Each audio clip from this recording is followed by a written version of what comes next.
Um, so with everyone here, it's not much need for a roll call. There's only four of us this time. A little bit of a smaller session. But who would like to recap? Um, Oh. it's been a while. It's been a It's been a minute. while. It's been a It's been a little bit. while. I So just don't remember where we don't started last yeah, time. I don't remember where to start, but I do know that Preston ended up fighting to prove like his strength to the bitch. Um and he ended up winning. Good for him. He didn't die, but he did get a little bit more feral. Mhm. And Yeah, which is and slightly then Mox were concerning. like, "Damn, that's hot." But That's anyway, hot. That's But hot. A anyway, little bit concerning, but that's hot. Now I get shit for fucking Githyanki. Okay. Y'all really went, oh yeah, no, he's hot. I think there's a little bit difference between a guy with like fangs and like a sponge man. Okay. Come SpongeBob. at me. SpongeBob. Oh no, the Gither SpongeBob. I knew it. I knew it. I knew it. All right. Oh yeah, and she's like, "Yo, have some demon blood. It's the hottest thing in town right now." And then we're just chilling in the warehouse, right? And taking our long rest, hopefully, before we leave. Smile. And then Preston's Yeah, just spilling chilling. his Just soul. chilling. Yeah, yeah, spilling lots of tea. Guys, he has issues. You shouldn't feel bad for him, though. He's a dumbass. He has issues, but don't feel bad for him. Fuck that guy. Um, yeah, let's walk it back a little bit, just because it has been a minute and a lot has happened. Even like recently in terms of just like the campaign's own timeline. So, Nen searching for her parents after finding out after her brother found out she's alive way back when that one criminal velocity race Mm-hmm. led the party to Redwater in an attempt to get closer to her hometown of Cintron, um, trying to navigate around the demonic and fiendish incursions that were occurring in the center of the continent. Arriving in Redwater, of course, the party found the teleportation circle they had used to enter. It exploded behind them. It was demolished by an undead creature soaring above the town of Redwater, one of many that had been resurrected and was being led to conquer the city by Orcus, the demon prince of undeath. The party rallied with the city's remaining forces and joined Texalian Verando in reclaiming the palace and slaying Orcus, turning his hordes of undead, for the most part, back or to ash, allowing the city to be reclaimed in its entirety. The Verando family thanked you and gifted you a handful of Pegasi from their own stock, their Good. own flock of them, and My the party baby. went on its way westwards towards Nen's home. Encountered a mad scientist who had created some kind of giant demonic ape and was locked in combat with a hero of Laughing Heart and his scribe. After aiding him in a brief, if not comical, combat, the party, using their extermination edict and their map of the mythical creatures on the material plane, noticed that one was heading towards or already on top of Cintron. Rushing there, and then teleported the party as close to Cintron as she could. However, it had been quite a while since she had been there, and the difficulty to do so was slightly increased than if she had been trying to teleport them to, say, their new home, Stormshore. After correcting for the mishap, the party traveled a number of hours towards Cintron and discovered that the land itself around had been infected by fiendish presence, and the city, rather the town, had been taken over by a number of devils and humanoids dressed in fiendish armors.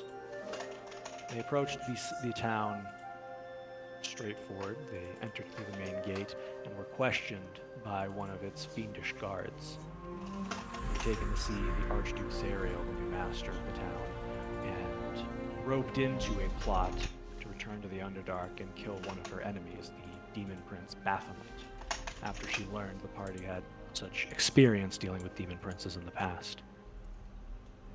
The party was unfortunately faced with a set of familiar faces in the Stormfront cult as well, coming face to face with Brock Alton, who declared that he would defeat Baphomet first and then slaughter the party after proving his strength over them.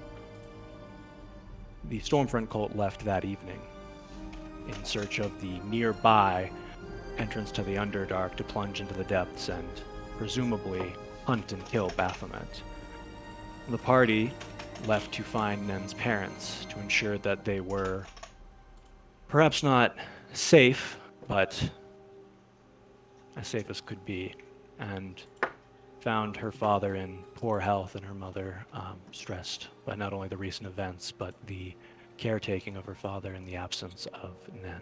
They were overjoyed to see her, of course, but it couldn't last as the party departed to go take their long rest and travel to places unknown once more in the morning.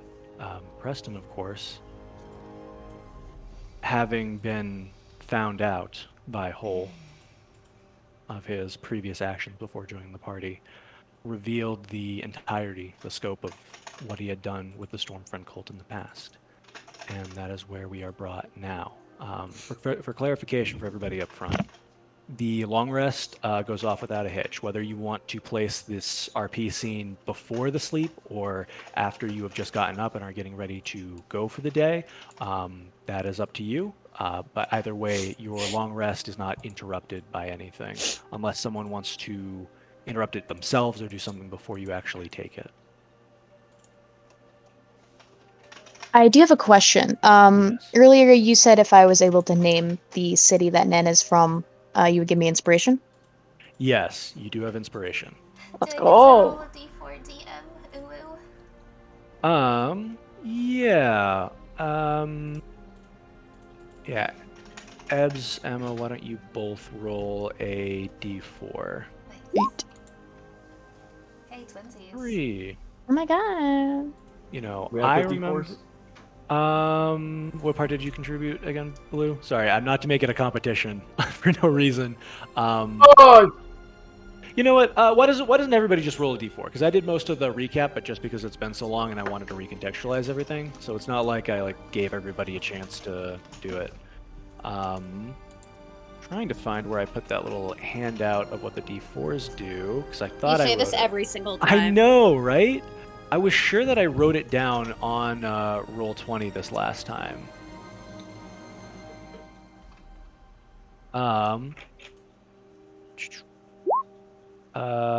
V and Mox roll 2s, Preston and then roll 3s. I'm not gonna look it up. I don't want to take too long, but I believe 1 is an inspiration point, 2 is a temporary skill proficiency, and 3 is a temporary saving throw proficiency. So, V and Mox, go ahead and choose a skill proficiency for just this session, and then Preston. I'll probably change this rule in the future. I don't know if I want to keep doing this D4 thing, or at least not how I've been doing it, but go ahead and choose a temporary saving throw for this session and this session Yeet.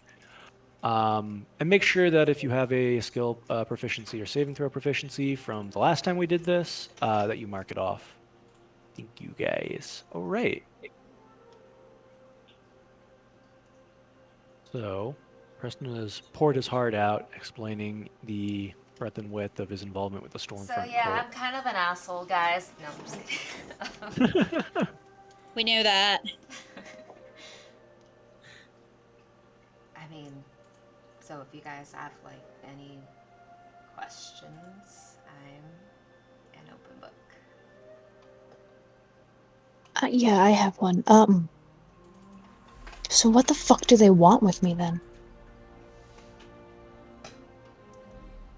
I swear to God, I don't know.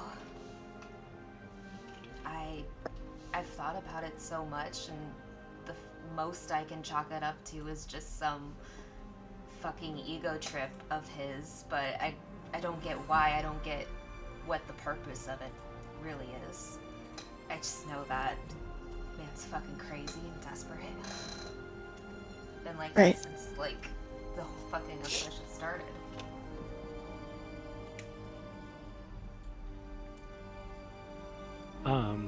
Preston, reviewing the above game rolls we made since the last session, I think you rolled very well and gave you some information on that.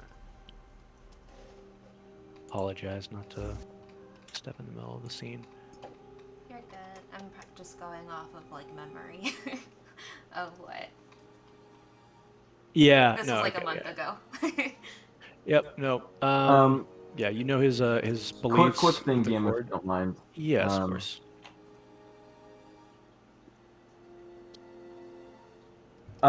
Just real quick. I'm just gonna keep I'm gonna stand by Hole, and if he tries to do anything, I'm just gonna try and not if he gets physical about it, I'm not gonna let him. Got you. You can, as you stand by Oh, Hole, I get it. as you stand, Sorry. as you stand by Hole, he is seething from the corner. He is. Real quick, can we establish if this is before you guys all rest or after you rest? Let's just do before. I was gonna do before, yeah. Yeah. Okay. Yeah, he is, he looked like he was preparing like a corner of the room just to sleep for the night. He is standing though. It does look like he was mad enough that he had to stand up, but he stopped himself from walking forward at all, so you don't have to physically stop him or anything. You do notice it is like noticeably hotter near him in the room. It is noticeably warmer when you stand closer to him. Shit, I'm not fire resistant. Yeah, guys. but also if he reaches for his book or spell casting, I'm also gonna try and stop that, of course. But I'm just gonna Moxie's just gonna stand there stone face, just cross his arms, standing. For sure. I little think with off your to the side Mage behind Slayer, yeah, I think since you literally have Mage Slayer, I think you can basically reaction try to put a stop to him if he tries to pull out a spell component or something. That doesn't seem like it would be very difficult for you. And if he does, it's a bear hug. Gotcha. Yeah, please don't kill Ned's brother. Well, it would be funny. Not. I know. Wouldn't. I don't think it would be. Okay. Sorry, what were you gonna say, Preston? Oh yeah, Scar's the last thing I said. But anyway. Okay. How do I say this though? No, hold on, Mia has to think about how to say this. All good, it's all good.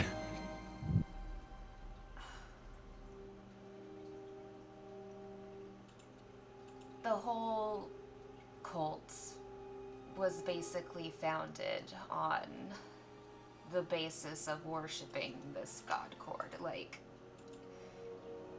Alton didn't make it himself. He just kind of wormed his way in and took it over from the inside. I mean, by the time I got there, he was pretty much, everyone looking to him as leader. But he got in, he rose up real quick because he's a fucking zealot, I think that he for whatever fucking reason, and I think you're just some really grand fucking prize for him. You're gonna be some grand old sacrifice to the fucking god.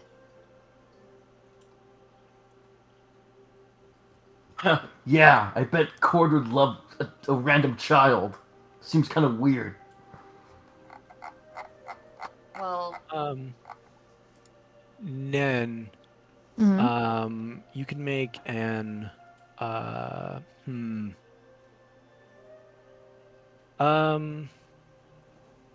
what are you proficient in?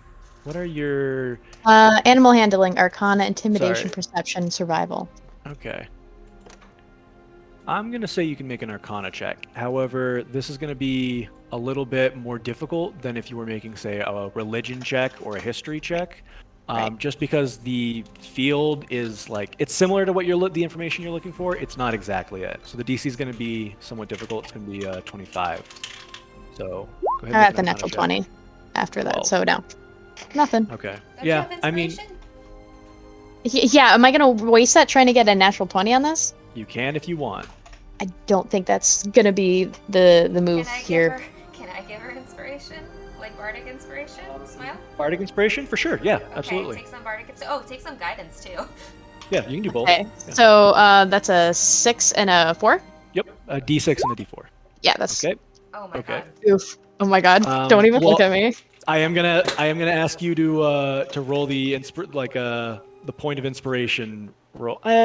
If you want to, I'll let you roll the inspiration and add those numbers to it, or you can just say, no, you added the 3 to your 12 and got 15 and didn't do it. Okay.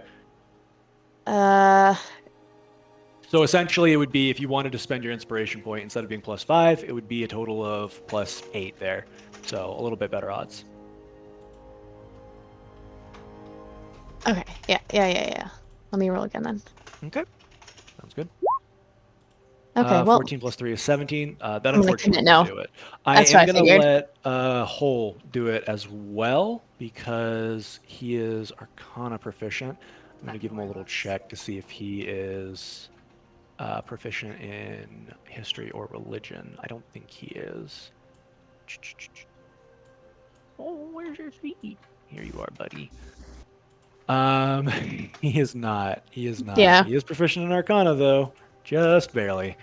All right. Okay, he rolled. He also has a +5 to this. He only rolled an 18, so he does not crack it either. The siblings are both like, Like, wish I knew anything about this. I do wonder. Yeah, it's strange that Brock would single you out like this with his like obsession with Cord. You don't really know how you would like any aspect of yourself would connect to a religious domain, a god or something like that, or Well- what that could mean to the religion of Cord. I have So- a guess. Go Can for my guess be what just Nen hypothesizes from this? Absolutely, yeah. Okay. Nen's gonna kind of like frown and say, "Do you think it has anything to do with Old King, in which That's my I idea got- as well. yeah, my powers from him. My magic is one of the greatest storms that Old King has created. So, if it's a dick measuring contest with him, then what better than the biggest storm? Seems stupid though, because I was a fucking child. I mean, isn't Old King like some grizzly war veteran from the beginning times? It would, it kind of fits. And then we'll just shrug and go. He doesn't even know his own name. So,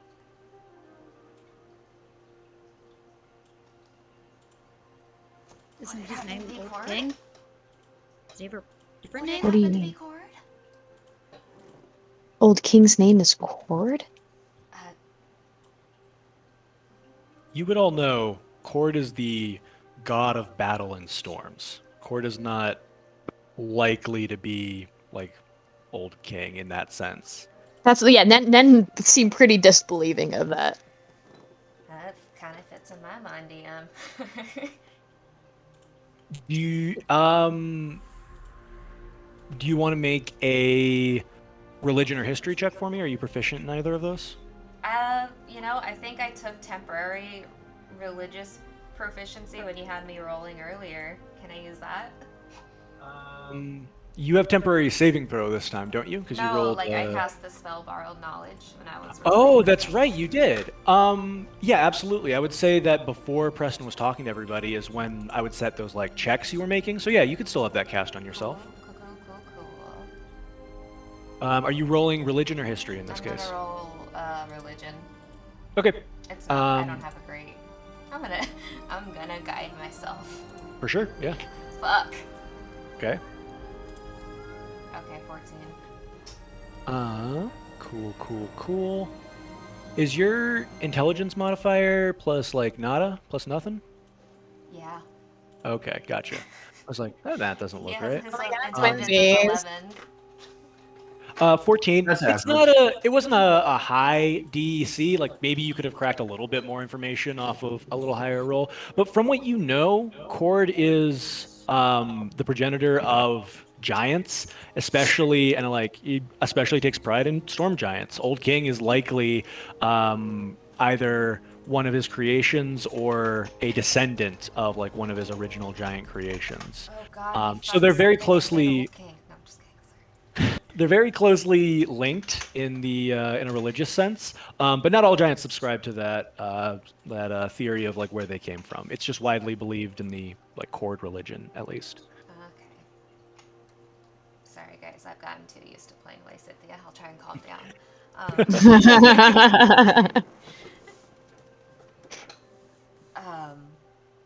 I don't think that, Old King is Cord per se, but maybe be like, a creation or like a descendant or something. That I could see, but he So doesn't if, he follow made him. Old King and then Old King made you, you're kind of like, Grand creation. I guess, yeah. It's a fun way to say grandchild. You're not really. Weird way to. I mean, if we weren't, would it be a child relationship or would it be like a? Because if I don't know, I don't know either. it's Yeah, a grandchild, but creation-wise, not necessarily like birthed genetically. I sure Um. hope not. Well, he just shrugs like, "Fuck if I know."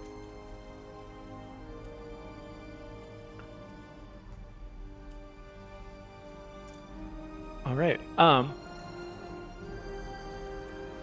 Whole still from like where he's seething. He's not looking directly at you, Preston, but he will look over at Nen at this point. He's folded his arms. He's looking over. It doesn't matter why he still wants to kill you. If we go after him and we don't have any kind of a plan, he's probably going to this time. He almost succeeded the last time he tried. Dan, I have like a small theory. If I like blab it out, could I like insight check for accurateness? Like a vibe check Maybe kind of deal? maybe not an insight check, but depending on what your theory is, we could figure out what kind of a check that would be. Okay, I well, want to say it in character. I think if I know him, his ultimate goal isn't to take care of the fucking dragon or whatever. I don't think he gives a shit about that. I don't think he gives a shit about the devil or any of this. I think he's going to use this as the perfect opportunity as a trap. We'll probably take care of the problem for him, and he'll catch us when we're weak and off our guard. That's how he thinks. That's why he was waiting for us at the arena. Oh yeah, that's why we have to kill them first. If we can find So him. instead of Was hunting that down, not the plan? I didn't think of that. So honestly, that's really smart. Oh yeah, The rogue. Sorry, The rogue can I- mentality. can I yeah, go ahead. I kind of assumed that our whole thing would be okay, we go to the Underdark where she's not looking, and then either we find the thing that she wants us to kill it first, then we find Stormfront and kill them, or do it the other way around, we kill Stormfront and then the thing that she wants us to kill. Say Stormfront Either way, first. they're not making it out of the Underdark alive. They're either- gonna be, They're not making it out of the Underdark alive, or we're not making it out of the Underdark alive. We could quite Those are the literally two collapse a fucking cave and kill them all. We've done that before. We have, and we can do it again. But they also have spellcasters, so we have to be careful because they could do that too. One of I'd our say- groups is not making it out of the Underdark, and if all goes well, it'll be them. So we're gonna want to basically hunt them down in the Underdark instead. Mhm. Got it. they have left before us,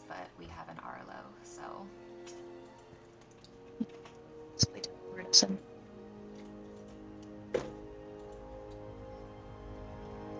We can also get ahead of them at the very least. If they haven't been down there before and we have, then trying to teleport down into the Underdark will be a lot easier than, yeah, well, if they tried to. we need to pick where we want to go, and it's gonna have to. Did we get a map of the area, or am I tripping? The Underdark? Yeah, we did. I believe Yeah, we did. did of Yeah, when we were the- at House and Lauren, we got a map. Yeah, of the portion you went to. Let me look at the Yeah, but like of the portion we're at now, it's different, right? the portion you're at now. Currently you're on the surface still. So you guys went through an entrance that I believe was south of Stormshore, if I remember correctly. Although I would need to take a look. The one Zariel has given you for convenience to use is nearby here in Sintran. It's honestly relatively new from like tectonic shifts, which is probably why you didn't pick up on it before. Not that it was much closer than the one you went to. However, it's probably why Zariel decided to sit down here in Sintran. You know, it's probably the reason is there was an entrance nearby, and this was like in spitting distance of where Orcus was doing his stuff, so it made the most sense.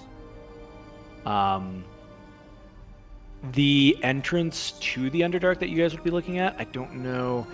You guys are a little bit west of Vulcan and southeast of the Ravengard Lake, which is basically where the entrance is. It's on the border of the lake, so it's only a couple hours travel to get to this entrance at the base of this lake.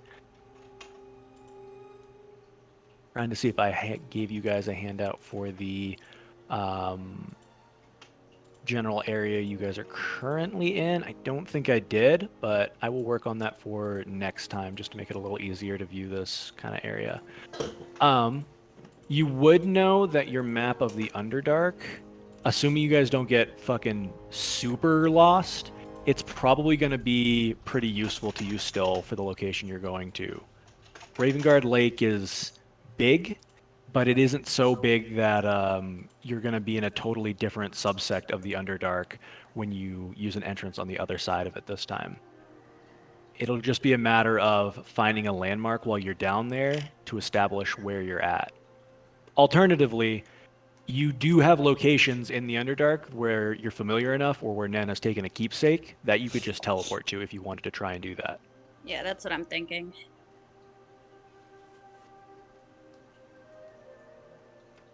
Let's do that, maybe. Preston, regarding your theory about the Stormfront cult only wanting this as an opportunity to trap Nen while you guys are down there and take her out finally, why don't you make me a vibe check? I mean, it's a when you say this theory out loud, it makes sense. From what you know about Brock Alton, every part of it makes sense. It's likely. There's something small bothering you about it, though. Make me either, I'll give you a history check to kind of recall knowledge about how Brock Alton operates, or... Nah, it's just going to be a history check. I'll give you a history check for it. Okay. You can guide yourself again, though, if you want. Oof. No, I don't know. History is the one you had given yourself No, juice in. I thought it was religion. Am I tripping? Yeah, that's right. You said religion. Yeah. I could just use another spell slot and switch it up, but... It is before we rest. Okay. Yeah, this is before you rest. You could do Okay, that if you want. Okay, fuck it. Yeah, I'll use a spell slot for, proficiency. God, that is... Yeah. You can roll a guidance if you want. I was gonna say the DC for this was probably gonna be 15, so guidance could put you in there. Oh 3. Shit. Perfect. Okay. Let's go. Let's go. Let's go. The thing that's bothering you about this is if Brock was trying to kill Nen, if this was an elaborate plan to get in a good position to kill Nen, it doesn't make sense that he made it to Cintron before you guys did. Why is he in Cintron? Because he got here and was already for some reason in a deal with Zariel to go fight Baphomet, a demon prince in the Underdark, before you guys got there. And while it's possible he could have found a way like to find out you guys were going to be there, it seems unlikely, right? Because very few people knew where you were going. The majority of them were in Redwater, a place that just recovered from being attacked by demons, which you killed most of. And that's about it. So the question remains, this is a good plan for killing Nen, for sure. But how was he in the position to do it? How did he know you guys would be here? Oh, that is fucking weird. Okay, I just, summarized that to the rest of the party, but... Maybe he didn't. There's something else here that means a lot to both me and Hole. He's already entered a deal. What if he's going after our parents? I mean, wouldn't he know where to find them already? Also, why wouldn't you just? Yeah, but why they're aren't they dead? property of Zariel. Sorry, Mox, go ahead. I mean, yeah, but I mean, is Zara really gonna send a bunch of monster hunters to kill Baphomet to kill 2 old people? I mean, old and not disrespectful, but like No, they're old. I was thinking, what if we're, like, fucking bugged again? Like how something took over Arlo. But how would we figure that out? And who? I'm still a communist, so it's not me. You're saying someone here is Among us. keeping tabs on us for Brock? Yeah, that Mox doesn't bursts well into for you. flames and is immediately killed by the giant squid god that I've just created to kill him. That was funny. If you're saying one of us is reporting to Brock, doesn't look great for you, does it, Preston? Well, if that were the case, it'd be pretty fucking stupid of me to bring it up, wouldn't it? You hadn't, I would have. Also, on another note, Preston is the most obvious one, but you have to also look at the least obvious one. It could be you, Hole. Mox? Don't be pointing fingers. Hey, I mean, we're not gonna point fingers.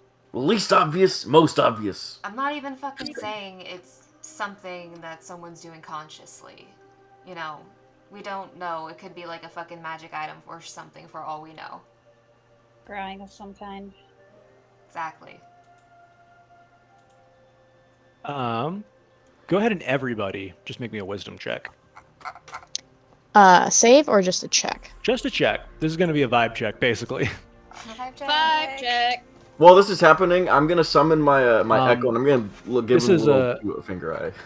Okay. This is a DC 10 check. Wisdom. Yep. Vibe check. Oh, they're literally just crying on us, guys. They're literally just crying on us like regular scry spell. The vibe check. DC 10 wisdom. I'll do a quick roll for Hole and Arlo and Novels might as Pretty well. sure there's a save associated, so one of us would figure it out, right? They're fine. Yeah. Nen, you especially know this. So does Hole as spellcasters, but most of you have some experience with scrying, if only because Nen will do it. There is a little bit of a tell when somebody's scrying on you, unless somebody has very specific equipment, like you've seen kind of with House Malarn or the Scrying core. The scrying core, exactly. Scrying will have just a little bit of a tick in your brain where it's difficult to notice, but it's not impossible for especially adventurers who are kind of used to that. And on top of that, if you do notice, it's possible to identify where the sensor that's scrying on you is coming from, because it's only invisible. It can be seen with other divination magics like True Sight and stuff like that. If you guys have been being scryed on for the past, I mean, it would have to be week and a half at least, you would probably know. Okay. Nen's just gonna shake her head and go, "We're not being scryed on that.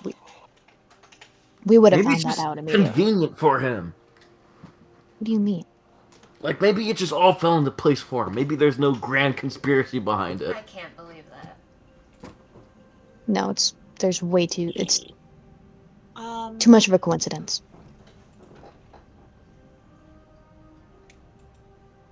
Either way, no matter what we need to end up doing, we need to kill them in the Underdark. Period. So we need to be looking for them first.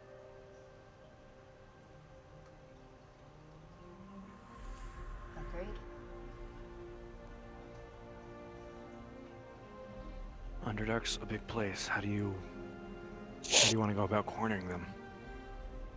Well, we know where we need to be. And if they're guessing that we'll probably be there, if not before them. If we pull out the map, is it, could we figure out like routes they'll probably take, maybe possible places we could pinch them in? we can certainly try. So your map does give you a certain number of the major landmarks that the map maker knew about.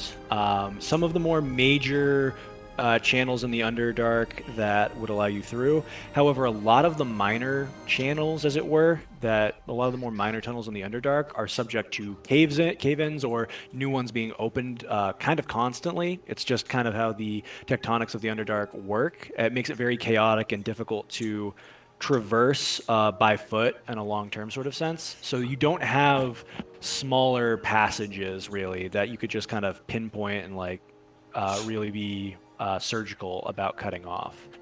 So much as major landmarks and the major paths to get to them, if that makes sense. I do want to make one other thing clear as well. You guys know where a lot of things are in the Underdark, including House Malarn. When you were down there, House Malarn was receiving shipments of demons. They were receiving these demons and then performing rituals on them to control them. And you met, Mox met this especially large, scary, bird-like demon that was with one of the heads of House Malarn before you were sent to go kill his sister. But you didn't meet Baphomet. You guys were told Baphomet was with the house's sister house in the next section over the Underdark, past the Hellgate. And while that's not impossible for you guys to get to, it's not somewhere you know where it is. It's not somewhere you can just teleport straight to. You would have to kind of get close to House Malarn and figure out where you're going to get to the Hellgate, and then from there, Baphomet. So while you have more locations in the Underdark and you can get around more quickly than the Stormfront, It's you're not just a straight shot. Yeah, you're not 100% of the way there.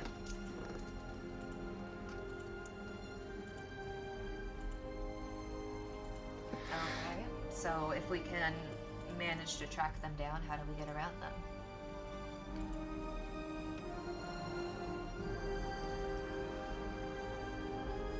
We'll just figure it out when we get there. It'll be fine.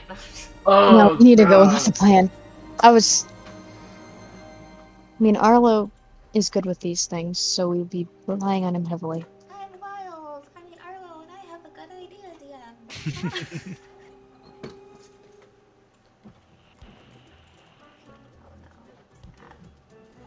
DM. I bet Nobbles would be could make some kind of. All our smart people are gone. This is the problem.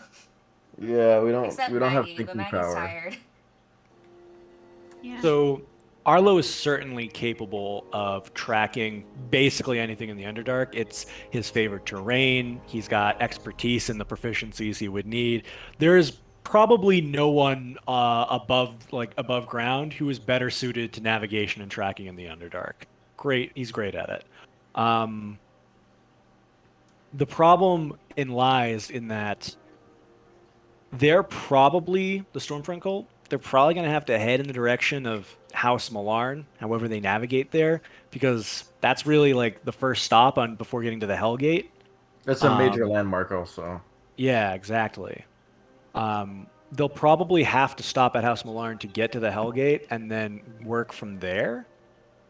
It's just that you don't necessarily know how long it'll take them to get there. And you kind of have to decide, do you want to take your chances with House Malarn and wait there to ambush them? Do you want to sneak past House Malarn, fight your way past, and get to the Hellgate? There's a lot of options from where to tackle this. Are you guys planning on fighting House Malarn and trying to take out Baphomet at the same time, before or after you kill the Stormfront cult? There's a lot of different ways to skin this cat. I hate that word. There's a Hate lot of that. different ways to skin this vague and non-definite animal. Thank you. I think we Well- need to take one thing at a time. Yeah. Yeah, God, I fucking hate these House Malarn people so fucking much. Oh God, if they fucking employ my brother and have to fight him again. Are you Oh. okay going back there, Mox? No, but I'm never okay going back down there, but we don't have much of a choice. I don't wanna talk to them again. I'm not a diplomat, I'm a killer. I wanna kill them. I don't wanna talk. Fucking demons, fucking Baphomet. Okay. I mean, I hate to say it, but if we did want to follow the cult on foot instead of teleporting ahead of them, I mean, it would be possible to catch up with them and kill them. It just, we wouldn't have that, we wouldn't be able to prepare a place ahead of time to ambush them. It would be more a pursuit ambush, I guess. Right. But it would stop us from having to deal with, I mean, House Malarn and, demons. So, Well, we have okay. to deal with demons anyways, but Let's assume a few things, right? That big city that House Malarn owns, that's one of the biggest structures in the Underdark, probably at the surface level. They're gonna go there, obviously. They're probably gonna try and talk. I don't know. You said he's a smooth talker, right? He'll probably try and talk his way in. I'm not sure, but at some point they're gonna have to be around that city. We can just ambush them, likely around the pit on the way to the city. I'd imagine we can teleport in, leave the city, and just wait on the road. That's what my little yeah, but for how long? I mean, we can see a lot down there. It's a kind of flattish, large, huge Right. cave. But how long is it going to take them to get there? Because we don't know if they've ever actually been to the Underdark. Well, No, they I'll s- haven't, remember? I'll say anybody Yeah. who's proficient. Actually, no, because you've all done this. So everybody make me a survival check. Yeah, because you've all been to the Underdark. You've made this trek yourselves. You've made this took trek like a in the few Underdark weeks. yourselves. Exactly. It took a while. V with a 20. I'll roll for Arlo too, just to, have the numbers on the board. 20 is sufficient, I would say. I'm not going to bother. It took you guys a little over a month before you got to Ched Nasad, because the majority of the travel was massive caves that you had to scale or fly past before you actually reach some kind of solid ground to then trek towards Ched Nasad. It's really weird, like 3D geography that you have to kind of cover before you can get to places, or even what can be considered like major roads in the Underdark. Roads being like more of a term for like a passage, I guess. There's probably going to be some difference. Ched Nasad, if you had to guess, V, you did have to walk a bit east. Like trying to keep your sense of direction down there was weird, but you did have to go east a bit to get there after descending. So you're probably closer to it from this entrance in Ravengard Lake than you were on the other side. Okay. It's still probably going to take like at least a week or two to Long get to goddamn Ched time. Nasad. Yeah. Yeah, to walk there at least. Yeah. It's Also, another thing. Yeah. We may be able, if we have a lot of time ahead of them to make this ambush, then we should we should try and call in some favors with the people we saved in that one city. Fuck, names. The proletariat in that city we had to destroy, The the Snurf goblins? Niblin. Yeah, Yeah, that's Northumberland. Yeah. maybe. Blinchstone. The city was called Yeah. Blinchstone. Yeah, Blintstone. We could try and maybe pull a. Of course, we're not gonna force anybody, but maybe try and pull a favor or two from them to help us out with this. Like maybe bring some armaments, some like explosive trap objects, that sort of That's thing. true. Oh, That we makes should. sense.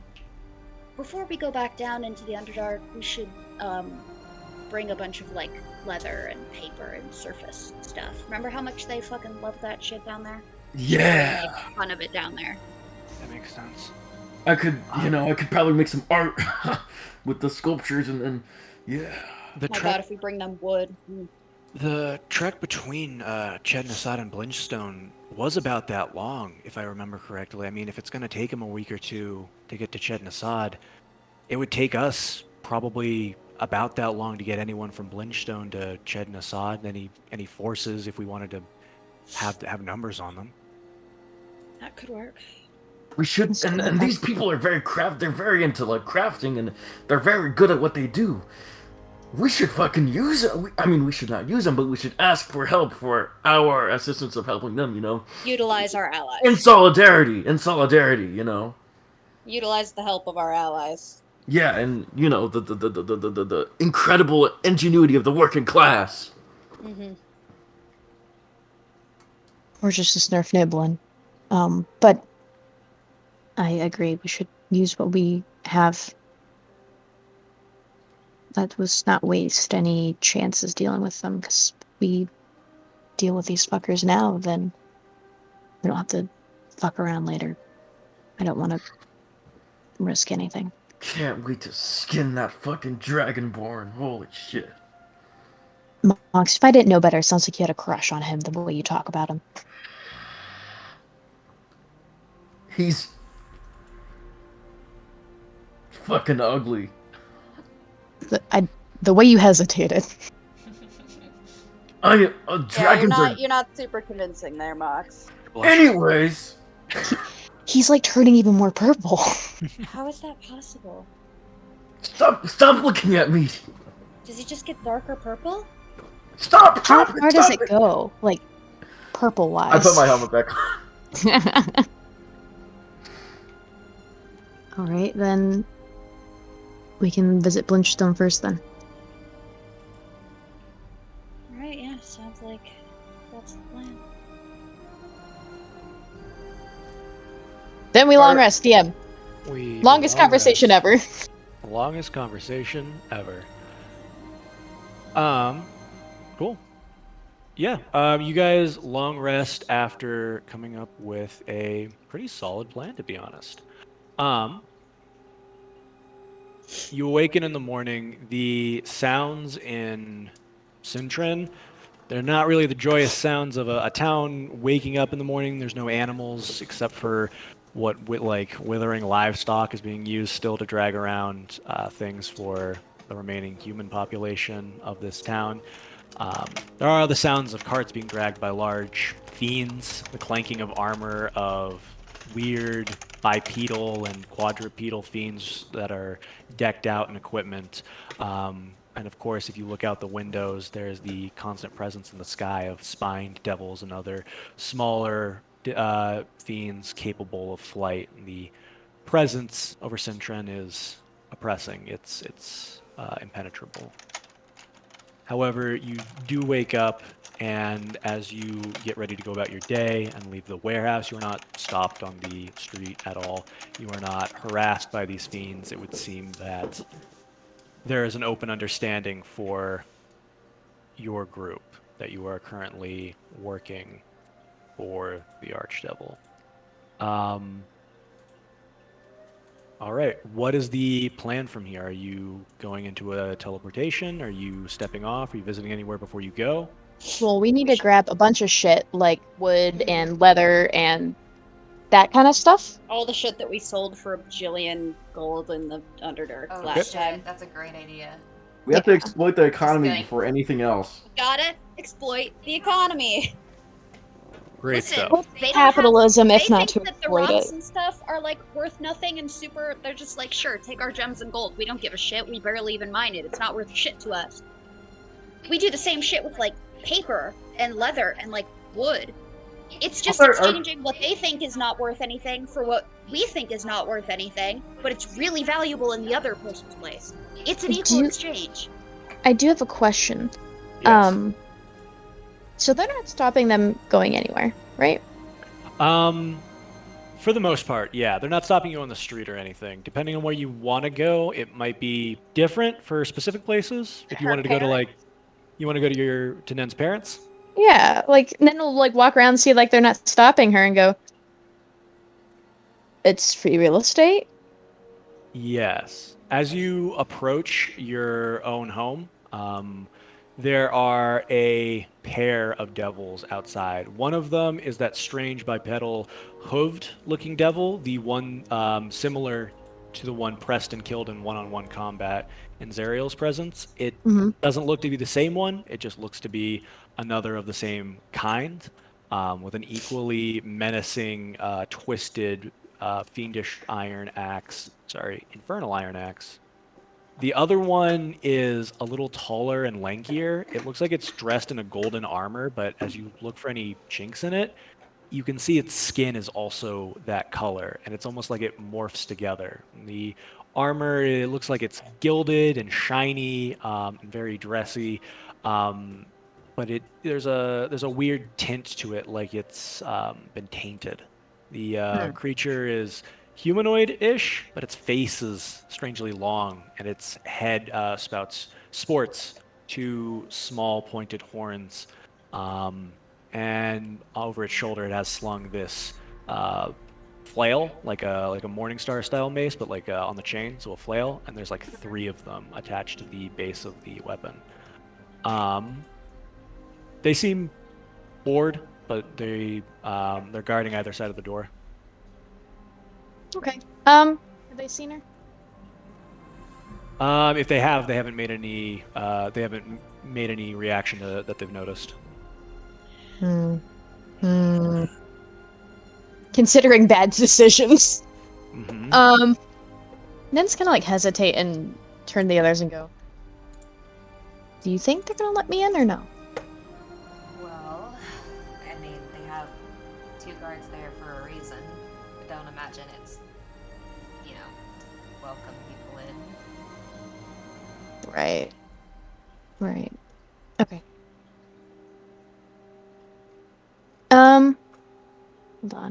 Hold on. Double checking my spell list. Double checking my spells really quick. Nen's gonna use message. Okay. She's gonna just either, I guess, can she target? Does she have to see them? Can you click the spell for me? Does it say? Here.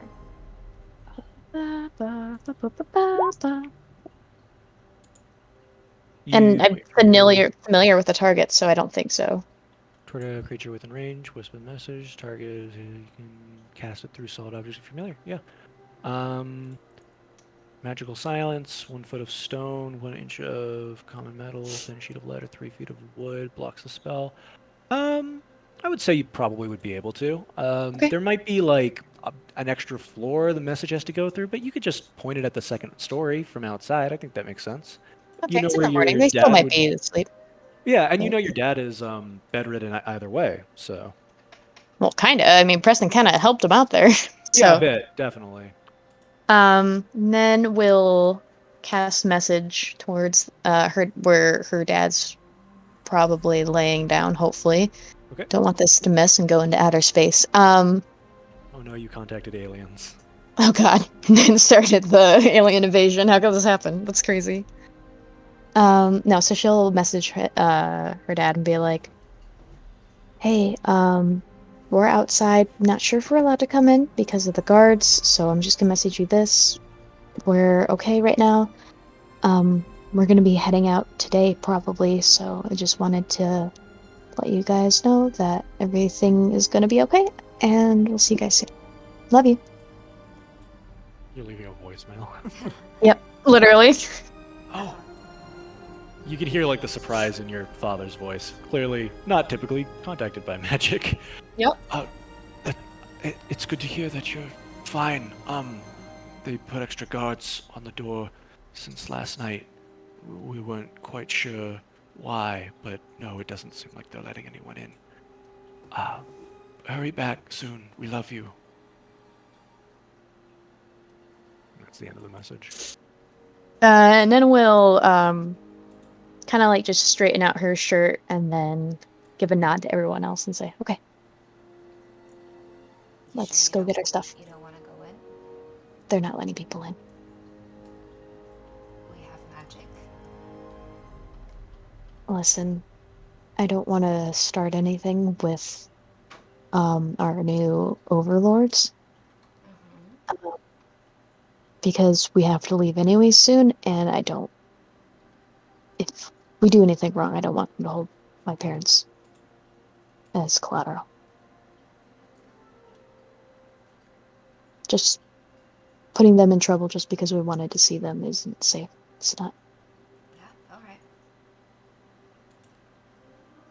Anyways, V, Mox, let's go get the leather and wood so we can trade those in. Yep, I'll start chopping trees. Okay. Are there any even Um, trees?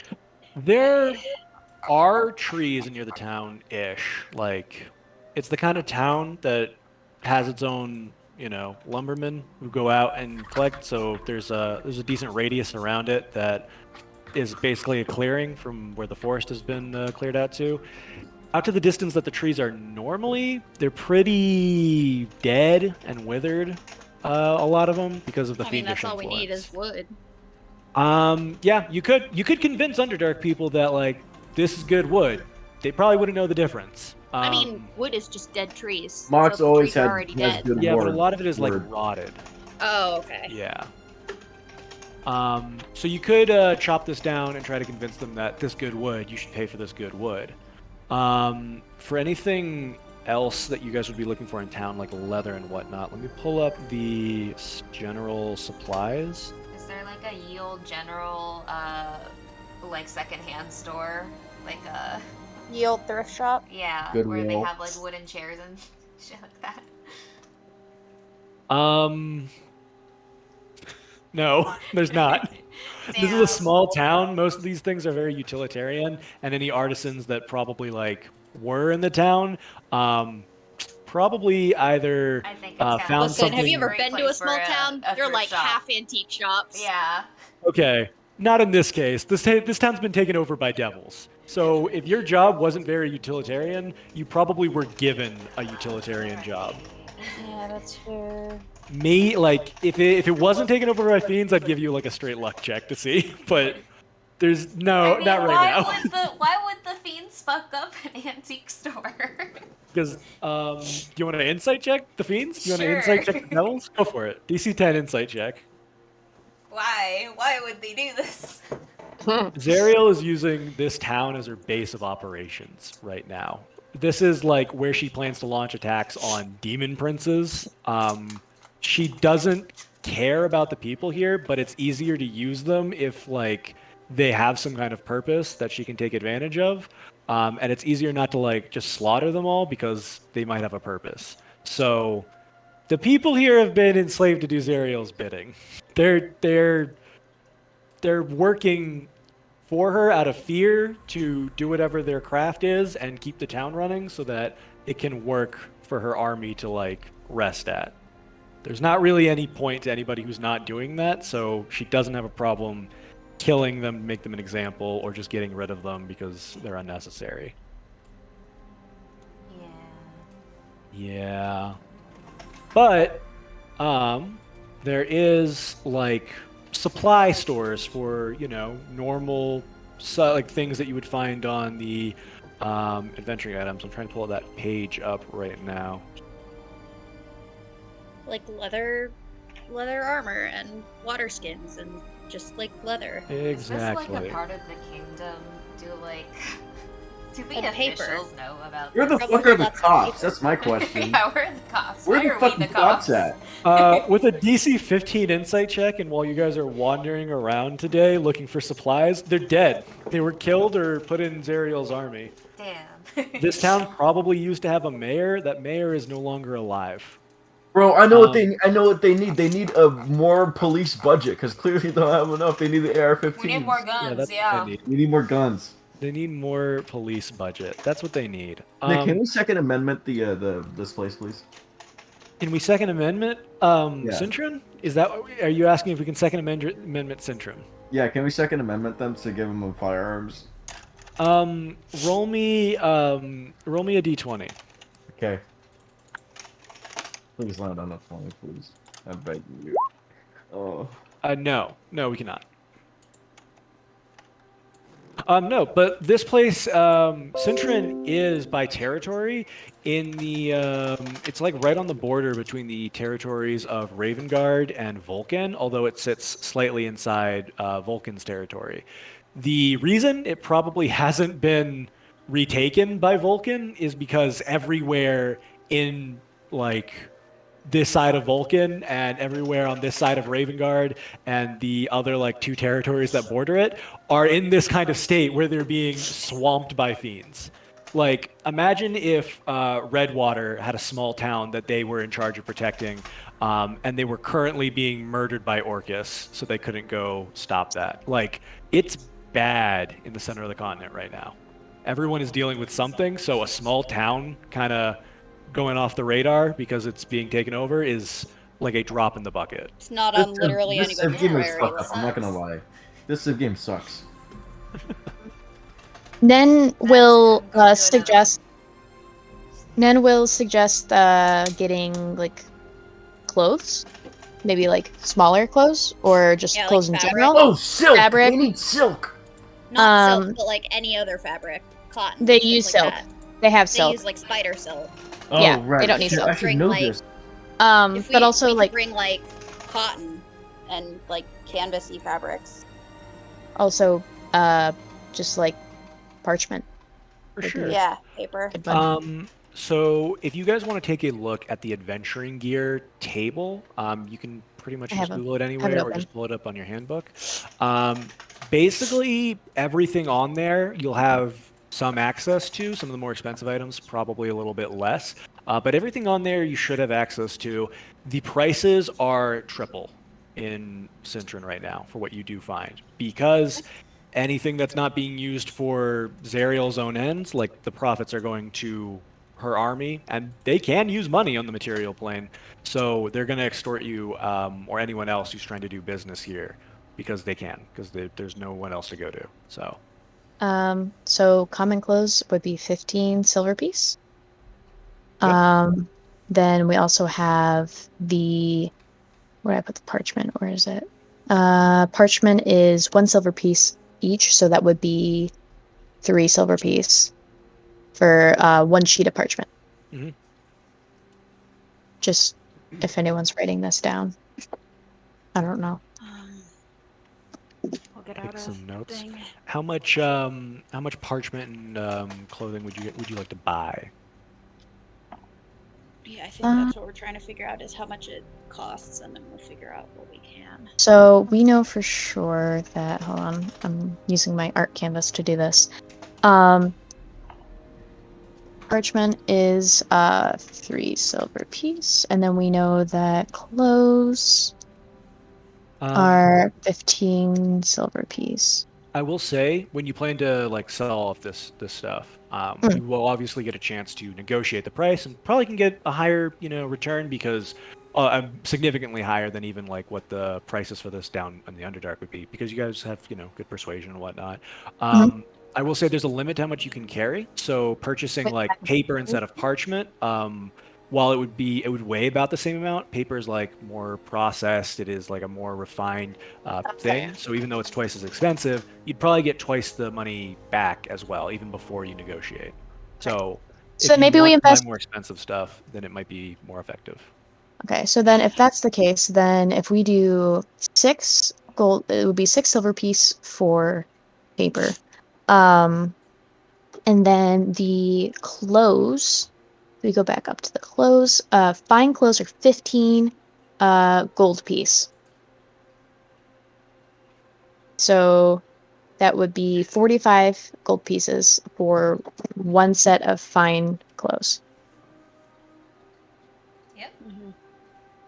And yeah, fine clothes are made of like silks and other stranger like They you know have silks. They have silks down there. they have spider silk. They have spider silk. Okay. So So silks a would be different better? kind. It would definitely be different, which is why it would be more valuable down there because it would be unique.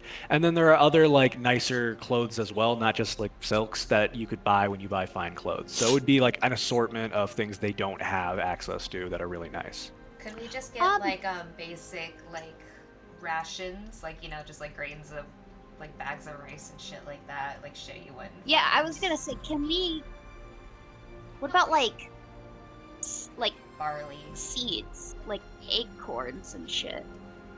Like you can make more wood with You this. can start farming. Well, they need sunlight for that. Yeah, they would need Yeah. sunlight to be able to grow that much. Yeah, that's Do they have soap? Let's invent artificial sunlight. They All right, have so we sell soap. them a package deal, right? Of a little orb that you can cast sunlight on, and like a Yeah. little trolley. Do you have that? Maybe I'm gonna look. I like So this. soap dam, do they have soap down there? Do we know? That's a great question. Questions I didn't think I'd have to answer. This is how you We look could it up, buy shit. water skins, Um, which are made out yeah, of I leather. suggested water skins. So that would That's true. be 12 silver Or did you say pieces. soap? This is so sad. I asked They if they have had soap? soap down there. So they, okay. Can I do a fun Sure, go historical for it. thing based on the materials they have? Do they have fat? They Then wouldn't, in yes. theory, because originally soap was made out of lye and oils, and lye, before it was able to be like synthesized chemically in a lab, was made out of hardwood ash. So you needed wood to burn to create lye to make soap. So they theoretically, if they don't have hardwood, they wouldn't have lye, which means they wouldn't have soap. Very good That's point. I would say scientific. Like I would soap. say they don't have soap. I would also say that soap is something they can't do as much with down there. They have equivalents for cleaning things, including themselves, including magic a lot of the time, especially for the drow. Soap is not a material they could easily do something productive with in like a larger scale. So it's like a probably not collector's something they item. would want as much. So there's also wooden staves for 5 gold pieces, which would be 15 for wooden staves. Honestly, with the amount of craftspeople that we ran into that we would be selling this stuff to, I think they would more want raw materials. Well, we don't have straight up raw materials. The stuff that we have is stuff that we can get with the adventuring gear. I will. But I mean, like paper as opposed to a stack. Yeah, I'll expand a little bit what's on the adventuring gear because the adventuring gear is for like adventurers. It's not saying lumber or something anywhere. I would say the town has lumber, even though locally the trees are pretty much rotted and useless. Like people are being sent out to get lumber for what it is needed for, right? It's being brought back. So I can put if like for certain raw materials, if you guys want to try and bring that down with you, Yeah, I can and put like a price bolts on of that. cloth instead of clothes, kind of thing. Is that like? Because they would need to be making The clothes for some of town the wouldn't need to be making clothes. They could be purchasing and importing clothes because it's a small town still. They might have a little bit of like raw fabric and whatnot, but typically devils don't need a ton of cloth. That's fair. I would say for lumber, if a wooden staff is 5 gold pieces, that's like an arcane focus though. I would say you could probably get like 20 pounds of lumber for a gold, really. Oh, damn. Like you would need a lot of lumber to keep fires going in the winter for like peasantry. Like having like firewood, like that kind of easy to use wood, pretty simple. I will say maybe not super weight effective for your party because We have a bag of holding. We have a bag yeah, of it's not infinite, and I do need to know what's in there. A bag of holding is like I think Wild has the bag. not of holding. a bag of holding's big. It's not infinite. She's angry because we haven't fed her, Mago. While we're figuring this out, would you mind go grabbing her food and bringing Yeah, it I up can do here? I appreciate it.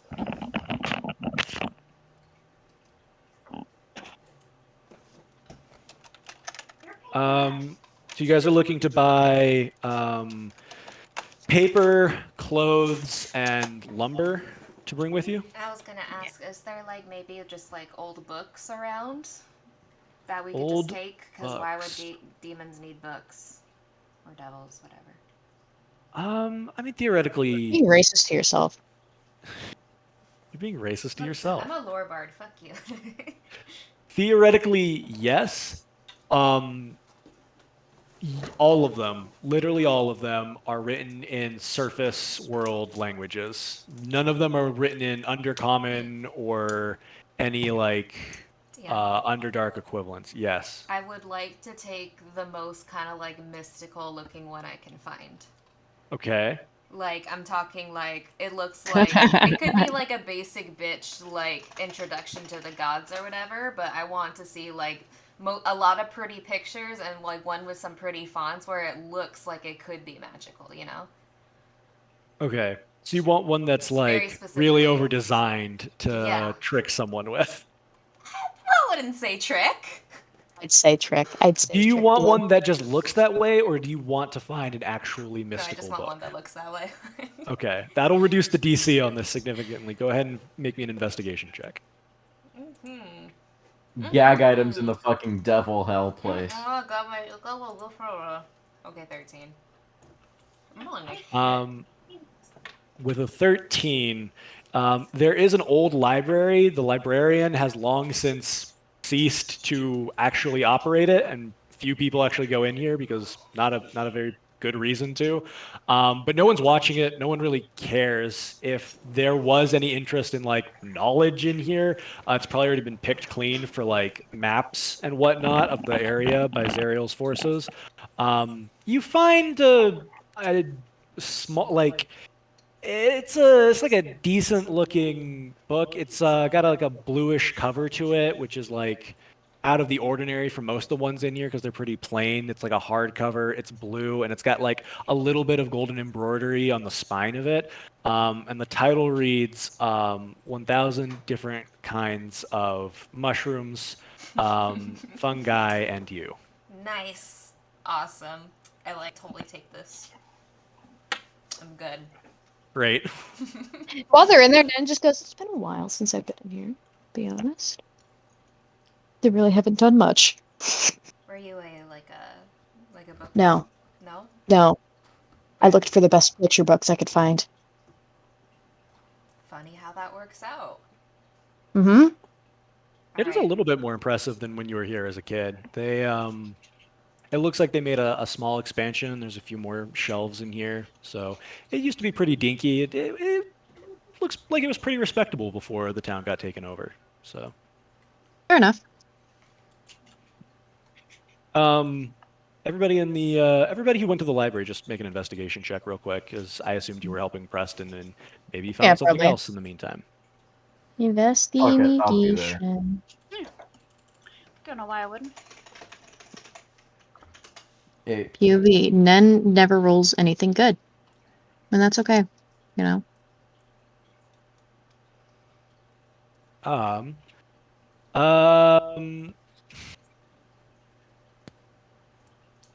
V, you find a book called Plane Shifting, but a cursory read through it. It isn't really the magic that you would be familiar with plane shift. It's someone who believes that they can travel to different planes in their dreams just by willing it so. Stalkers. And they're in their perhaps accurate recountings of those. Mox, you find Bordrick's Fantastic Adventure. It's about a dwarf, but you play as the dwarf. It's weird. You choose which pages to go to, and the story progresses based off of like your choices. Most of the ones where you look at the end, the dwarf dies. Kind of funny. Oh, you're gays. This is stupid. Is he gay? Is the dwarf gay? Yeah. Just You one look gay ending. through. About 45% of the endings imply that he is gay. They're killing the gay people. Preston, they're killing the gays. Oh damn, they're really burying the gays over here. They're really burying the gays in I this gonna die? book. Hey, Am I gonna V, get buried? what's the name on the title of that book? Fucking Draco Malfoy? Who's that? I hate this. Yeah, I who hate is this. that I hate guy? this. Is Draco Malfoy homosexual? Yes. I don't know, maybe you should read it and find out, Mox. Maggie looks visibly upset. Maggie, is Draco Malfoy homosexual? Depends who you ask. Okay, If I'm I'm gonna. gonna be honest with you. Yeah, don't go on the Oh internet. damn, I'd also like to Just find some cool books for Kaylin and Cordelia.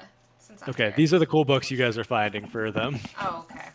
Well, Did Nen find anything? Nen, you find a book of the what's the title on this thing?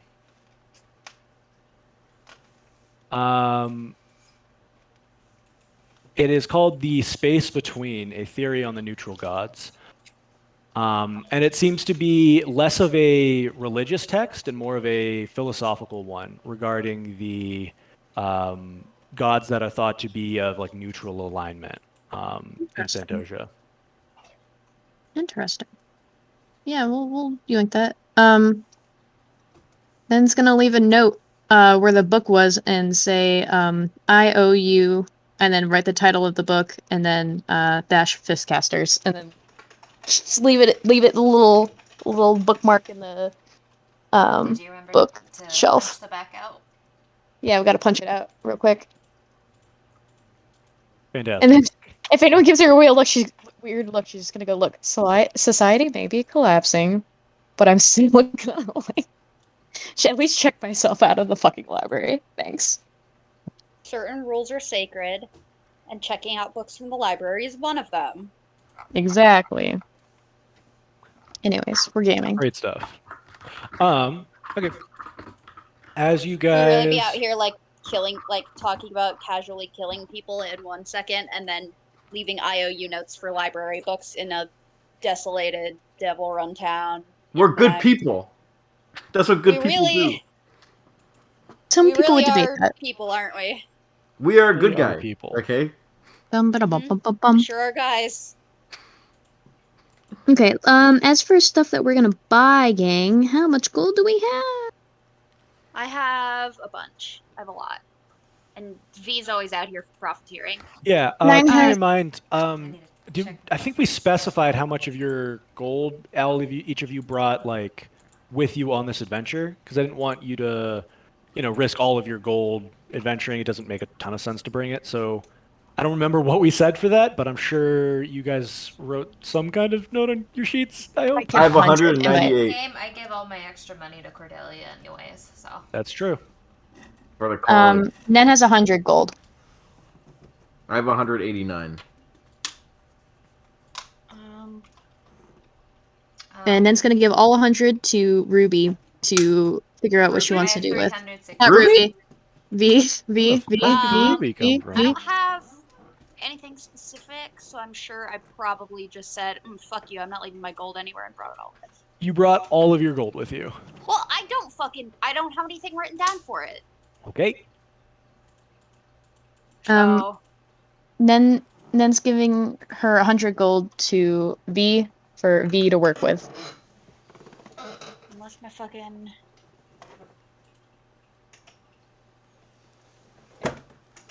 So how much are you guys working with in total, let's funds-wise? see. Like I said, I got like 315 basically. 300. I have a lot on me, if I have that much on me, so... Yeah, I don't have shit written down, so, I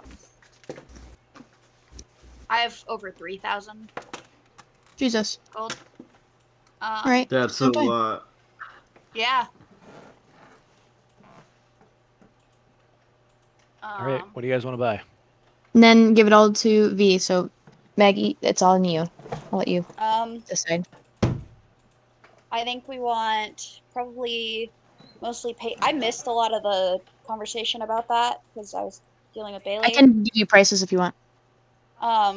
I was just thinking we should probably do quite a bit of paper because that seems like it would be that's a pretty useful thing if for a Mhm. society that doesn't have paper. Don't have it, pillow.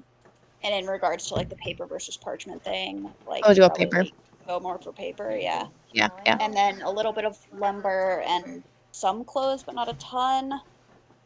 Um,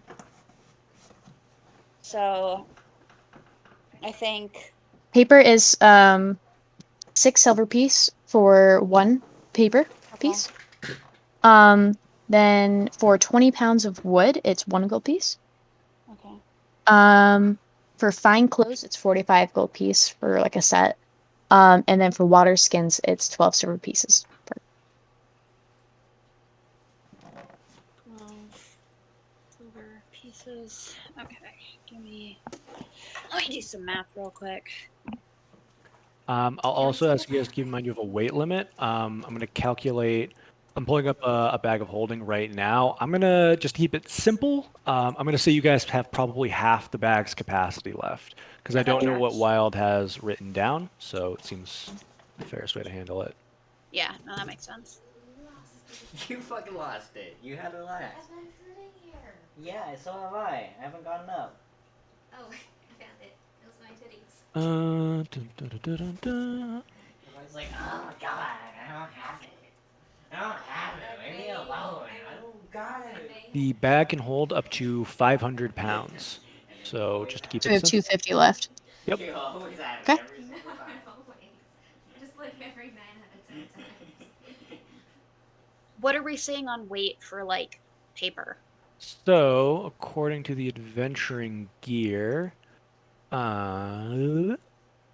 Paper it doesn't is list it because it's so it doesn't it's so list light. it. Hey, that's funny. That's funny, Nick.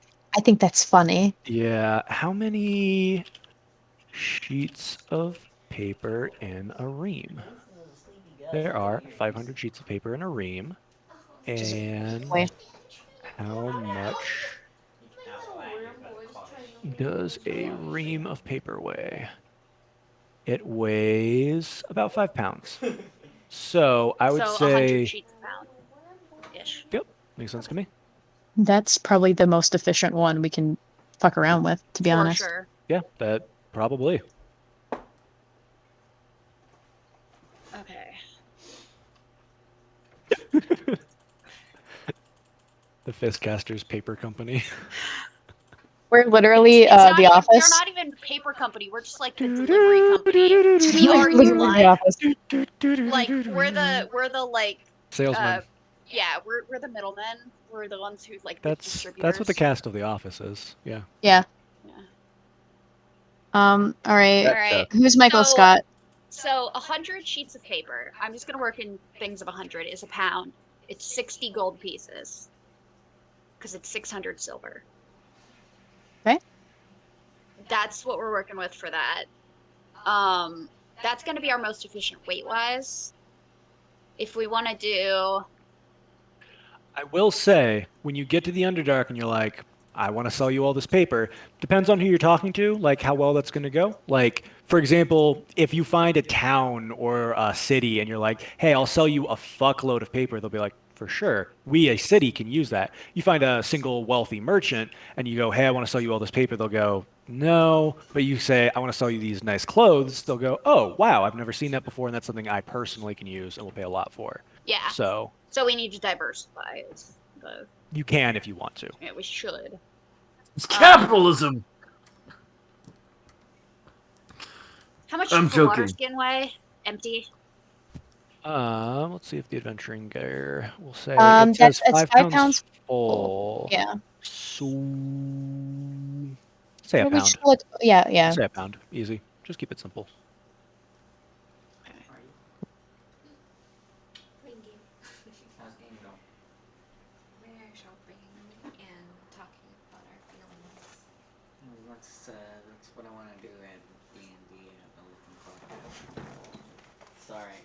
We Wanna can't do talk anything there. fun because we're missing like 2 people.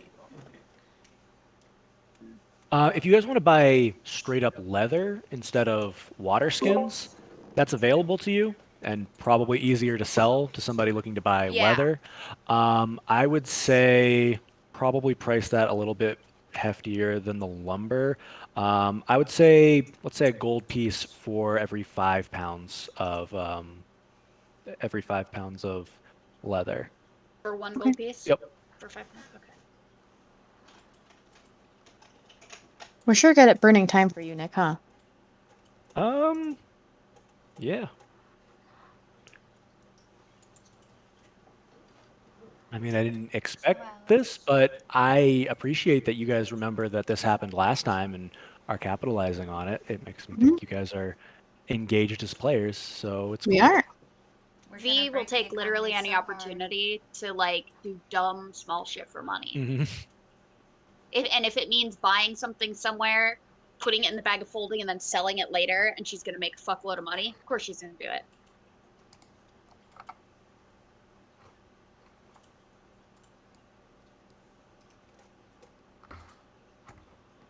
To be honest, this is exactly how the economy fucking works. So Yeah. How much does a set of clothes weigh? Oh my god, Um, we're capitalists. which Guys. depends on which We're one. Are we doing literally fine? capitalists. Are we So doing come- fine clothes, Maggie? Whichever. If we do fine, which would be 45 gold pieces per, it's 6 pounds. But if we do common clothes, it's would be 15 silver pieces, and it's 3 pounds. I'm 90% sure there is a formula to figure out all of this, and I've learned it. I swear to God, I don't fucking remember it. Okay. Can we move the session I on hate that I know what while formula I you're do talking math? about. Because I'm gonna make an Excel spreadsheet for this. That's fine. Can we do that, Nick? Is that Can I make okay? an Excel spreadsheet for the shitty random pulling paper products into the Underdark economy while you continue the session, so we don't This is sit the here game while I that do math? Hasbro thought they could get by with a little part. Yeah. Like, can I just sit here and do that so that we don't sit here for a billion years while I do math? For sure. Why don't we move along then? Okay, cool. Because I'm like, I want to make an Excel spreadsheet for this. Okay. In that case, you spend a fuckload of money Yeah. gathering just raw supplies, piling it into the bag of holding for transit to the Underdark. After all that, say it's been probably 2 hours for supply gathering, maybe another hour for the library trip. What are you guys all doing? Well, we're gonna need to go to Blundstone, right? Sounds like that was what the plan was. Can you just Yep, teleport us let's there? do that. Yeah. DM, I don't remember if Dan grabbed anything from there. I Do don't we get- either. And if you don't have it written on your sheet, I'm going to I say don't. probably Did she we doesn't save in any that like case. gems or anything? See, Nick told me if I grabbed a rock off the ground, that doesn't count. Yeah, Like it's a got to be gem something a shield, though? little. It's got to be something a little bit more like distinct. If you have a bag of rocks and you look at it and you go, "Yes, I know exactly where each of these little pebbles are from." Seems a little silly to me. Even like something like a brick or Say something that that's when like, Maggie is here. How dare you? okay, but she's a geologist. Isn't that a geologist? She could be. No. Nan's a stormologist. True. What? If you grabbed something from Blindstone, I will say it's fine because as long as it was just like a brick from like a building or just something that was worked there or something unique to it, that I would say that's fine. But you have to have it I written don't on have your anything. sheet. Yeah, I think I the don't have issue anything. was Then. That's fine. yeah, I think the issue was you guys showed up, did all the fighting, and then there was a portal that Mox's sister made back to the House Cyanodale stuff, and you guys jumped through that to shortcut there rather than missing your chance. So I think you didn't have that. The good news is, I would say you've been there within the last 2 months. So let's look at the teleport rules on what those numbers look like. But even then. Teleport 5e. Look at that. So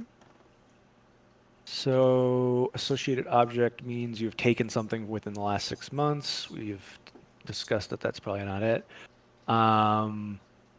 Very familiar is a place you've been often or have carefully studied, or a place you can see when you cast the spell. Seen casually is someplace you've seen more than once, but with which you aren't very familiar. And viewed once is a place you've only seen once, possibly using magic. So Be it fun. does look pretty low odds for teleporting to Blinchstone. Does Ned have scrying? I thought she did. I'm pretty sure we used Ozzy to scry. I I'm see. 90% sure, 'cause I don't think. No, we No. have because we got the scrying mirror from the. It started with a Q. The bitches in Storm. Corey, the hero. Corey. That's Corey, true. yeah. Stole You their do have mirror that. so we could do. Let's do that. That's true. You do have that. Yep. The Dern mirror, yeah, and I mean the person on the other end's been disconnected.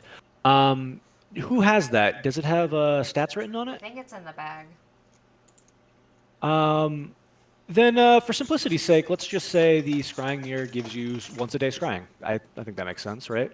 Yeah. Once a day per long rest, or rather scrying. Okay. I would say if you use scrying to view the place as you cast the spell, and you won't be able to see what you're doing, but Hole could help you because he's proficient with Arcana to actually perform the casting.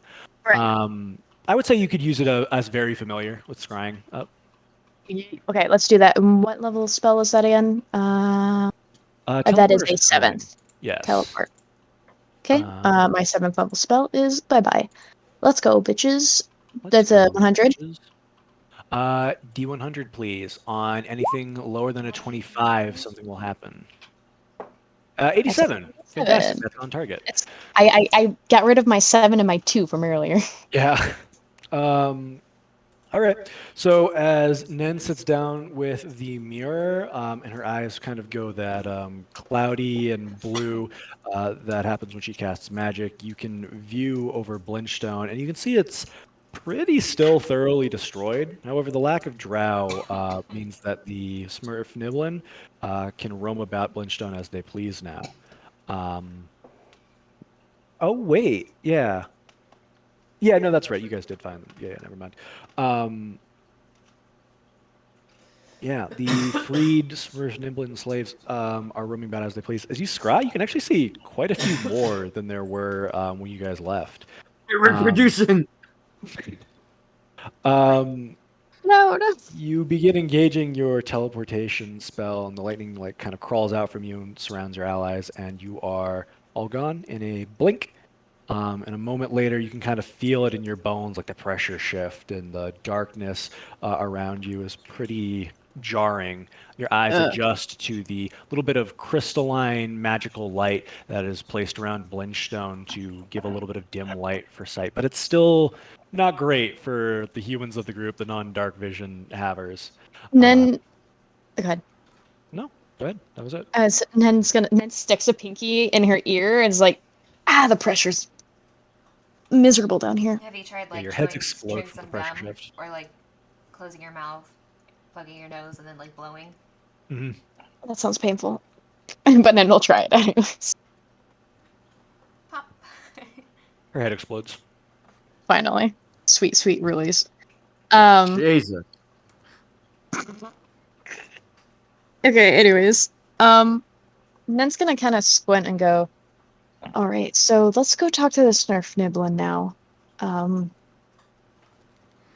then she's gonna put a hand on Preston's shoulder and go, you're my seeing eye, Preston. Now.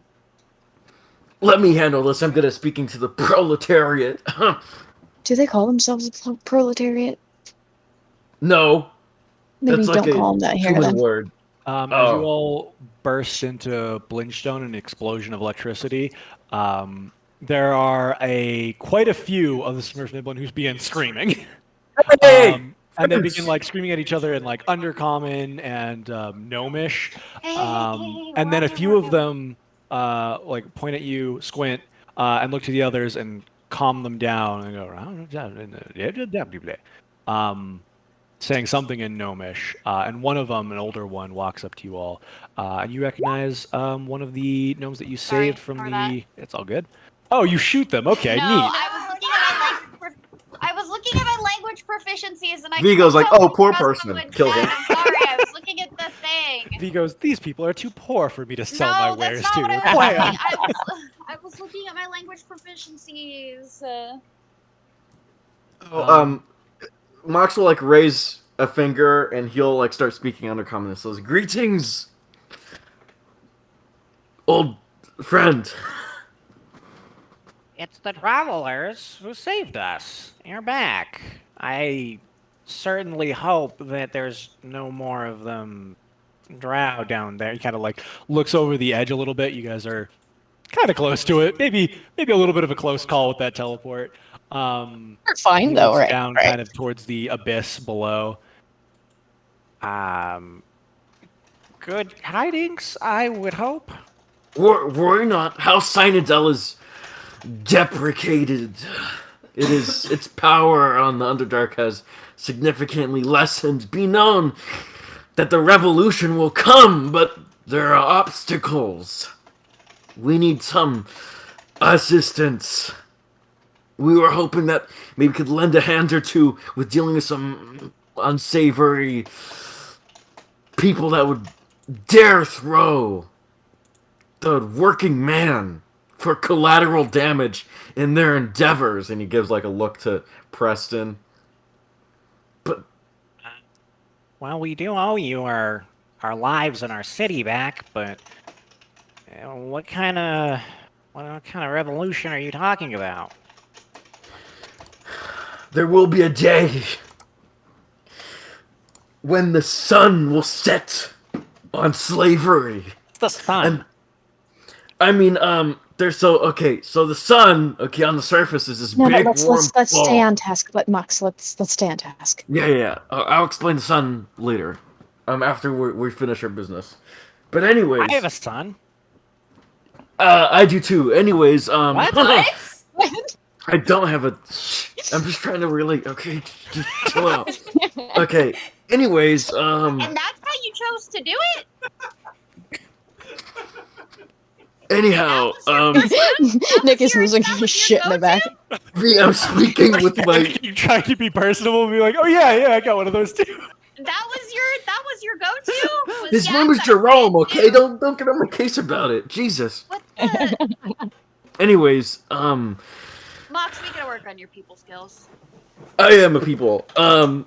Okay. My son's name is Flubberdinger. Oh, nice. I hate you, Nick. I'll have to meet him one day. But we need the expert craftsmanship of your people to assist us in taking down a group of individuals. If they are going to seek out House Malarn, and we can't have any more House Malarn connections happening, can we? Because then House Malarn's gonna start getting confident, and so we were hoping you could help us set up traps or even arm some of yourselves to come up if you have any fighters, any trappers, any explosives, that kind of dilly-dally thing. We're going to intercept this group on the road to House Malarn to Chednasad. You want us to blow up Jed Nassad? No, intercept a group heading to Chednasad. This interception led by us. Okay. We could probably rig together some explosives. I guess we're still recovering for the most part, but we have some stuff left over from before the Cyanidel showed up that we don't have a use for building. How many people do you need to blow up? Ben's gonna turn to Preston. I don't consider one of them can't person, understand like just this. on a moral level. Oh, but- shit. Only Okay. Mox and I believe V can understand this because this is Undercommon. Oh, never mind. Arlo can too, but NPC right now. So I see one as complete and utter trash, which doesn't consider them Does person. that change how hard it is to blow him up? He is a weak little pansy spellcaster, so he should be pretty easy. Okay. Fucking Simon. Sorry, that's my other son's name. Okay. Anyways, What the fuck? yeah, we had a whole like falling out. You know, we have different political views. It's a whole thing. Anyhow, there's fuck. If he'll speak in common, Preston, how many shit fucks are we gonna fuck up? How many DM? Like 6? There used to be 7 of them. And the first time you saw them in the arena, actually, I think there were 7 of them. Currently, there are, I believe, 5 of them. Sorry, there were 6 of them in the arena. There's 5 of them now. 5. We have to blow up 5 shit stains and rid them from the earth. That doesn't sound like too many people. But we need like a lot because you have to really make sure because one of them's really tough. Like more tough than an explosion? I mean, they're very dangerous. Okay, so we need the best you got. I mean, I'll see what we can do. The best we got right now is literally the leftovers. We haven't had time to synthesize any new explosives or go look for the materials even. Anything you can offer will be completely fine. Trust me. I mean, you don't. I mean, we just love any help, and we'd love if some of your men could maybe come with us and help set up like traps, you know, to set them off. But of course, you don't have. We don't have to do. We're not forcing you to do anything. We're just, you know. Well, come with you where? Like, how far do we have to go?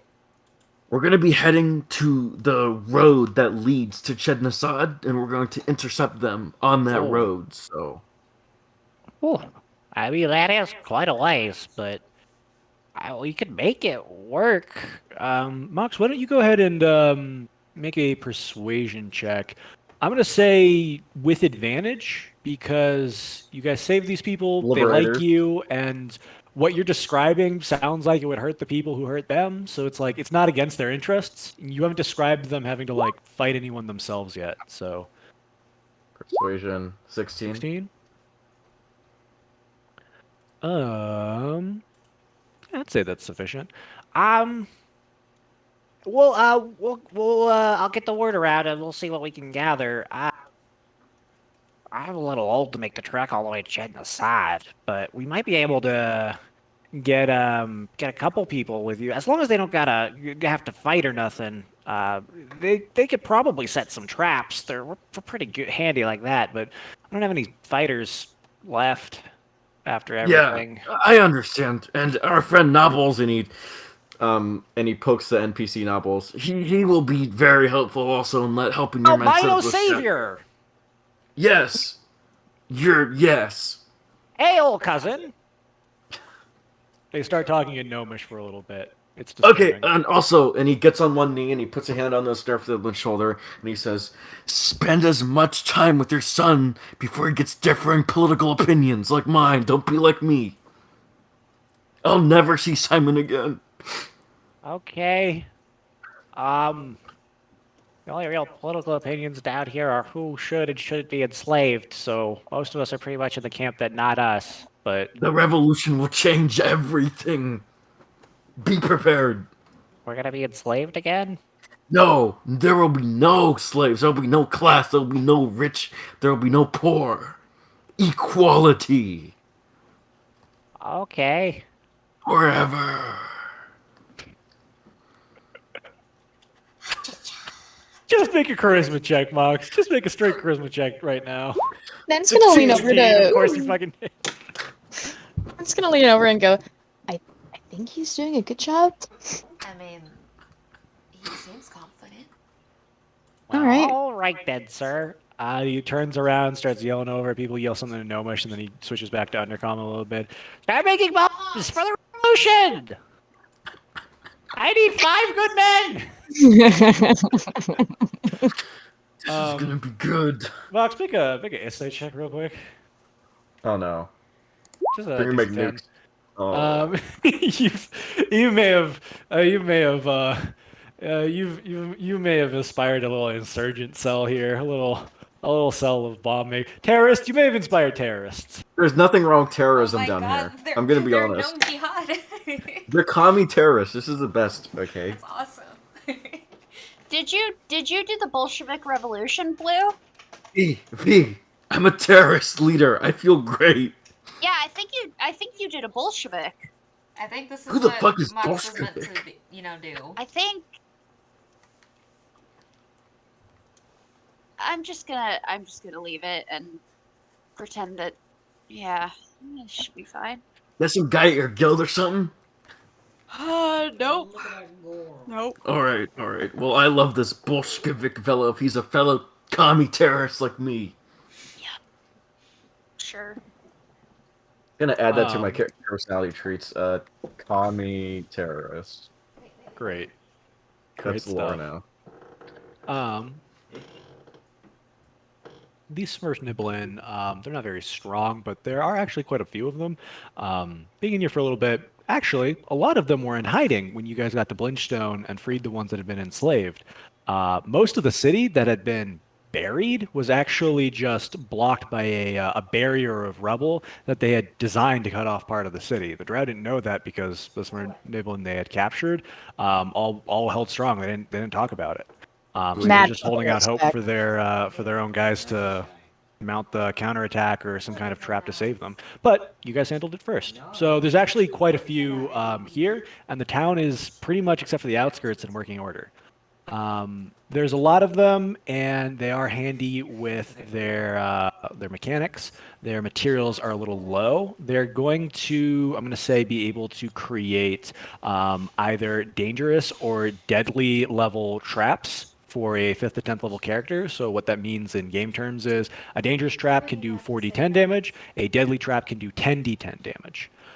What I'm going to roll for is their materials, and then I'm going to do like a quick skill check for them, and that's going to determine how much they make and how much of that is dangerous and how much of that is deadly. I will also make sure that they know that V is in charge of like directing them because he's not a director. He is a guy that says the words and then they do it. I see. Bro, she can't speak. You can speak Undercommon. No. Oh. That's why I was looking at my language proficiencies earlier. She spoke Elvish. Arlo, is I think, can Arlo speak the one with- Undercommon. Arlo speaks Arlo. Undercommon, yeah. No, V spoke Elvish, so she can communicate with the Drow. She cannot communicate with the Smurf Nebula. That makes sense. So Arlo's in charge, and Arlo, V and Arlo kind of have the same brain cell, so it's kind Is of Arlo whatever, in right? NPC mode, or is he off doing some bullshit? 'Cause I He's thought in he was NPC off- mode with you guys. Oh, right he's now. in NPC Yeah. mode? Okay. I will say this, some input you guys have on this. The amount of time you're giving them to make this stuff. If they have a little bit more time, the chances that they're going to make something more deadly is higher for sure.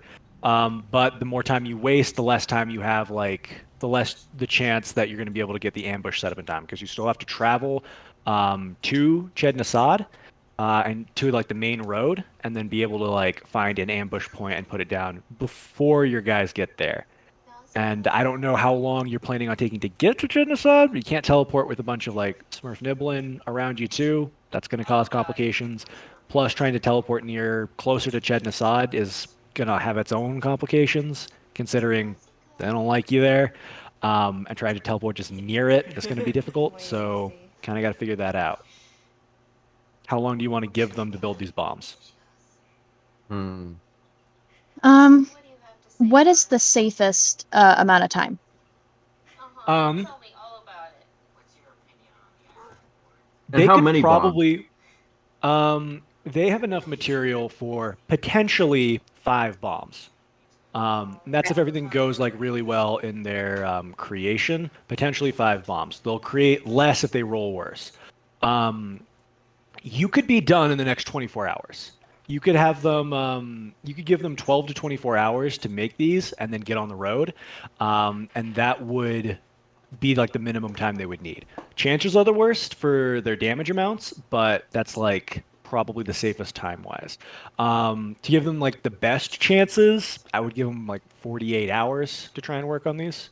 But keep in mind the amount of time that it's going to take Stormfront to get to Ched Nasad. 2 weeks, a week and a half ish from where they were, and they had half a day's head start on you guys. Time for you guys to get to Ched Nasad, to get on the passage and not be detected and everything. probably a week and a half. So, you know, Slowest, difference is gonna slowest will be- be there at the same time. Fastest will be there maybe 3 days before them. if there's no complications on your way to Chednasad and you don't get caught by their own patrols. Because if you remember, there were a handful of times that you were almost caught around Drow cities by demon patrols or Drow themselves or whatnot, just because they do keep watch over their places. So traveling more carefully is going to cause it to be slower as well. Just keep that in mind. So we have. I mean, where does Arlo? Because I don't think they don't have a ranger on their team, right? They don't have someone who's like really experienced. Does ours? You don't know. You don't know Okay. what their capabilities in like travel and whatnot are. Preston, if you want to try and make a check to see if anybody on their team would be capable of getting them safely to Chednasad quickly, yeah, go ahead and make me a DC 15 history check. Okay, guidance. Ooh, never mind. 19, excellent. We're good. Um, FFJ. So their team is made up of I'll just give you like their subclasses pretty easy. Barricade, who is like it's like a name he uses, but he doesn't like give his real name. He really never did when you were there. He's a human cleric on the team, and he specializes in like his very defensive armor and the fire resistance of it. Diana is their abjurer, their anti-magic wizard, who I mean specifically hired, like specifically brought on after you, in fact, for hunting Nen, for hunting a spellcaster. Simon is a warlock of some kind. However, he's gone through a lot of different things since you've been to, since you were with the cult and since like you left. He's clearly different now than since when you left. So you don't really know his capabilities. And then their Tabaxi hunts beneath canopy. She is some kind of tracking specialist. She is some kind of, maybe not ranger in the same sense that Arlo is, but some kind of specialist in the same fields. So if anyone could probably get them there, probably would be her. Good to know. Good to know. Good to know. So it's very possible that they could get there, and especially with the added use of magic on top of that to divine things. So yeah, we should still get there as soon as possible. Give them 24 hours then. Okay. By the way, Nick, all the stuff for what we're buying, I put in general Great stuff. in the Discord, Okay. so you know. So Nick, quick question. So if we do the the bombs, are they going to be like layer actions for us then? Like how is that going to work in combat, or are we just going to surprise them with bombs at the start?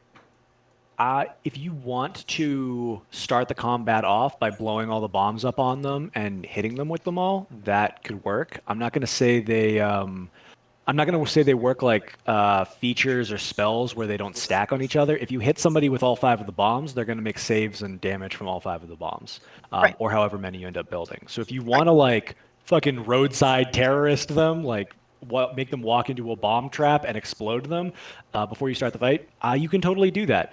If you want to explode them during the fight, you'll have to be careful about your own party members, their bombs. But the triggering method, kind of up to you guys. Other than like something remote that doesn't make sense, like if you set up a tripwire to pull the fuse on the bombs and blow them up, that could work. If Nen wanted to shoot a cantrip at them from a distance to blow them up, that could work. I want to ask Nubble something. For Because sure. because I'm not entirely sure how artificers work.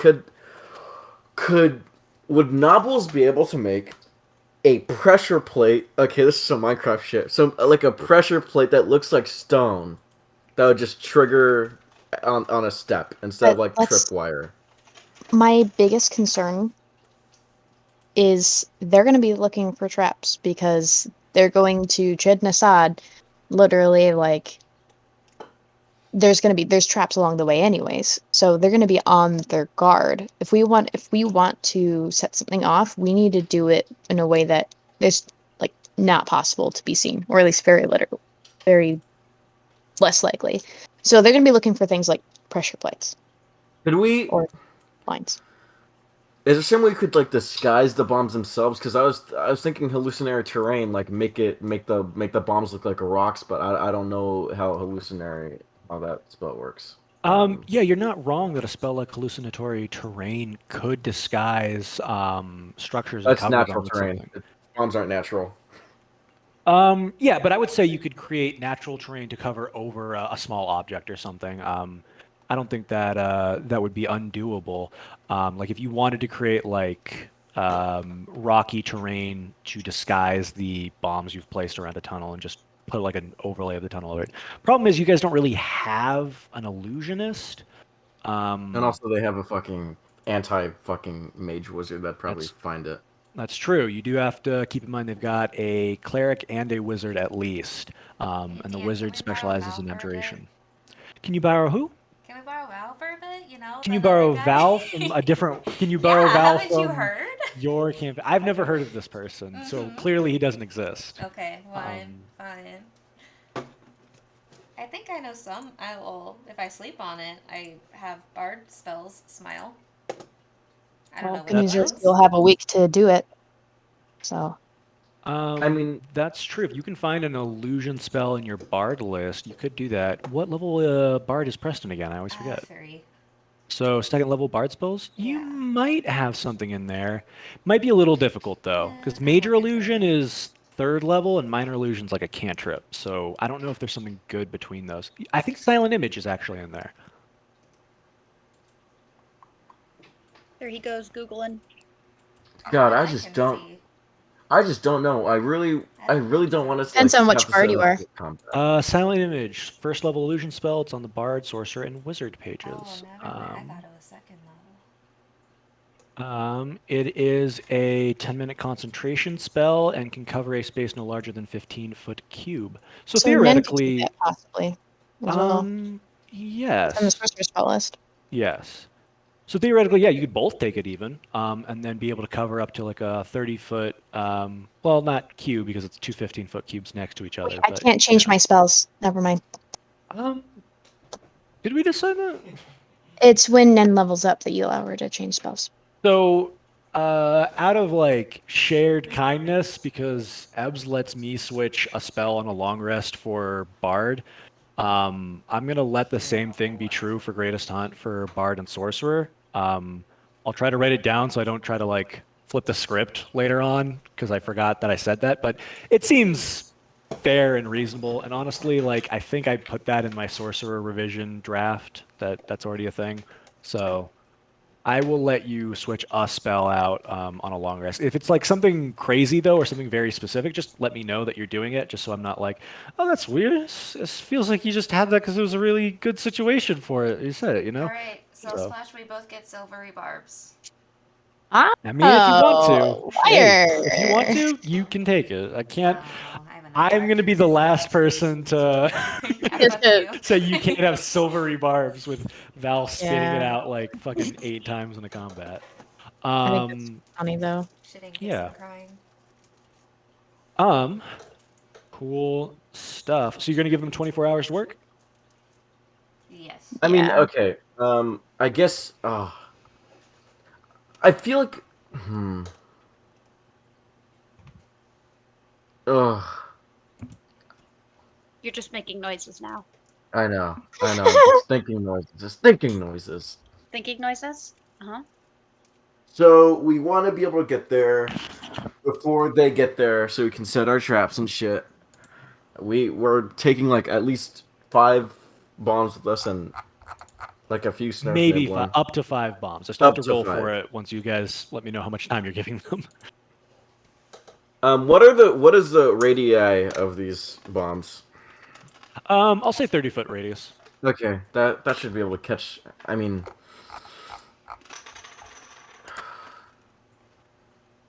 do we still have the flying carpets?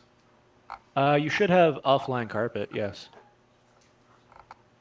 I will say, if you guys want to bring like some Oh my sort of God. Niblin with you, that's gonna drag your speed down, your travel down, because I believe the majority of what you guys did last time you were here was flight-based travel to get around some of the worst terrain. Yeah, it was. And you divided that up however you did We last could time. I'm probably not just gonna. have Nobbles do all the setting up work, and like The Snarf Leblin can like me help. and Arlo I can get guess. all I the mean, shit where we need to put it.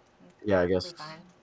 Yeah, as long as you guys don't like do something crazy with the bombs on your way there, really it shouldn't be something difficult for you guys to set up a triggering mechanism once you get there. And you're I already was gonna planning to disguise say. it with magic, so. I was gonna say like, hey guys, we could probably, we could use the flying carpet to kamikaze into the group, but then I was like, oh, we need someone to do that, and I don't think anyone wants to kamikaze into the into Stormfront. That would have been a sick trap, though. Imagine if we did. That is an insane idea, though. Okay, so 24 hours. Are we confirmed on this? Because I'm going to roll for it. Yeah. Yes. All right, fuck it, let's do it. Yeah, 24. Okay. I am going to make 5 checks. I'm going to set the DC of a dangerous bomb to 15 for them, and a DC of a deadly bomb to 20 for them. They are going to be doing a straight roll because they've only got 24 hours to do it. If it had been 12 hours, they would have had disadvantage. 24 hours, they're going to do a straight roll. If they don't make a DC of 10, the bomb backfires, which doesn't necessarily mean anybody dies or gets hurt like permanently. It just means you're down a bomb out of the 5. Could- So, Could Nobbles help out with this some way? um, Can he like help at least one bomb being made or something? sure. I'd say that's fair. He can give advantage to one roll for one of the bombs. Yeah. I'd say that makes sense. And I think that makes sense because like these are like mechanical bombs, not like arcane. Yeah, bombs. he's an artillerist too, so I think this Oh, is yeah, maybe also within that, his yeah. field. That's like his whole thing. Yeah. All right. So for the first bomb, the one Novels is helping with, that's it with advantage. Oh, I forgot to say how much the bonus these guys have is. I'm going to say they have a +7 because this is something they're good at. Yeah. So for the first one, that is a 4 on the first die and an 8 on the second one. It's a good thing they had advantage because that will be a. Oh, I said DC 15 for a dangerous bomb, didn't I? Yeah. Yeah. I guess if they don't meet the DC 15, the bomb fails entirely, not DC 10. But they have Yeah. a +7, so pretty good. 8 + 7 though is 15, so they do make one dangerous bomb to start. So that's 4 more rolls now. That is going to be, was almost very good. That's going to be 6 + 7 is 13. The second bomb is going to fail. Okay. 7 + 3 is 10. Third bomb fails. Jesus. That's going to be 14 + 7. That's going to be 23. That's a deadly bomb. Oh, thank God. Sorry, Oh. 21, but that's still a deadly bomb. 14. We have 14 D10 so far. That's another 14. That's 2 deadly bombs. Oh, So shit. that's 2 deadly 24. bombs and 1 dangerous bomb. So that's going to be, I'm going to say it's a dex save, DC 15 for half damage when the bomb goes off for anyone within 30 feet of it. Good. And Okay. that's 2 of them do 10 D10 and 1 of them does 4 D10. Sweet. Writing down these notes real quick for myself so I don't forget for next time.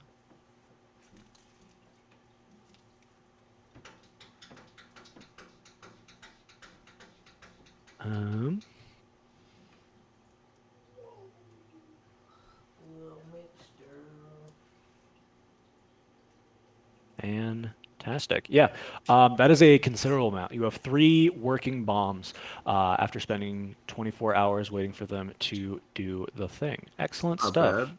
It's not bad. Right at now we all. fucking Not run. bad We're at good. all. I will say these bombs have like the they've got like a volatile quality of them. If they get set on fire or hit with Cool.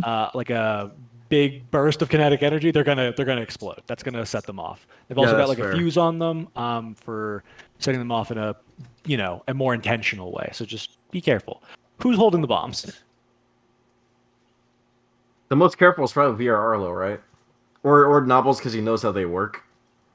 I would say it's the triggering mechanism currently on them. Extremely simple. I don't think it'd be I don't think it needs somebody who knows how they work necessarily to keep them safe. But I mean, you could give them the novels just so you could like, you know, MacGyver a triggering mechanism on them quickly if So- you need that for some reason.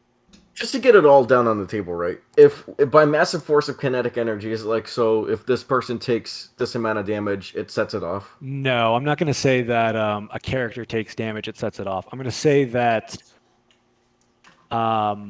if you are subject to an AoE that includes like fire or lightning, I'm going to roll a d20 on a nat 1, that bomb is going to go off. And if you like fall from a great height or are hit by like some kind of I don't know, fall from a great height or something, you know, something where like a lot of momentum all of a sudden for no reason. I'll probably roll a luck check to see if the bomb is hit by it, if like you land on the bomb when you land, and then if you do, I'll roll a d20 and on that one it explodes. It's not So- very likely, but there is a chance that if you're holding it, something could happen and you could explode. So I'm thinking V because V is very good at evading, and maybe Arlo Yes. too. That's fair. And Yeah, I he's would good at say Yeah. evading. I would say if you succeed on a dex save with evasion, then there's no roll for the bomb. So Yeah, yeah. no, that makes sense. And then, do you have like a protection from elements thing that could possibly like half damage from yourself if you do take like fire or lightning damage?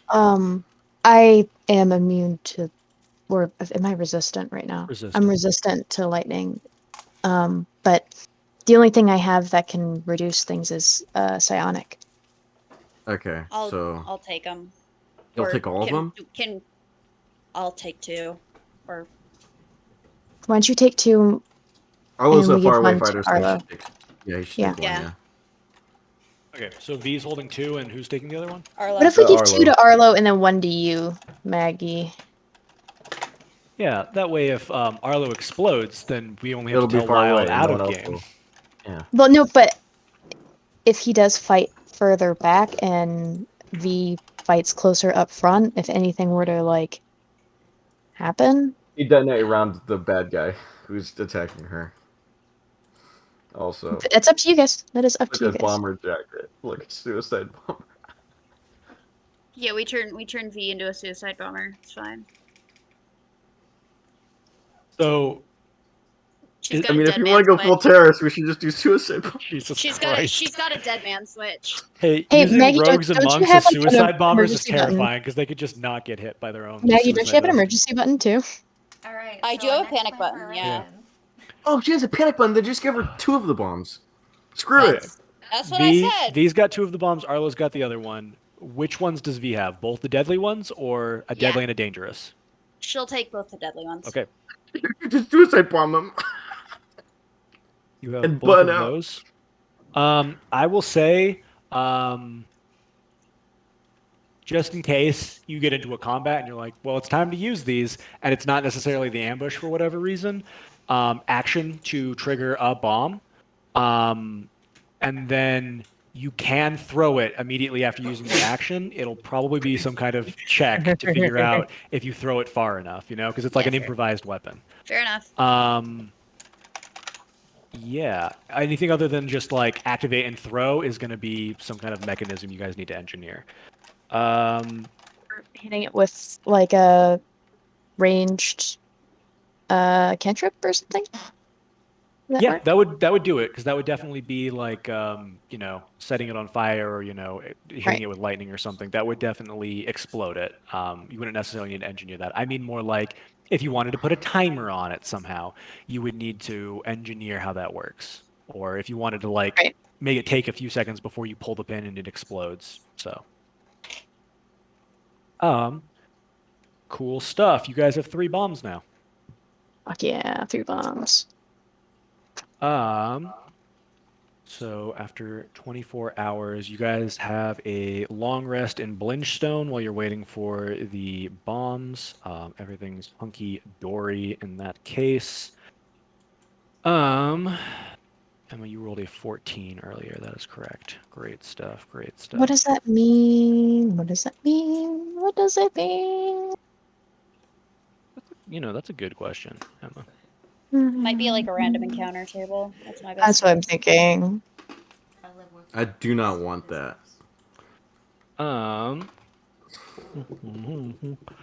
Uh, 5, 2. Da, da, da, da, da.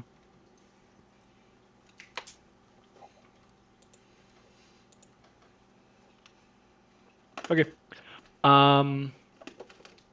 Yeah, as you guys are getting ready to depart, your bombs are being put into these like these square metal case. It's got pockets for more equipment if it needed it, but only 3 of them are full. It could probably fit like 6 different things.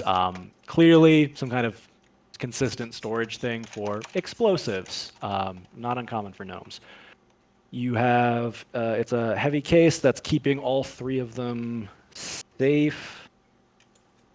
Oh, I'm sorry. No, V's holding 2, Arlo's holding 1. That way, you guys have quick access to them. You could, if you want, put them in some kind of like solid case, put them in the bag of holding, and keep them safe from there if you want. It means you won't have quick access to them if an emergency comes up and you want them. But it'll mean, you don't have to worry about them going off prematurely. They're just good for an ambush later. Honestly, I That's your think we guys' just choice. keep. I think we just keep them for the ambush. I don't think we'll run into any encounters where we're gonna really need like 20d10 fucking. Unless we Yeah. run Yeah, into that's them. true. Yeah. We could run into the bitches ahead of time. Up to you guys. I'll let you guys decide that. Oh, yeah, I'm good with whatever, guys. I think we should just hold on to them for as long as we can. Yeah, let's put them in the bag.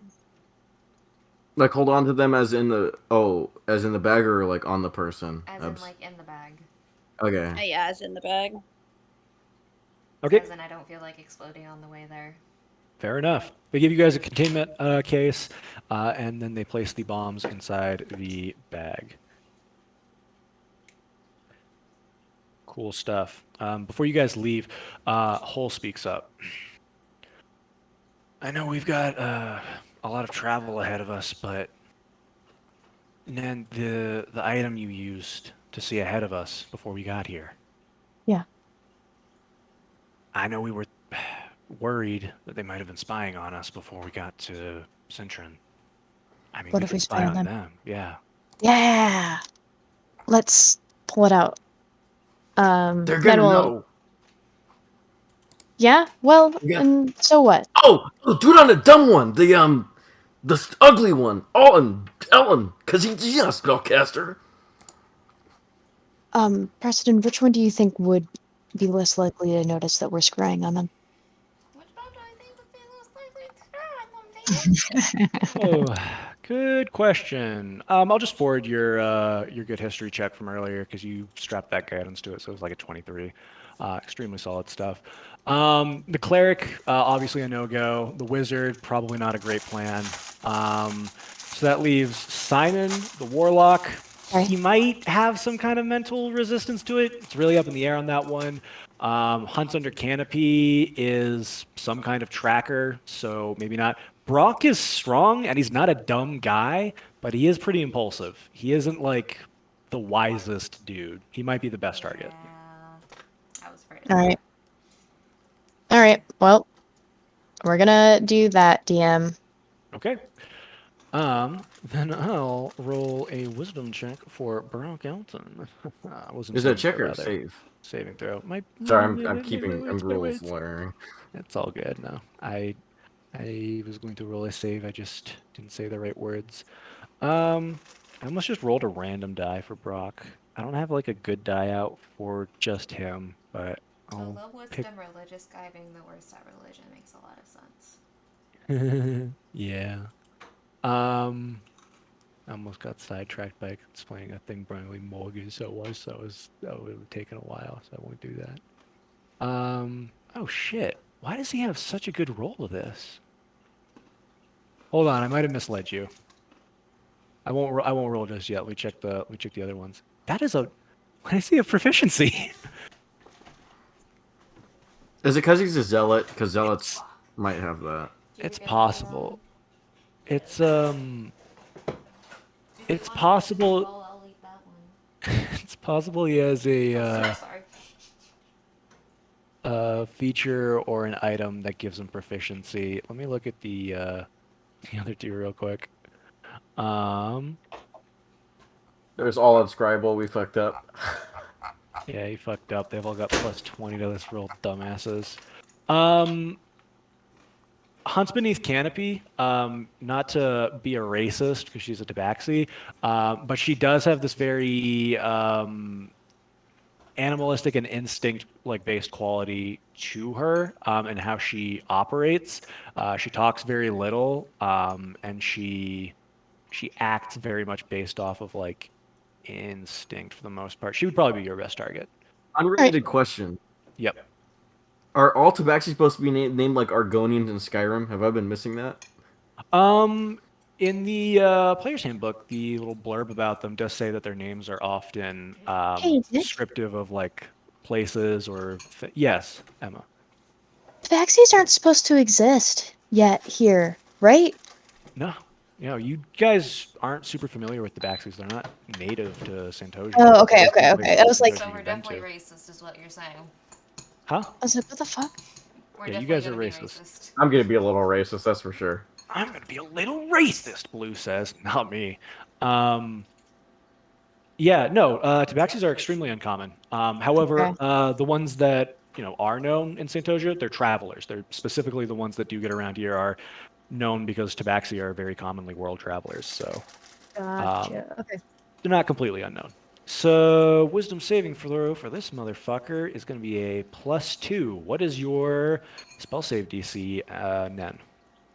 My spell save DC is 20. 20. Very good.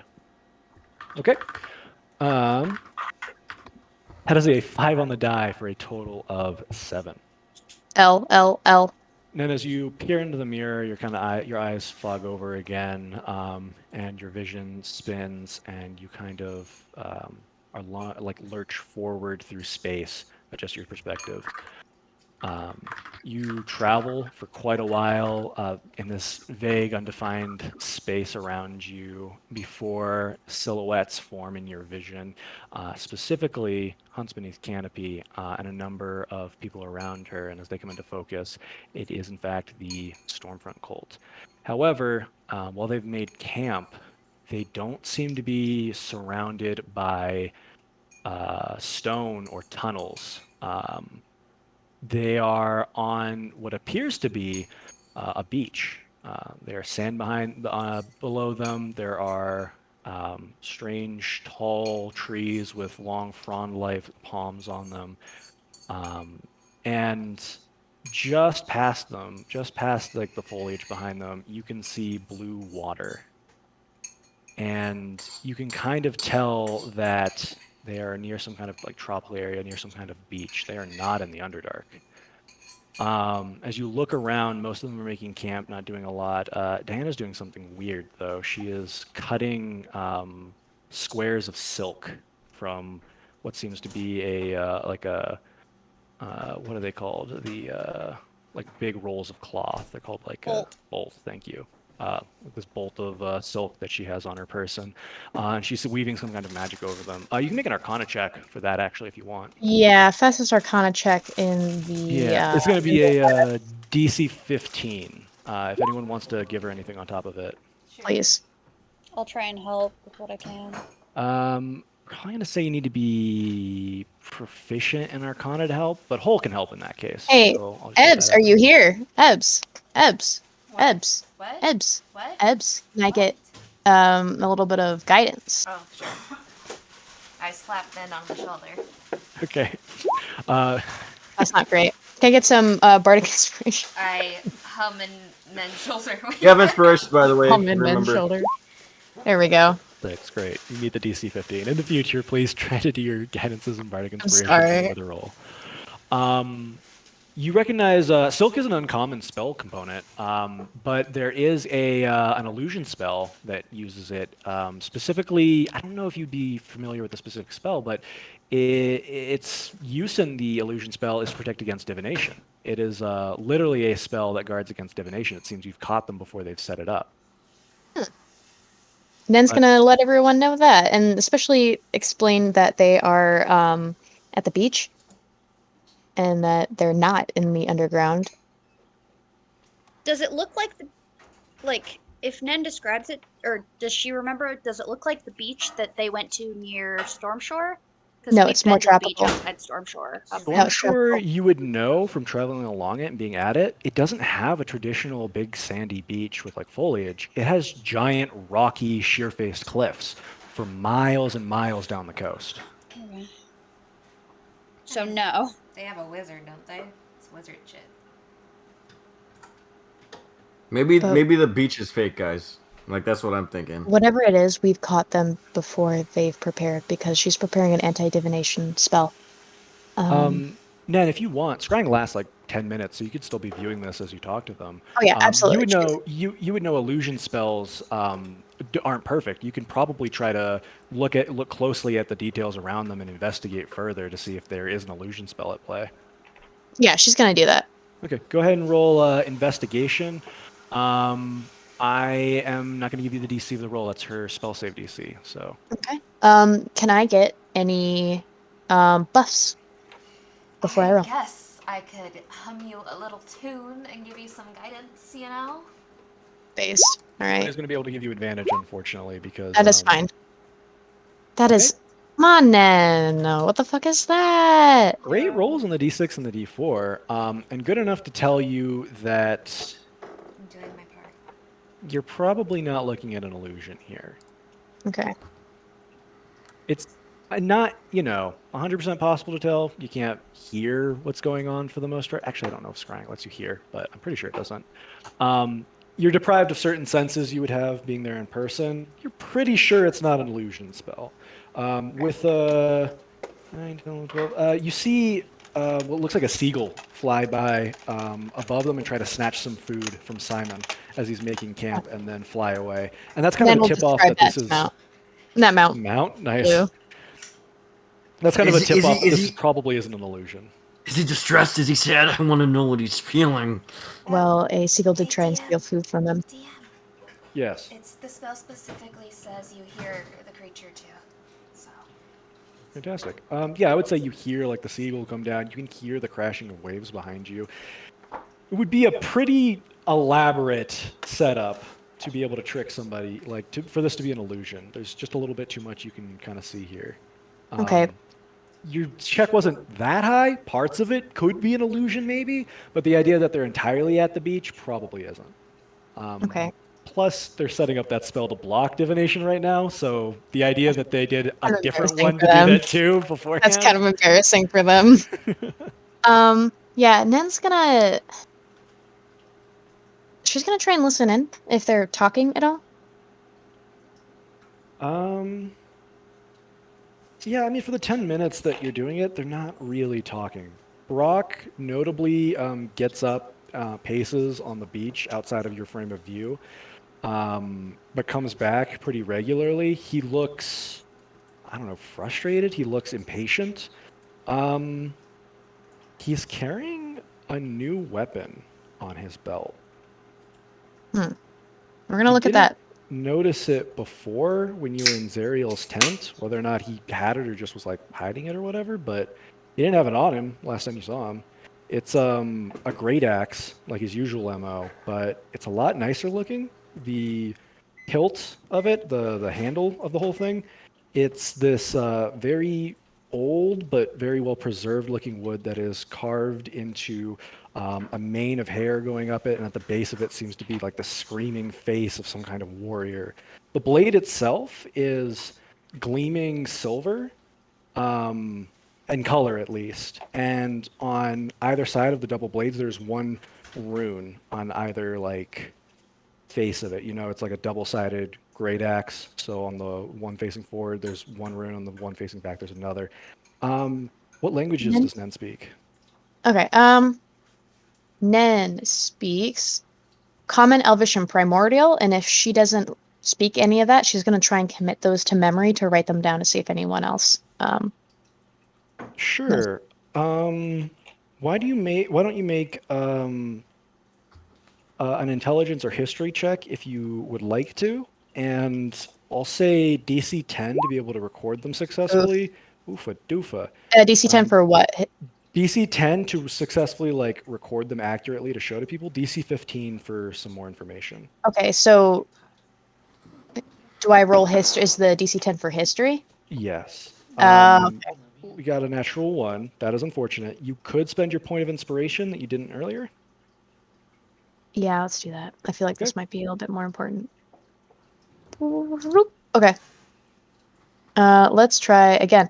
This time, may I have some help? Like a little no, something. None, you're the Oh, best. You so can do it. I believe in you. Oh, here. okay, thank you. That's a 9 plus 4 plus 6. That mean, just is below 15. 14. Yeah, so that doesn't meet the 15, but you do successfully like record the runes. I would say like pretty easy to just like draw them with your hand free as you're looking at it.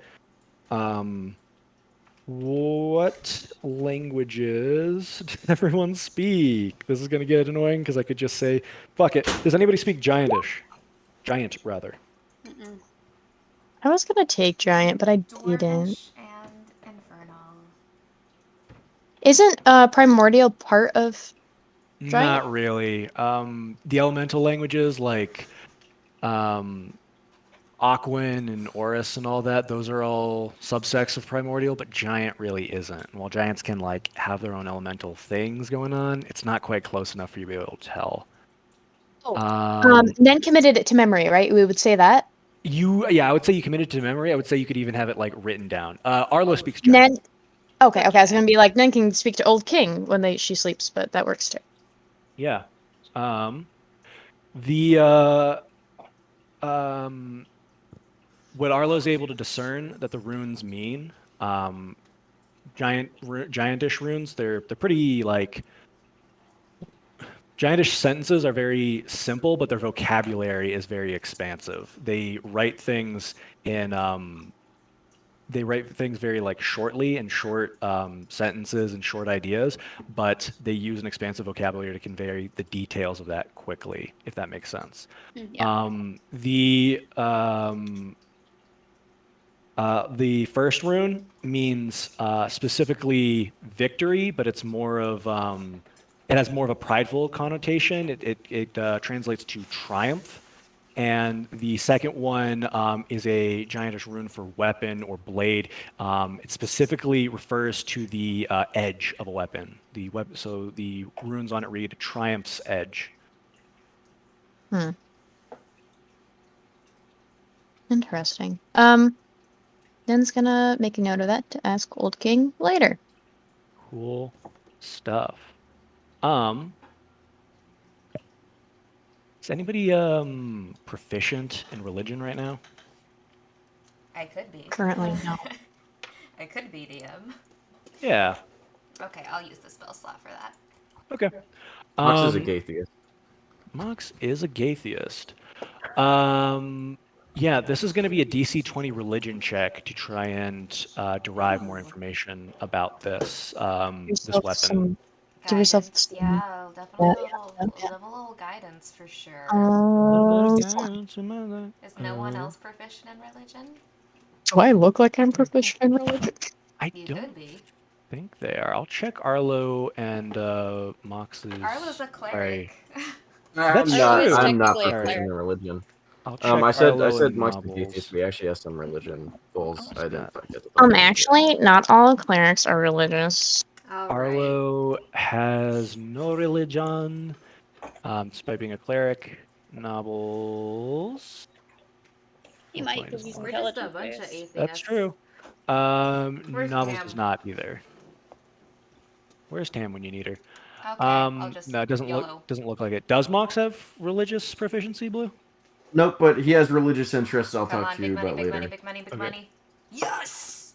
Very nice. Go! You just barely slipped that in. Holy shit. That's huge.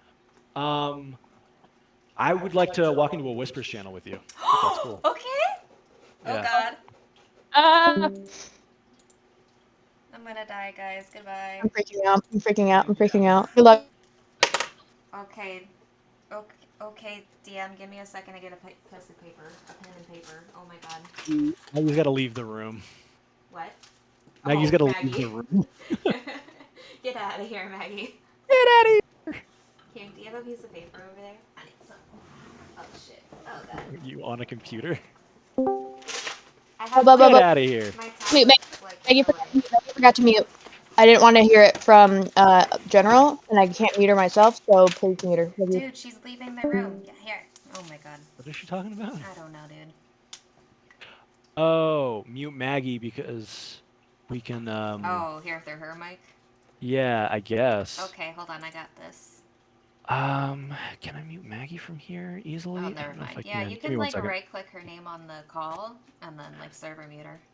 I can server mute her? That seems so mean. And then you just unserver mute her.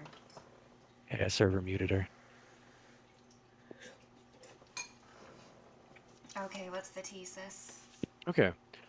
As you read the runes Triumph's Edge on well, not read. As you read the runes for Triumph's Edge on the piece of paper that Nena's described, or that is Nena described, and Arla has translated for you, those words ring out to you in your memory from a story Brock Alton once talked about. In ancient times, in like ancient era, first era sort of deal, a story wide in the Cord Church, despite it being so fractured. It goes that a champion of Cord wished to gain his favor and his notice. He slayed a great serpent with his axe, and he tore out its heart, and he prayed to Cord to let him bathe his weapon in his blood and gain his blessing, and Cord did not. Cord said, "You are unworthy. The serpent is unworthy." He fought 100 men in battle by himself and bathed his weapon in their blood and prayed to Cord for his blessing. And Cord said, "You are unworthy. They were unworthy." Finally, the man says, "Cord, I wish for your favor. I wish for your approval. Send me a champion so that I might prove myself. Send me something that is worthy." And Cord obliged and sent a man taller than mountains with footsteps like thunder and cloud like hair, coral in its beard, and lightning in its eyes. And the man buried his axe in the creature's heart and was successful over it. And as his weapon drank in the blood of Cord's creation, he gained Cord's favor and was known from then on as a champion. And while that is widely known in the Church of Cord as a story, the reasons behind it they vary. But that axe, sorry, not the reasons behind it, but the meaning that different sects of the Cord Church take away from it are varied. Some figure that it is a message from Cord's teachings that it is only worthwhile to challenge something that is difficult to fight, that's something that is challenging, something that is not easy for you to overcome. Some take it as a meaning that you should, in your attempts to be powerful or prove your might, you should aspire to even the greatest of heights, even the God's strength, even if that seems too great or overzealous, because there is no height you should not attain. Brock believed it to be much more literal in that killing descendants or those of great power of Cord was the only way to truly gain glory in the eyes of Cord, to gain the power of one of Cord's champions. He believed it to be very literal in his own interpretation, and for that is why he was considered zealous or fringe in the eyes of other Cord beliefs. And the system so high. Sorry. And the common among the common factors in the legend in sects of the Cord Church are, while the champion's name was lost, the weapon's name wasn't. And the weapon's name was Triumph's Edge. Shit, okay. And I think putting that story together with some of the other things Preston has considered, why was Brock in Cintron? Why is it that Yeah. in Redwater they have the same accent as him and a Church of Cord there? And I think it probably hits Preston that Brock was in Redwater before it was attacked by Orcus, and he probably went to the church and found something before going to Cintron. Yeah, okay, shit. Fuck, great, I love it. And we have no idea what the thing is. Well, Well, it's probably a sword, let's be real. it's But probably the axe, but probably the axe, yeah. where exactly he got it along the way, Like, questionable. why But did they he just didn't have, keep we know he does. ancient artifacts in bumfuck towns? Okay. Well, as far as you know, the relic was lost to time. Like most sects believe it doesn't like it was just a myth or it doesn't exist anymore. It was just a symbol of the story. Some that do believe it exists just believe it was lost to time or lost to the hero's tomb somewhere. The idea that it was in Redwater probably doesn't make a lot of sense. The idea that the information or a clue that he needed for where it actually was. Was it just happened to be at the church, or? Well, you didn't go to the church in Redwater, so it's difficult to say what exactly he learned there. But clearly he learned something that put him on the trail for this thing, and now he's got it for however he does, and he's not in the Underdark. So we're gonna go back into the voice channels now. Cool stuff. Have them Oh, cycle no. through. Oh, Hi. all right. Someone let Maggie know she can come back. Alan John is Cord. That's the reveal. I just guessed it. Yeah. How'd you know? That's crazy. That's crazy. You have anything to share with the class? Maybe wait for Maggie to come back. She's on her way back upstairs. There might have been words shared. Oh, Or to my food food. words shared? You see Preston. Oh, wait, it's Maggie here. Hold on. Oops. I also sent you a TikTok. I'm not sure. Maggie's sitting down right now. She sent you a TikTok, Nick. She did send me a TikTok. Hello. Hmm. Yeah, I straight up went all the way downstairs and grabbed myself another You- monster, and then You started forgot to going- mute. I had to panic and go in to Oh. Nick and Ebs' thing. Like It's okay, Maggie I forgot to cyber-muted mute. you. Yeah. Shit, sorry. It's okay. All I right. didn't even Ebs? think about muting my mic because Yeah. you were there. Yeah. Okay, well, yeah. Yeah, I was just sitting at the top of the stairs, but I could still hear you. Like, I could hear your voice, but I couldn't tell what you were saying, so I just went downstairs. Again, what's up, I'm Ebs? gonna explain now. Sorry. Yes. You basically see Preston have a little brain blast of his, like his eyes grow wide and he like sits down and he pulls out like an old tome.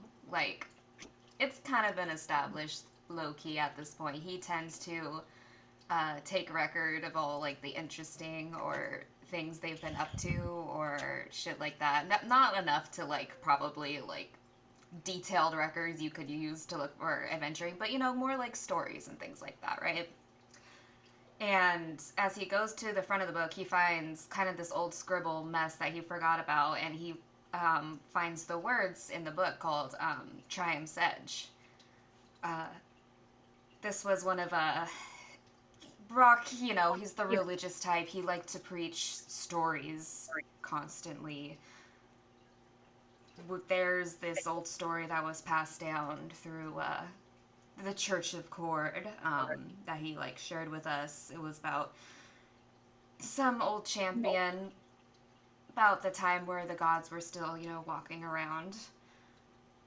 He wanted to prove himself. He wanted to be this god's specific champion, and he went around killing, you know, people and beasts and just, you know, all these different creatures up until he finally faced the mightiest beast they considered at the time, this giant serpent. He defeated it, took his heart as an offering to the god, and said, you know, essentially, am I worthy yet? And he was turned down, and he said, what can I do to you to prove to you that I am worthy to be your champion. He sent a giant from the sea of unlike any size and strength that anyone had seen before, and sent him against the champion. And the champion prevailed, and had this blessed axe by the gods, and it was called Triumph's Edge. And legend has it, you know, the whole moral of the story is that if you want to prove yourself to Cord, you have to take out the biggest and the baddest thing, and only then, when you are completely undefeatable, are you truly worthy of him and his, like, you know, his eye, his praise. The story of killing this champion, killing a giant with an axe, I think in his mind then, if you're descended from the storm giant, if he kills you, he can be Cord's champion. Not specifically just kill you, not when you're helpless. He needs to fight you, and he needs to win with everything you have. So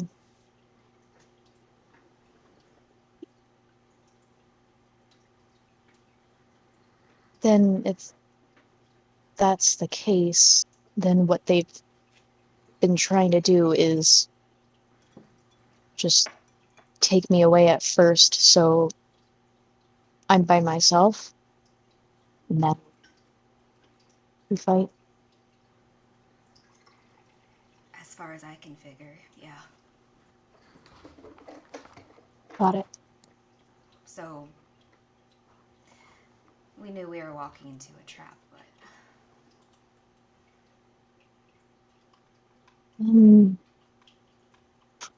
Why are they at a beach and not where they know we will be? are we sure it's not like some It's not an illusion. teleportation, or they have like Arlo has that hut? He can make that one place we go into. Wouldn't that be the same thing? No, there's a seagull that came down to try and take Simon's food and then flew away. I don't know, Nen.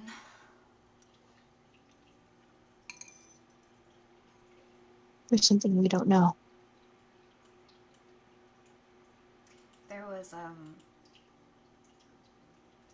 There's a church in Redwater that we should have went to. Cord's church.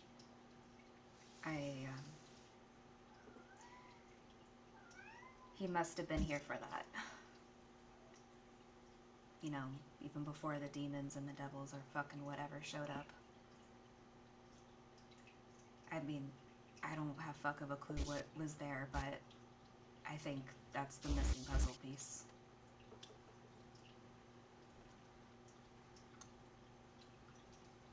That he was there. Do you think he got the weapon from Redwater? It's very possible.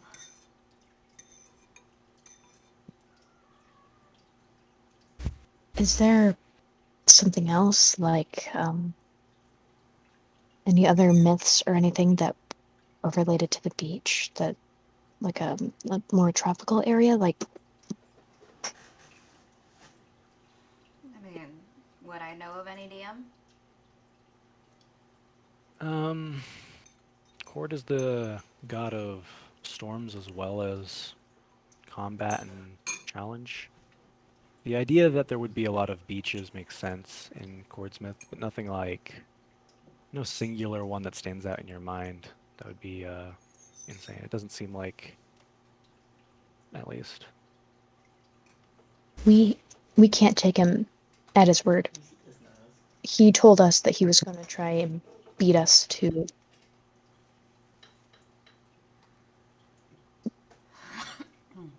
the battle, and if that's not the case, he just did that to make us think he was gonna. That's what he was gonna do, but obviously that's not the case. And to get us to do their dirty work. Yeah, And they're presumably going to try and take the credit. not even that. It's just to distract us.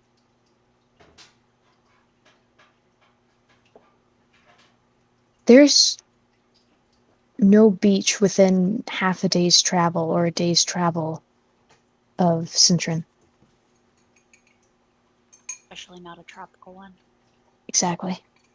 So they had to have teleported somewhere. And they have a But- wizard, so that makes sense. Right. So. If that's the case, where's the more tropical part of the continent, Nick? Do we know? The more tropical part of the continent you're on. I'd say make me a history check. Pretty simple shit. I'd say literally DC 10 history check.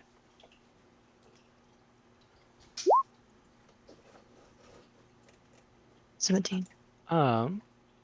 In Santosia, there's not a ton of tropical locales. The further north you get, past the Obsidian Empire, it's pretty cold and barren. Around Stormshore, of course, is like the rocky cliffs. If you get up to around Adrathil, the beaches are nice. They're not really tropical. And if you go further south towards like the equator on the continent, the fucking the desert, the one you guys have been to, the one I'm for some reason fucking blanking on. God, The the Silver Blasted Lining? Wastes. That The Silver too. Lining's a denser part within. Yeah. I guess it's a ring within the Blasted Wastes. Yeah. Yeah. Even the outskirts of the Blasted Wastes are pretty like barren, and it extends practically to the coastline. So there's really no tropical locales on Santosia. Now, other places in the world, sure, but not really within, not on the continent you're on. They're on a different fucking continent. I mean, they do have a tabaxi. I don't know shit about Tabaxi, I'm gonna be honest with you. That's the point. That's because they come from the other continent. Then what does Cord have to do with being over there?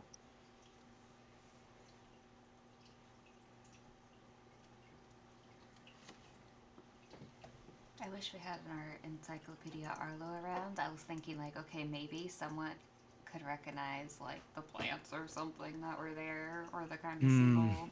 Very unlikely. None of you have ever been off Santosia. Mox comes from underground, but that's not helpful in this case. So really unlikely that you would notice that, especially since Nen got to look at the foliage, like the wildlife for 10 minutes. I would have to translate that secondhand.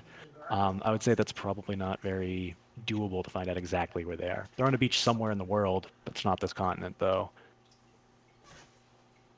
Nen, Yeah? I'm gonna say because you have all the pieces for this, and I think like you might piece this together. Make an intelligence check. It is going to be a DC 20 though.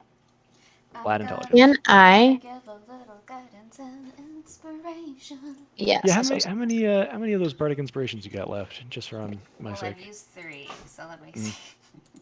I Pretty just sure you get as assume I many have as a bunch. your.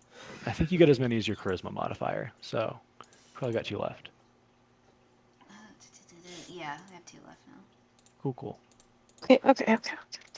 Okay. So I'm getting one of those and guidance. Yeah. Hey, here goes my +0, guys. Oh, Doable. Still Doable.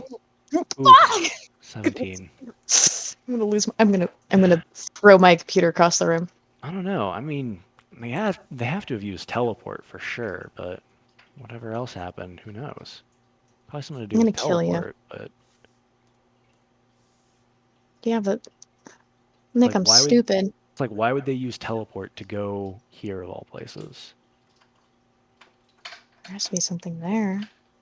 Or they teleport in and out of the Underdark. But even then. Come on. Guys, please help. I'm stupid. I'm also stupid, so. Does anyone have Arcana proficiency? Hold us. Hold does have Arcana proficiency. If, hypothetically, Yeah. if it requires Arcana, then could Nen like be like spitballing with him to help like advantage? Because he also probably doesn't have a super high intelligence. Does Nobbles not have I'll allow it. proficiency? Nobbles probably does. Can't imagine he doesn't. This is gonna be, because they have proficiency, but because they're missing a factor that Nen was not. They're gonna What roll factor? Arcana with disadvantage. And then if you want to help either of them and make Nen's a flat gonna help. roll, you may. Oh. Sounds good. Hole has a. Oh my god. Oh no, this is Brock's sheet. I was like, where did his proficiencies go? Hole has +5 to this check, so +5 with advantage.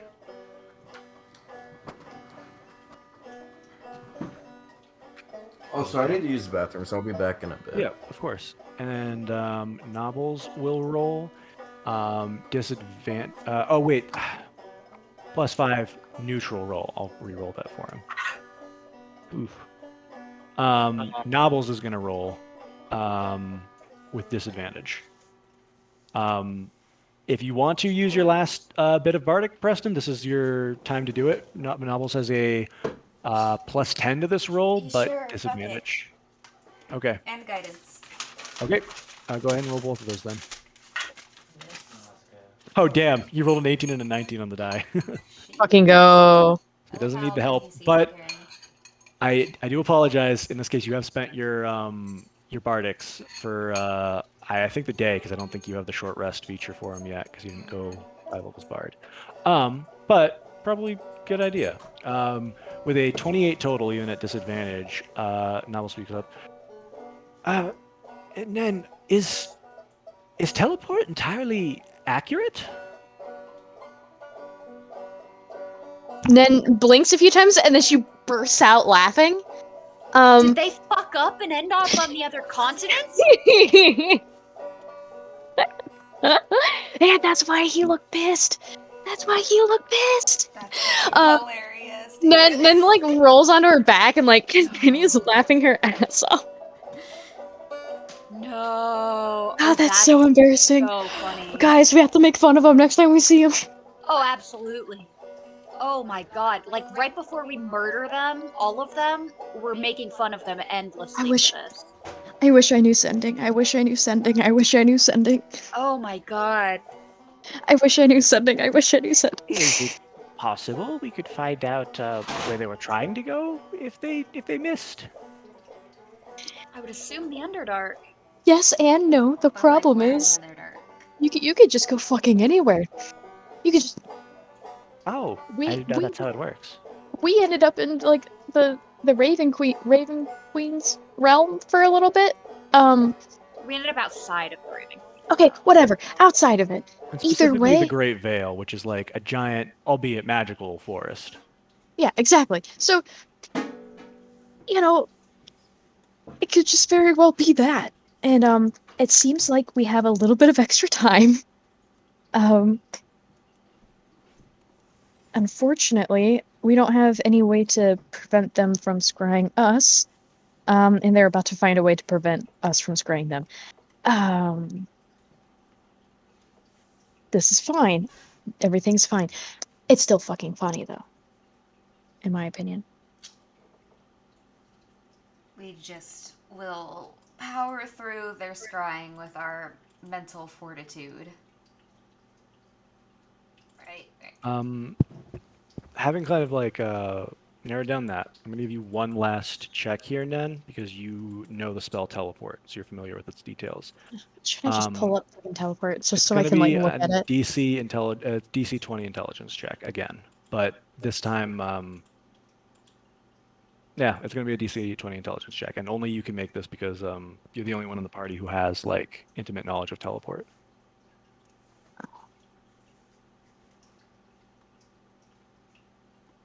Okay. I'm just looking at teleport to see if I like fucked up and I I'm missing something. Like just- the mishap. Why don't you go ahead and roll, and then you can check anyway, either way, with Okay. whatever the roll Okay. is. Okay. With guidance. I'm gonna kill Okay. myself. Be right back. Yeah, I mean, can't put your finger on it, but it is hilarious that they fucked it up somehow.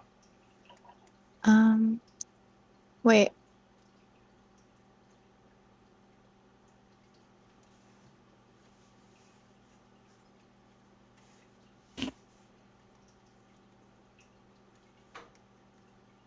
I'm gonna pull this up on bigger thing. While Emma is doing that, you guys finished your long rest in your 24 hours here at Blinchstone. So other than the Bardics that Preston has consumed so far, you're basically topped off. Do you guys want to start heading off on your various flying methods to make your way towards Kednasad so you I can will start playing your summon ambush? Mystery Desu. Very good. All Are right. we taking the Pegasi with us?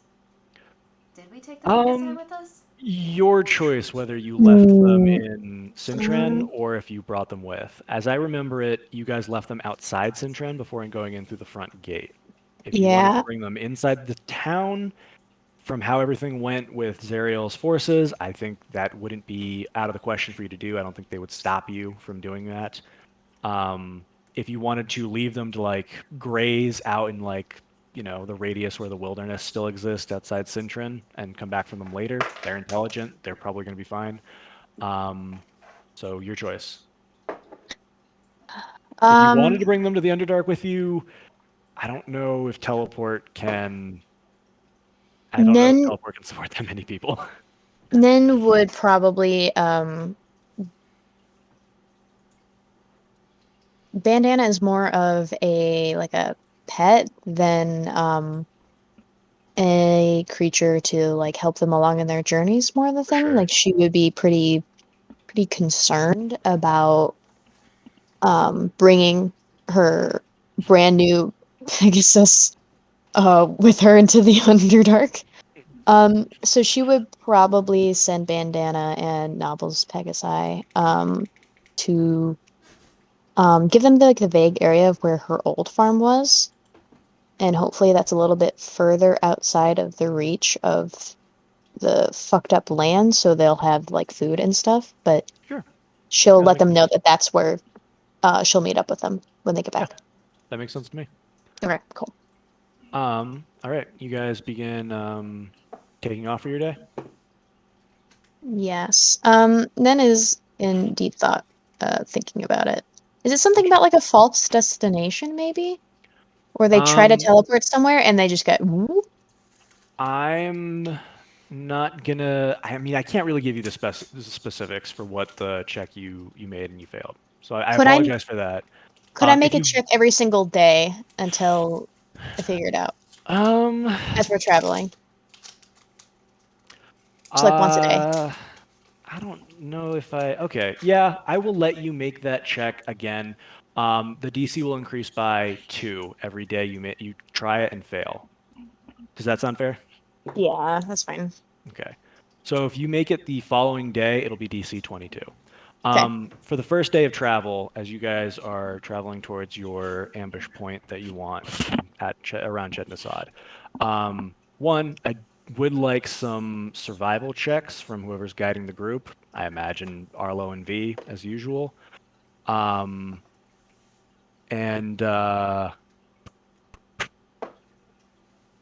I would say make them at advantage. You've done this whole journey before, although you did it the opposite way last time, but it's really not that difficult. I'll let them both make the check at advantage without one of them just helping the other, just because you've made this journey It before. was survival. Yes, please. I'll roll Arlo's on the board too, just in case. I don't know why I would need to, but no, I forget V has higher survival than Arlo. That's funny.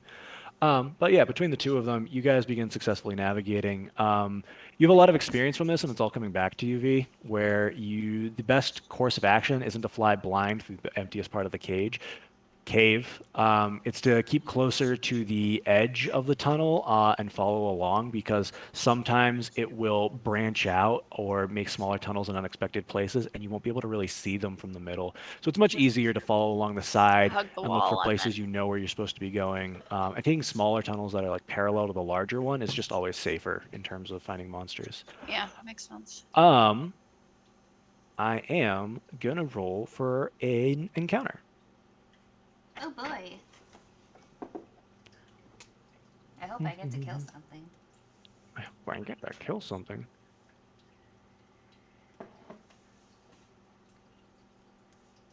Mm-hmm. I feel like I'm losing my mind. What am I missing? Oh my god. Sorry, You I'm know? stupid. It's really getting to you. I mean, there's no way to know, to be honest. I mean, because we know that they're on the other continent. We know that for sure, but like, Yeah, you've deduced that. You're pretty certain of that. yeah.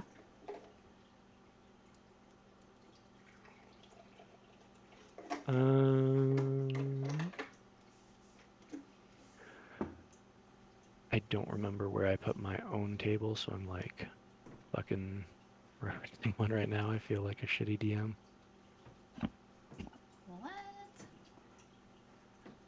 What? Great stuff. This is a weird. Oh, I see. Okay, let's go. Yeah. Can somebody roll me a d20, please?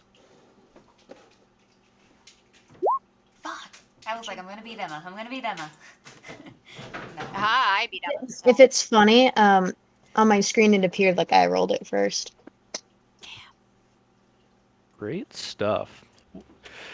V and Arlo, as you guys are traveling along the edge of this cavern going forwards, V, you kind of use your boots to scout forward every so often to get away from the carpet, parting yourself forward. There's actually a massive light coming from deep in the cavern, the main central cavern, that you wouldn't have expected. You didn't see it on your way through the last time.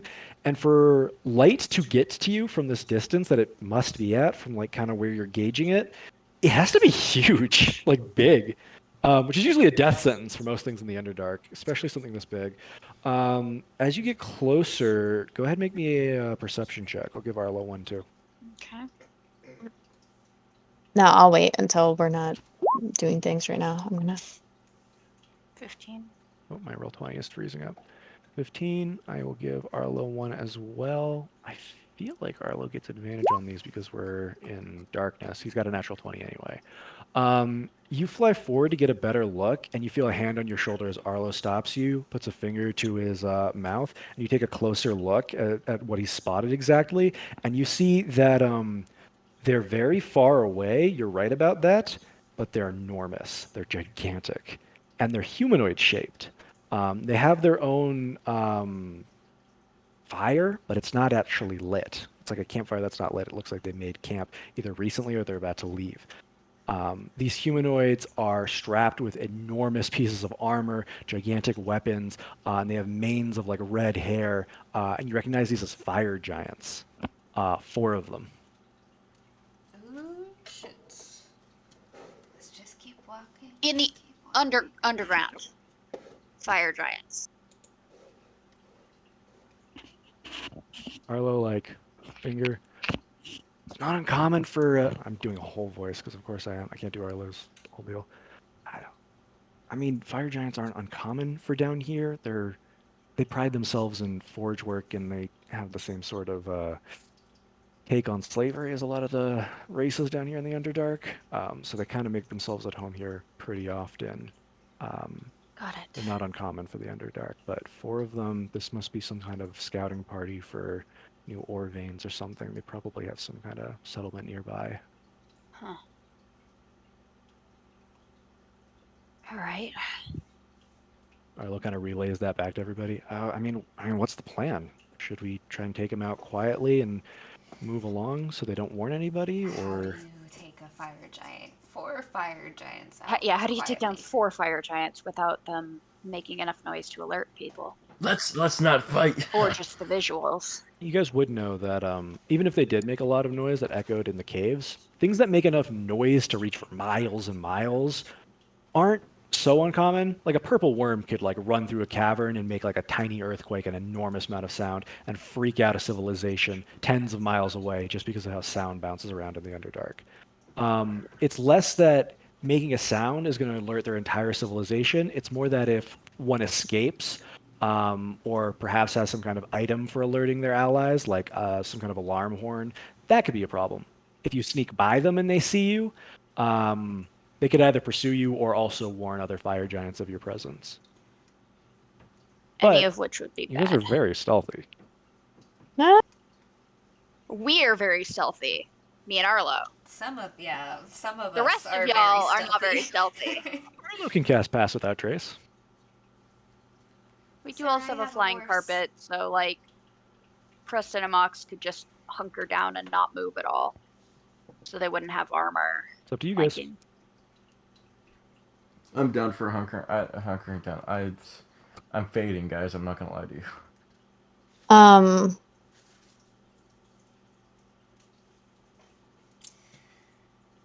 Yeah.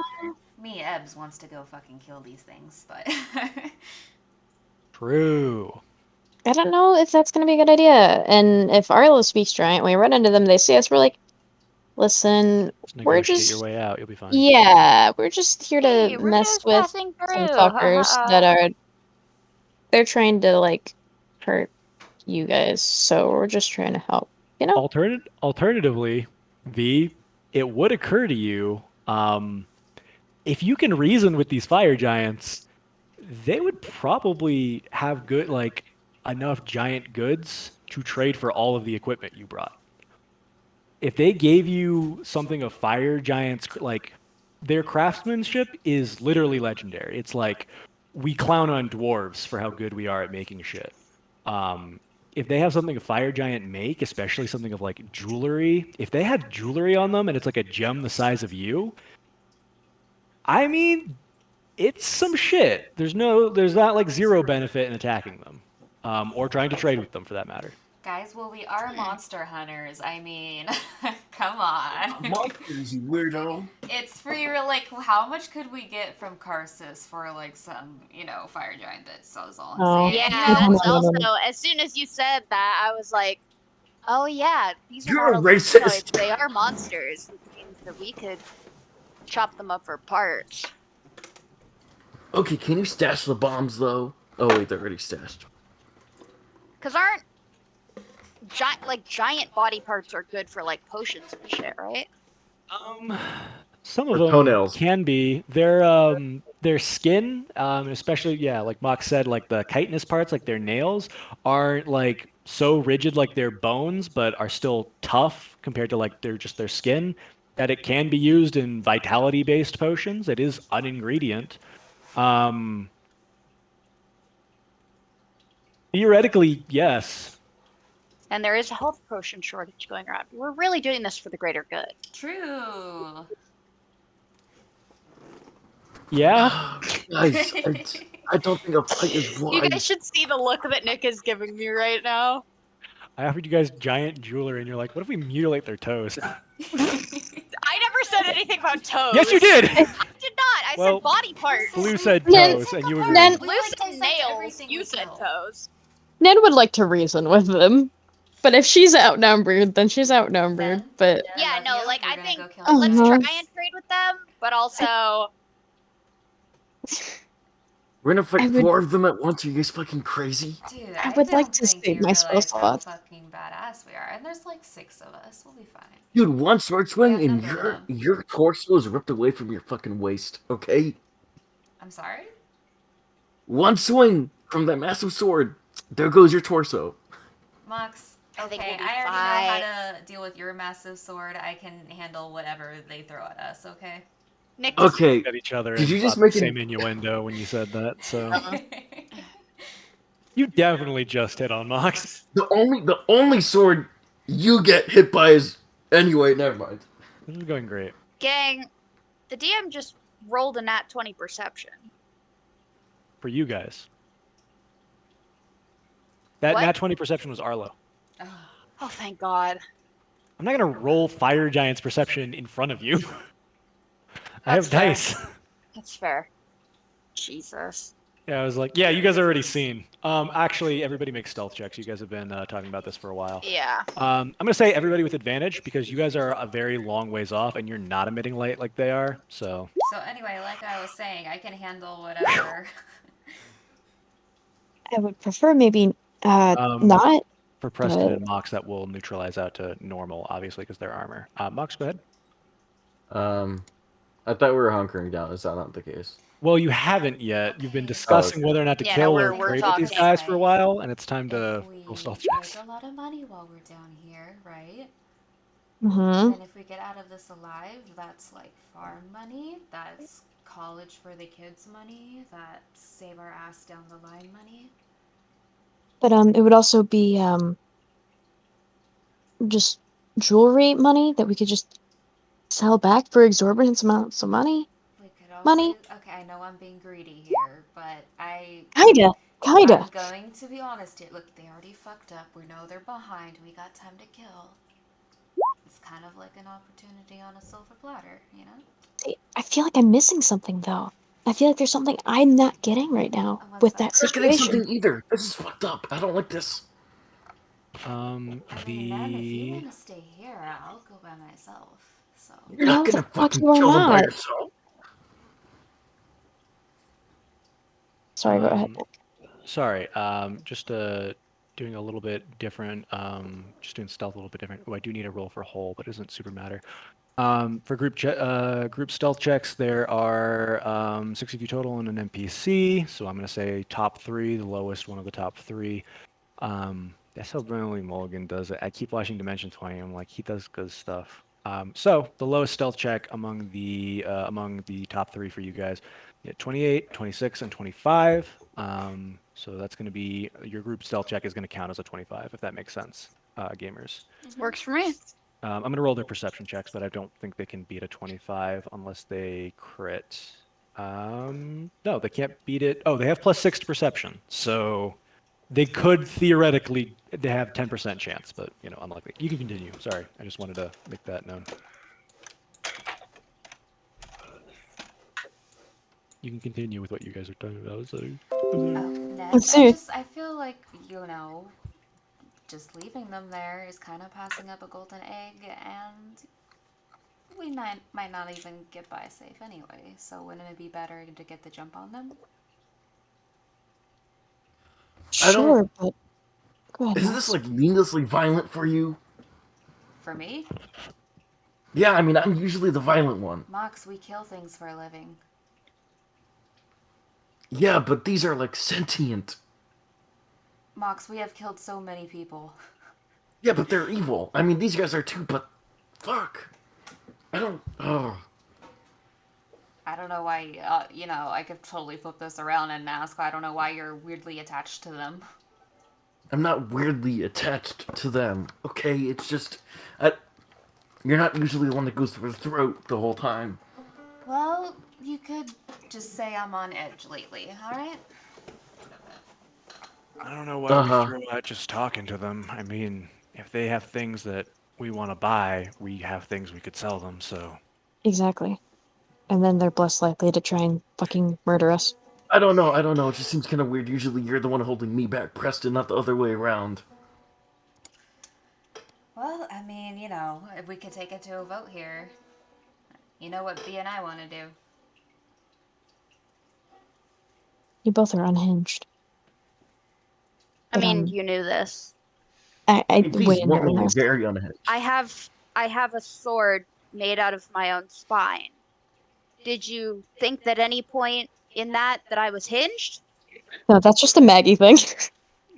she's right. Listen. Was I talking as V? Oh, Who yeah? knows? We're the same Yeah. fucking The same person. voice. She's just cooler than me. I mean, if we're gonna do a vote real quick, easy to say that I think Arlo would vote with V, Paul would vote with Nen, and I'll just roll an up and down wisdom check for Nobbles, and I'll say that 10 or below, he wants to avoid them. He just wants to keep calm, avoid them. 11 to 15, he wants to reason with them and trade. Above 15, he wants to murder them. Okay. 10 or below, he votes to avoid them. So we're at an impasse because I'm the deciding factor. Yeah. Let's weigh in they're slavers. That's true. They are slavers. Oh, they're slavers? Then in Yeah, that case. they're absolutely evil, guys. I don't know. It I, does say evil on their character sheet. I was not made aware of this. No, they're very evil. No, he said that like they have the same opinions on slavery as most creatures in the Underdark, which is Wait, Oh, so if they're slavery. I did slavers, not that hear means that. they're the ruling class, right? You guys are like making me feel like I'm crazy right now. You guys are gaslighting Preston into not wanting to kill slavers. No, in that case, yeah. Honestly, they'll probably enslave us if we Here's a W trade for with the them, anyways. proletariat. Kill 'em.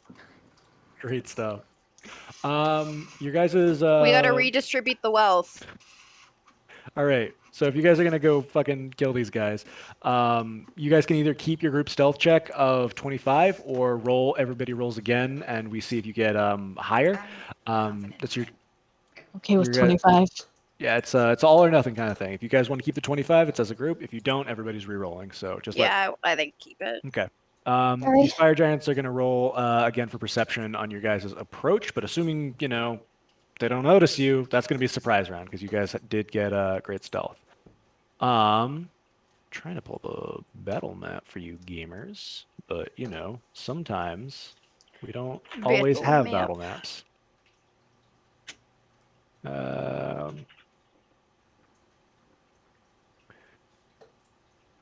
You'd think after running like a whole Underdark thing that I'd have a lot of battle maps for the Underdark. You'd think that. Dude, battle maps are fucking scarce, dude. I don't know what to tell you. Yeah. That's true. That's true. I have a collection on Pinterest that I share with Blue. You share that with me? I gave you the link. What do you mean, my dude? Oh man, have I been missing it the whole time? I honestly, you've gotten like some maps off there for Earthed, and I thought you've been looking at it the whole time. Damn. I don't But know I have about like, that. yeah, I have a whole Pinterest board of them, and then sometimes I'll like smash them together. Like I did that for the fire, the hills shit. Are we gonna run this combat this session? I think you are overestimating the strength of these fire giants. I mean, I don't know. I Dude, we're really strong, man. Like, we're super strong. because I'm pretty sure they're like CR fucking or something.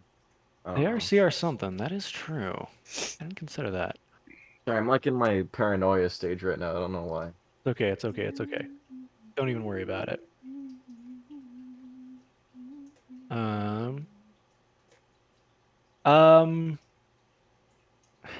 Yeah, it's fine. I'll just put everybody on this map. It's fine. It's fine. It's fine. It's fine. Are Just, we gonna hide the bombs before we? They're already hit it, They're in, right? yeah. They're in the whatchamacallit, the bag of holding. Okay. Does somebody want a Jaeger, fucking Arlo and novels for me? I'll take one. I don't care which one. Why don't I have default token for not Mox? What the hell happened? What the hell happened? Well, I can was take saying you knew it. Arlo. Fantastic. Okay, that should work now. I have 1,300 pins. 1,372 pins It's a lot of of pins. maps. That is a lot of pins. I will share my map Oh, I'm knowledge missing- I'm with missing the that. masses. I am missing Sag. Nen is missing. Where is Nen? Not in this dimension. Islago. Where the fuck is my whole token? Bruh! Did you lose my brother? I guess I He's did. dead. He's dead. Sorry. He's in his logo. Sorry. He's dead ahead of schedule. My bad. Hole is in Islago now, actually. The whole Found his token is on the front found his token. page. I found It's his on the front token. page. It's just on the art tab, as you might expect. range. I'm ready to switch back over to fucking Foundry now that we have a router I can access, but I didn't do it today because I didn't really feel like sacrificing my prep time for the session for that. But next time, oh boy.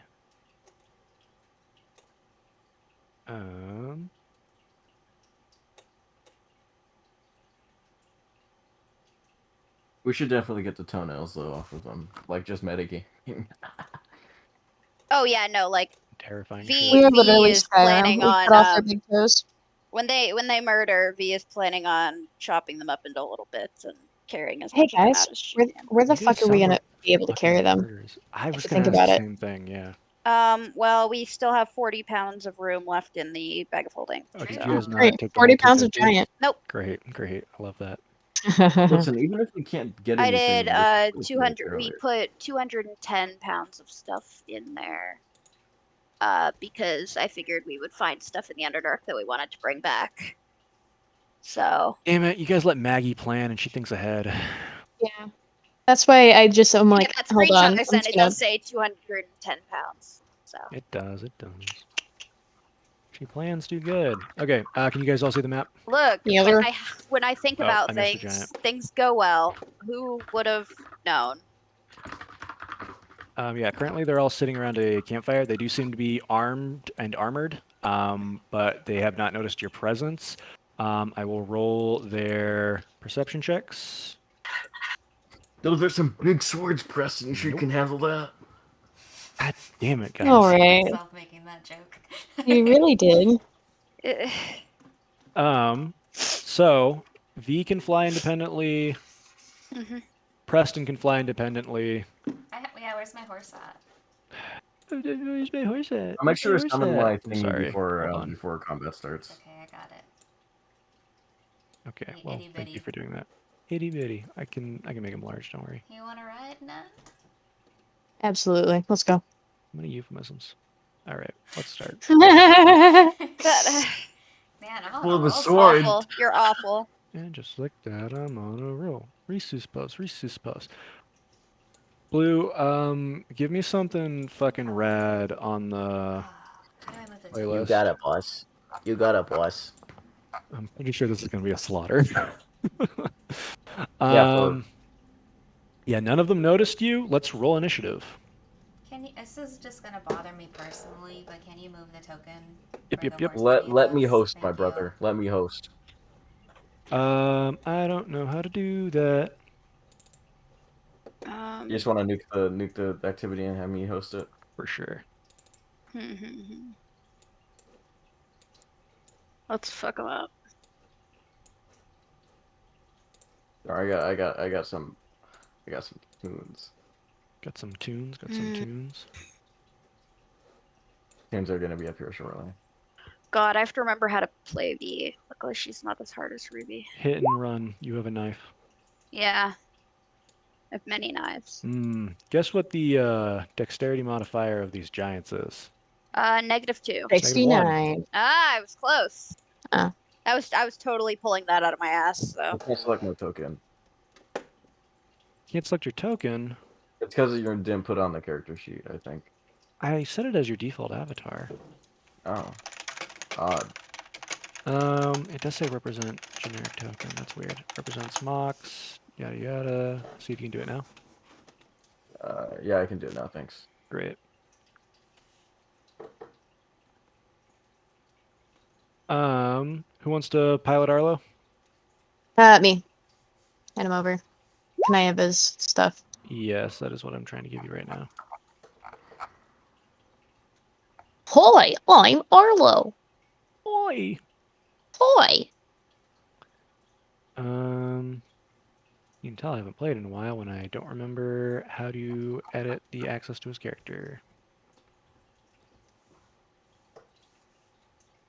No, I don't want to archive Arlo. Goodbye. Hi, I'm Arlo, and I'm being archived. Hope you find your dad. bye, my friends. I'm gone. Seriously, how the fuck do I do this?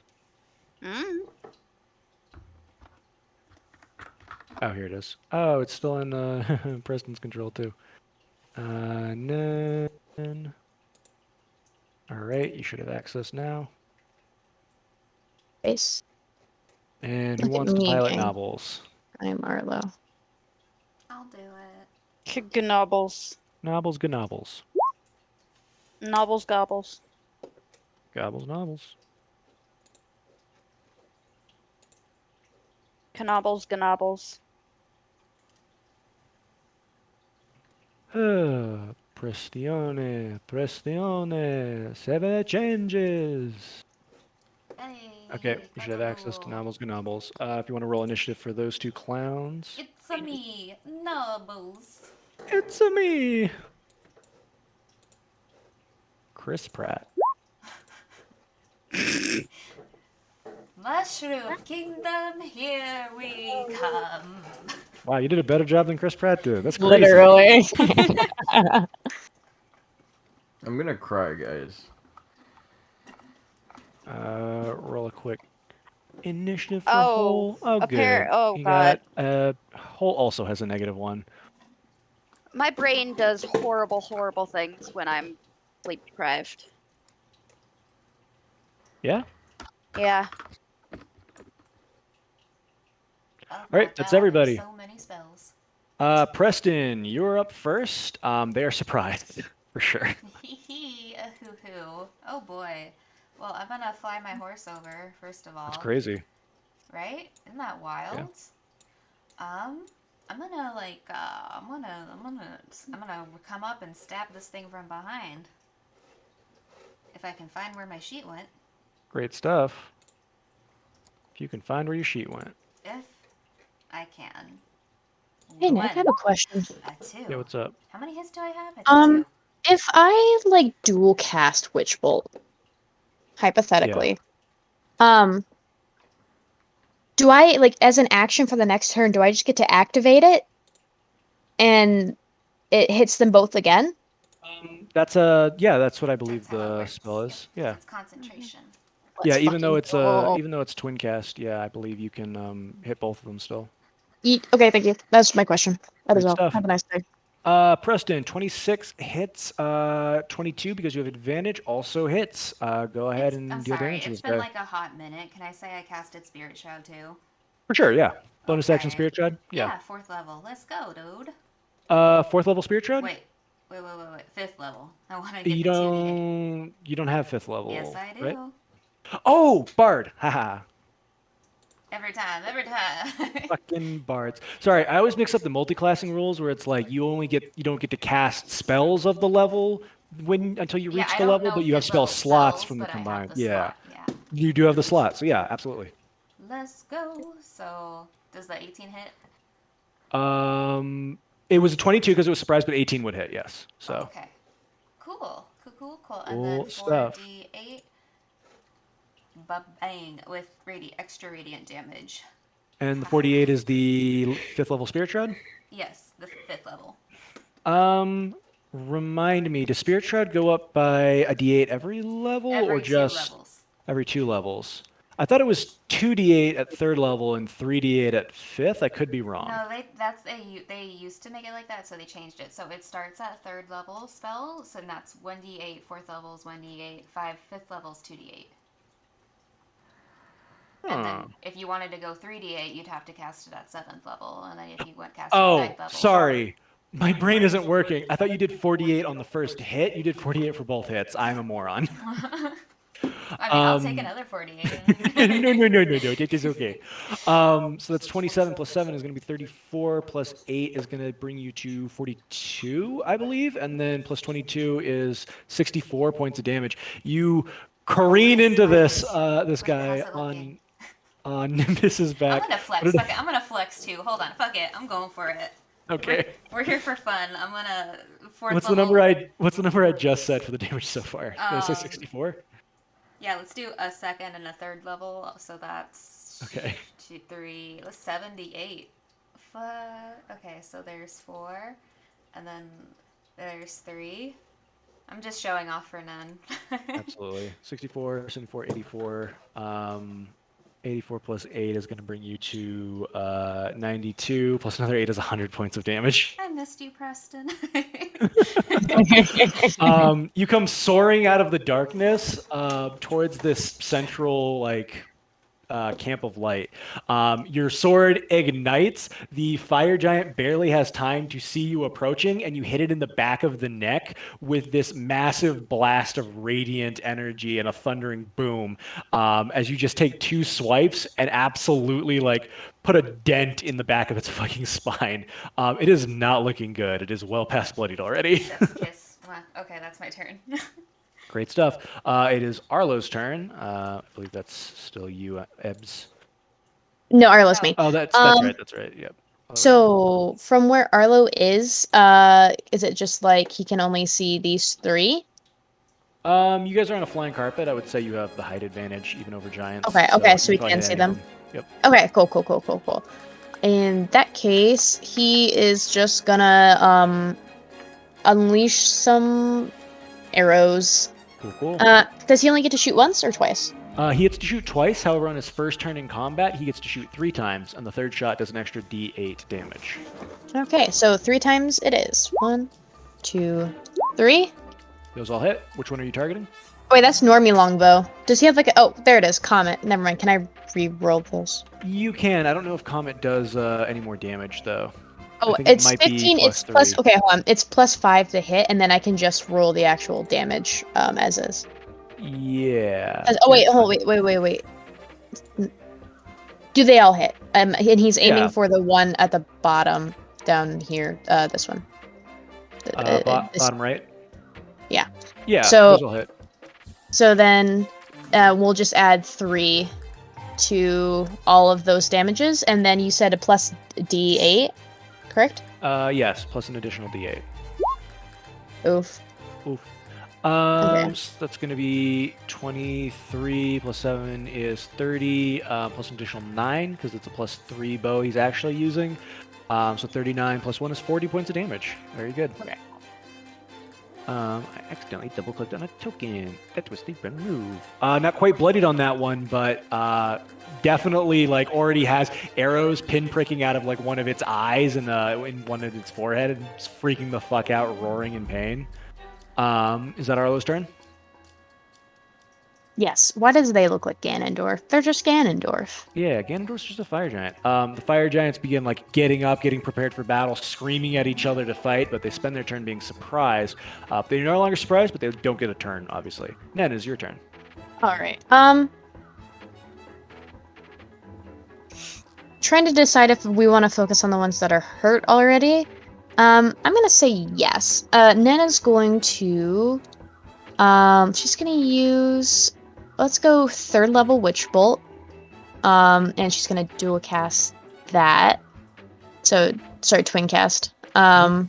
So it's gonna be a 14. I don't know if I have all my spells in here. Do I? I do, but I don't know how to upcast. How the fuck do I do this? Ignore that. All right. We'll just add some more damage onto it for the upcast.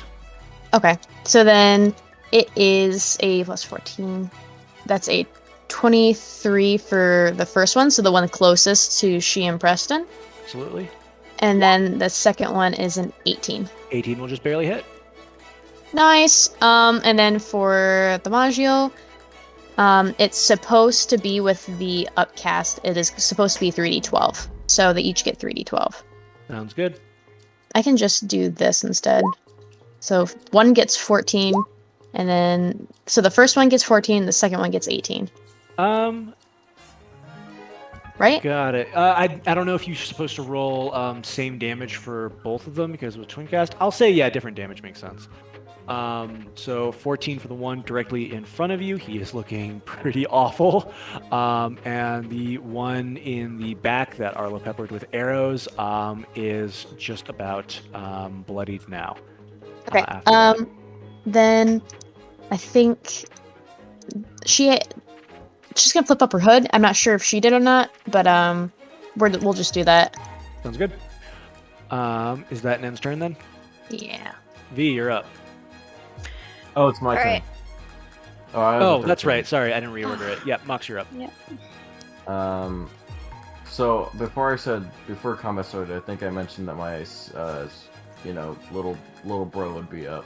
The Yes, you did echo. say that. I will give you that now. Okay.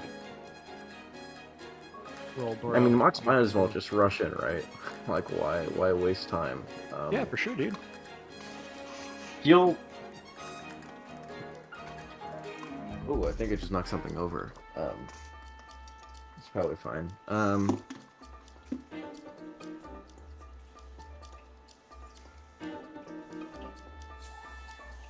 Anyway, he'll move over to this fire giant. He'll make some swipes at it, and his echo will also come along. But Sounds not good. doing- Yeah. I think you can move your echo. I think it should be. You should have control of it too. So wherever you want to put Okay. it. He's gonna. The echo's actually gonna move over to this one. Cool, cool. I'm gonna unleash the echo so I can make one attack against the one that it's near. So 4 attacks in total. 3 to the one to this one, and then 1 to this one. Sounds good. I'll say, considering you're like below and mystery is above, you can probably be flanking the fire giant you're currently at, and your echo will just have a straight roll. Okay, so 3 advantage rolls and then. Yes, please. Okay. Actually, do I?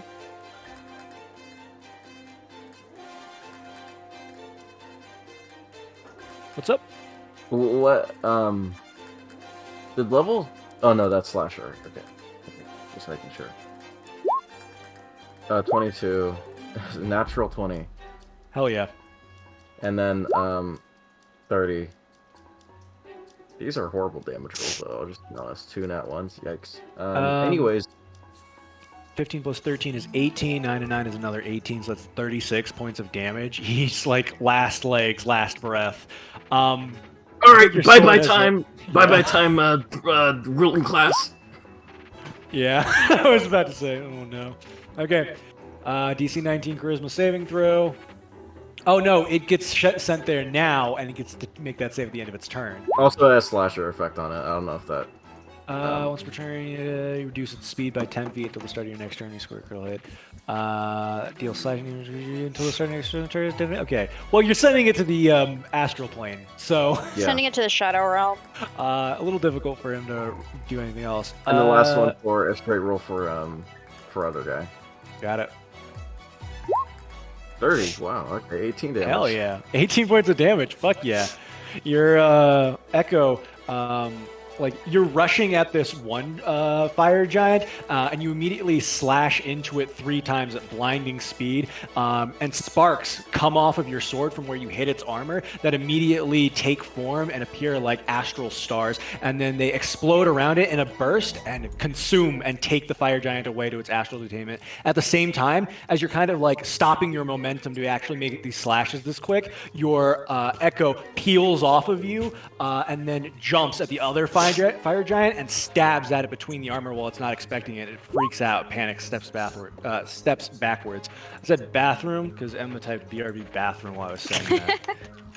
He steps bathroom. Steps He shits bathroom. himself. Mox, is that your turn? Yeah, Mox will say something vaguely communist. I do have a question. I do have a question. Does this break Nen's concentration on that one? No. No, it would not. Because Right. it is more than 30 feet away, and the spell ends on it, but the other one, the spell continues on. So you're not going That's to be what able I to was zap asking, this if- guy when he comes back, but... Okay, that's fine. Yeah. Okay. Okay. But you would Now- know that, like, this guy's barely worth the time to zap. Like, he's fucking That's fine. out of I it. mean, I just get it for it's basically a free action. Doesn't send a spell slot. So I was just wondering. But okay, yeah, that's fine. Go to my bathroom. V, you're up. All right. So man number 1 is dead. This one's getting beat He's the fuck up. astrally detained, but yes. This one's astrally detained. No, the one that's disappeared is Oh, the astrally one that's detained. gone is astrally detained. Okay, this one has just barely gotten hit. He got hit like once, right? He got hit twice, once by Mox, once by Nen. So he's actually not doing too hot. All right. Like, he's about half.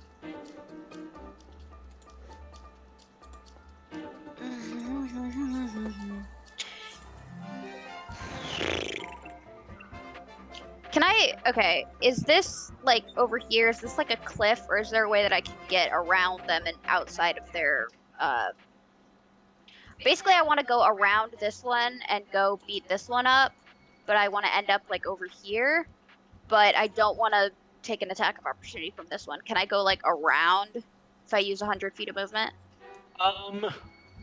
Yeah, I'll say this is a cliff above the main floor of this larger cavern because I did describe the tunnel as being like pretty enormous, pretty wide. So yeah, there'd be empty space over there. You could go around it, assuming you have the movement to do so. I'm gonna bonus action dash and use 100 feet of movement. So. Okay. Keep in mind, if you attack the one there on the bottom right, like you flank with Mox's Echo, that's advantage. You attack the other one, that's going to be straight roll. You're probably not going to Don't get we sneak still attack. have surprise? Surprised wears off when their turn comes around. They have to spend their turn being surprised and they don't get to do anything. Oh. But they're no longer surprised after their first turn in combat. Oh, alright. Then yeah, I shall flank with the Echo and just come over here then. So that's... she can get away. Is this one flanking? Yeah, I would say so. Okay. Yeah, then she's gonna run over and stabbity stab, stab, stab, stab, stab. Sounds good. Stab. 32 definitely hits. Stabbity stab, stab, stab, stab, stab. Stab.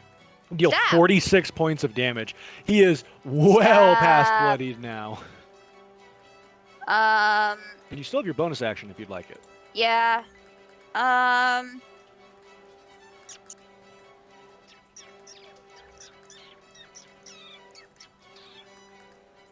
know, yeah, she'll bonus action just offhand.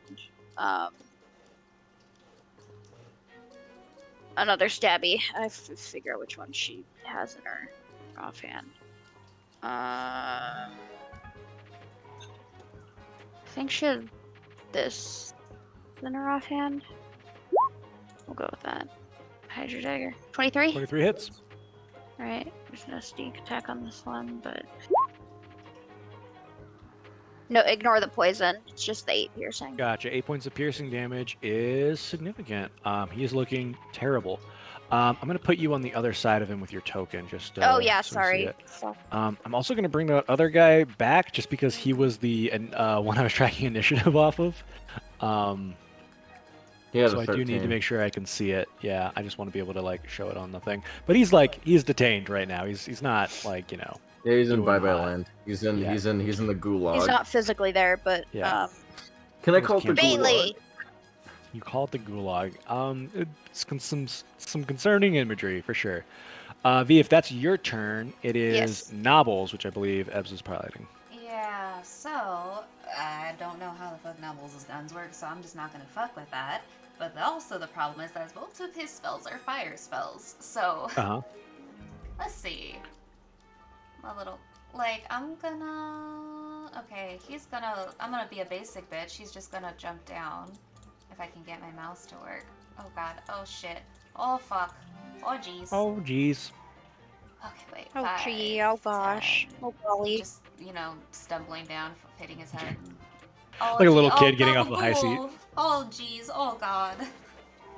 Oh golly. He's gonna cast Fairy Fire at the back two ones. Fantastic. Can you click Fairy Fire for me?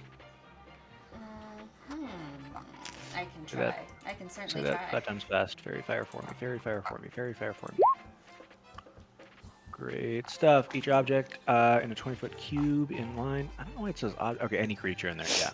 I think if you want, I guess not quite. Oh, I can't reach. I don't think. Yeah, unfortunate. But yeah, you can get these Get two the for back sure. two, I will have them yeah. make Dex saves. Hey, remember when we saw earlier that they're not good at Dex saves? Mm-hmm. It didn't change. It didn't change since the combat started. That's an 18 on the die, but a 17 because he's got -1, I believe.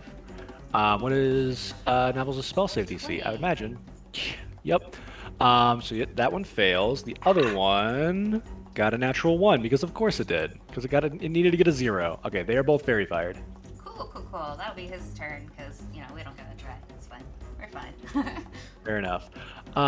In that case, it is Hole's turn. And Hole, I have his shit pulled up right here. I'm just gonna do a fun spell for now. Wait, roll 20 organizes their shit. Yeah, I'm gonna transition back to Foundry, but not like right now, clearly. Ooh, can he cast Glacial Cascade? Filling a 30-foot radius sphere. I believe he can. Oh no, it emanates from himself. He would kill everyone. That's problematic. That is That's not problematic. ideal.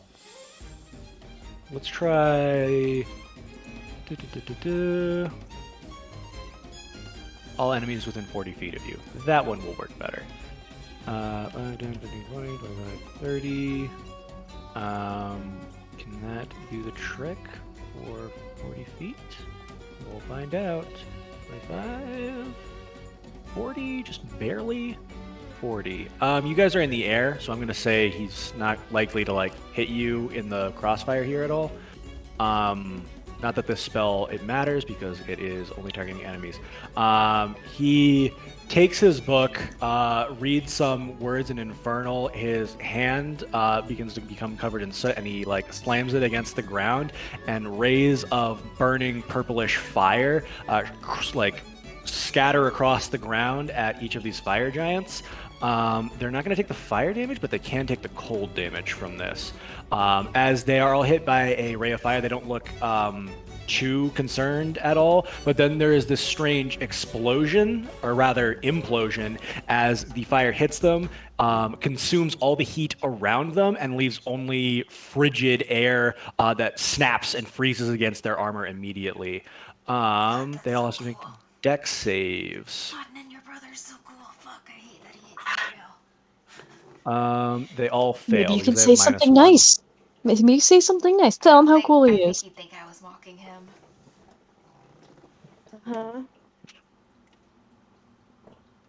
What do you mean, not recognized when I don't spell the word roll right?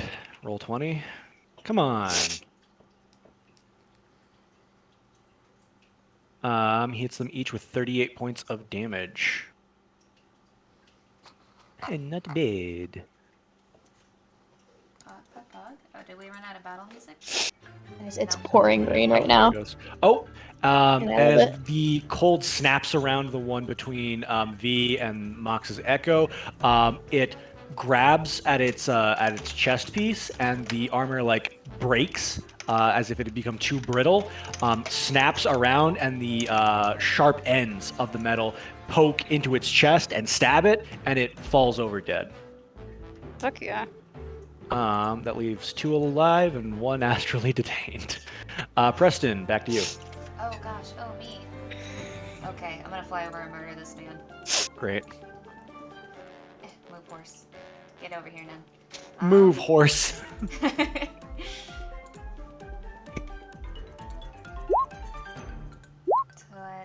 26. 26 and 21 will hit. You don't have advantage on... Oh, Fairy Fire. You do have advantage. Yeah. Yeah, absolutely. Poggers, I'll slap 2 second level smites, so that would be 68. I feel like I missed out on some last time, and whatever. Mm. Okay, and then one more. And then bang, boom. Easy. Oh, and what's the other one? Spirit Trap. Yes, you said you used 2 second level spells? Yes. For Divine Smite, you rolled 5d8 and then an additional d8. Improved Divine Smite, which you did miss Improved Divine Smite last time. I thought No, we... Divine Smite's already built into my weapon formula. Oh, I nice. use 2 d8 spell slots, which is 3d8 each. Because a first level spell slot is 2d8. Yes. And then the last 48 is for Spirit Chat. So, use 2 set... I don't know why my brain's not working all of a sudden. So 2 second level spell slots. Right? I should know this. It's all been formulas for so long. I haven't actually done the math. It's 2 second level spell slots, which are 3d8 each, is what we're saying, Yes. which is why it's 68 total there. Okay, that makes sense. And then Got the it. regular rolls, and then the Improved Divine Smite's already in there. It's built into the first roll. Got it. And then 48 for Spirit Trap. Yes. Cool. 14.5 is 19. Plus 17 is 29, 36. 43. 55, 61, 82 points of damage. Delicious. Yeah, this one is looking over in horror at the one whose armor just collapsed and killed him, and then is like clutching at his own armor, worried that the ice is about to snap and do the same to him, and he doesn't even see you coming as you take 2 slashes across his face and take out one of his eyes, and he screams in pain and falls to one knee. He's alive, but like, not great. Not nice. But so like great. barely. Bonus action, I'll inspire none. Fantastic. You can't because you used all of them today Shit, that's before right. you left. I thought I had one left. No, you used all 5 of them. Okay. I'll take your word for it. It is Arlo's turn now. Unless you do have a different bonus action you wanted to take. Let me check real quick. Vow of Enmity. The one good thing D&D Beyond still has is you can sort by action heads. Actions, yeah. Yes. I think Foundry lets you do that too, doesn't it? Yes, it does. See, all we need is Foundry. Foundry is Pog. I could get a spell slot back. True. Fuck it, sure, I'll do that. Great stuff. Emma, it is Arlo's turn now. It's time for gun. That's true. And by gun, I mean, is this guy incapacitated?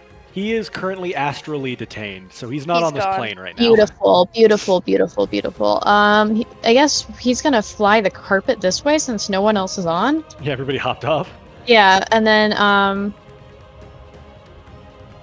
which one looks worse? The one in front of Preston. All right, then he's going to shoot twice this time. Correct? Sounds good. Okay. I You can open use up your mine. bonus action to apply Hunter's Mark if you want, just for a little bit of extra. Yeah, let's do that. I've never played Ranger before, so bonus Extra action D6 Hunter's on the Mark. shots. Yep. And then is it on extra d6 on the attack or extra d6 on the damage? The damage. Okay, cool. 1, 33 and 29 hit. And then so that's plus gonna be the 30 points of 2d6. damage plus 2d6. Yep. Plus 5. 5, so 35 points of damage. Yeah, that does it. Preston comes careening in to take this guy's fucking face off with his sword, and through this blinding light, he screams out in pain and tries to swat you away, Preston, and he leaves his neck totally exposed, and 2 arrows immediately pierce his jugular, and he is down. Damn, we're so cool. We really are. It's a fire giant's turn now. 2 of them are dead, and 1 of them Oh, is wait. in the No, astral it's- plane. What's their dex against mine? They have a Yeah. -1 to dex. You're probably first. Yeah, I am. I think I am first. Great. I have a 3 in dex, surprisingly. So, All right, it's your turn, Mox. is this one This out is of my terrible. This is demon? murder. He's in the astral plane still. You were worried. Okay. I know. I'm parent.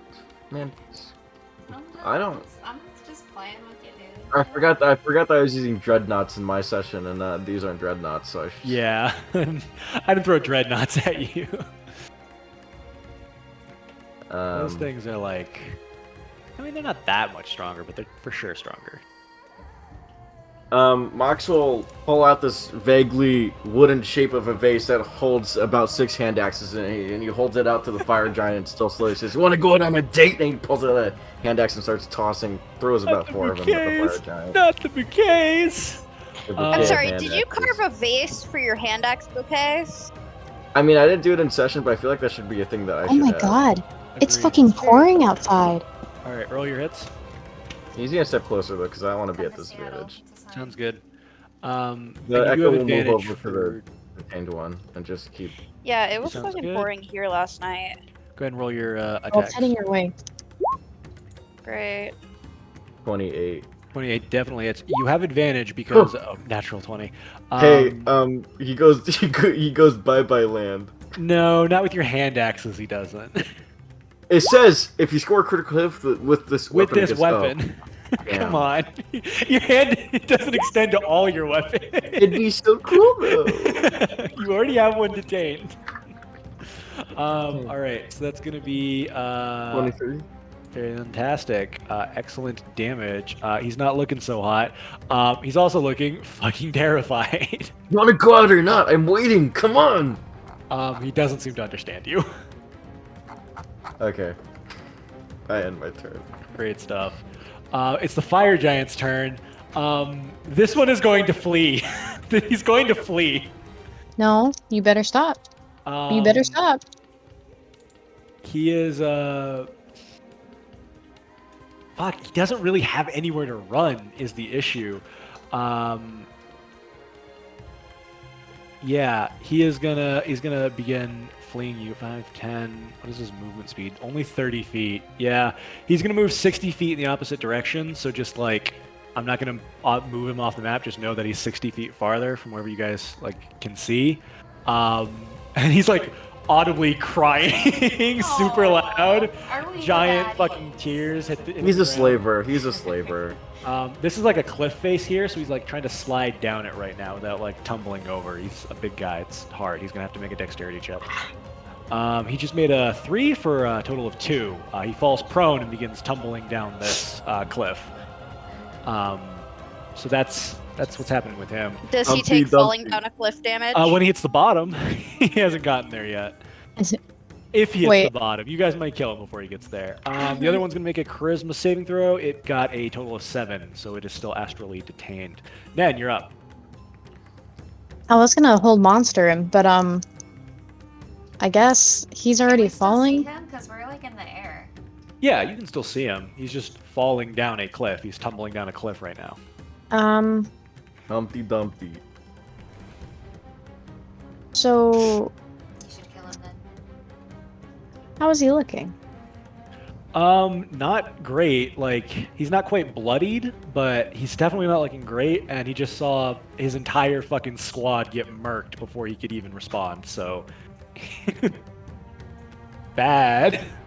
Yeah. So he's not having a good day. How far away is he? He is, however far he is away on the map, plus 60 feet from you, because he dashed.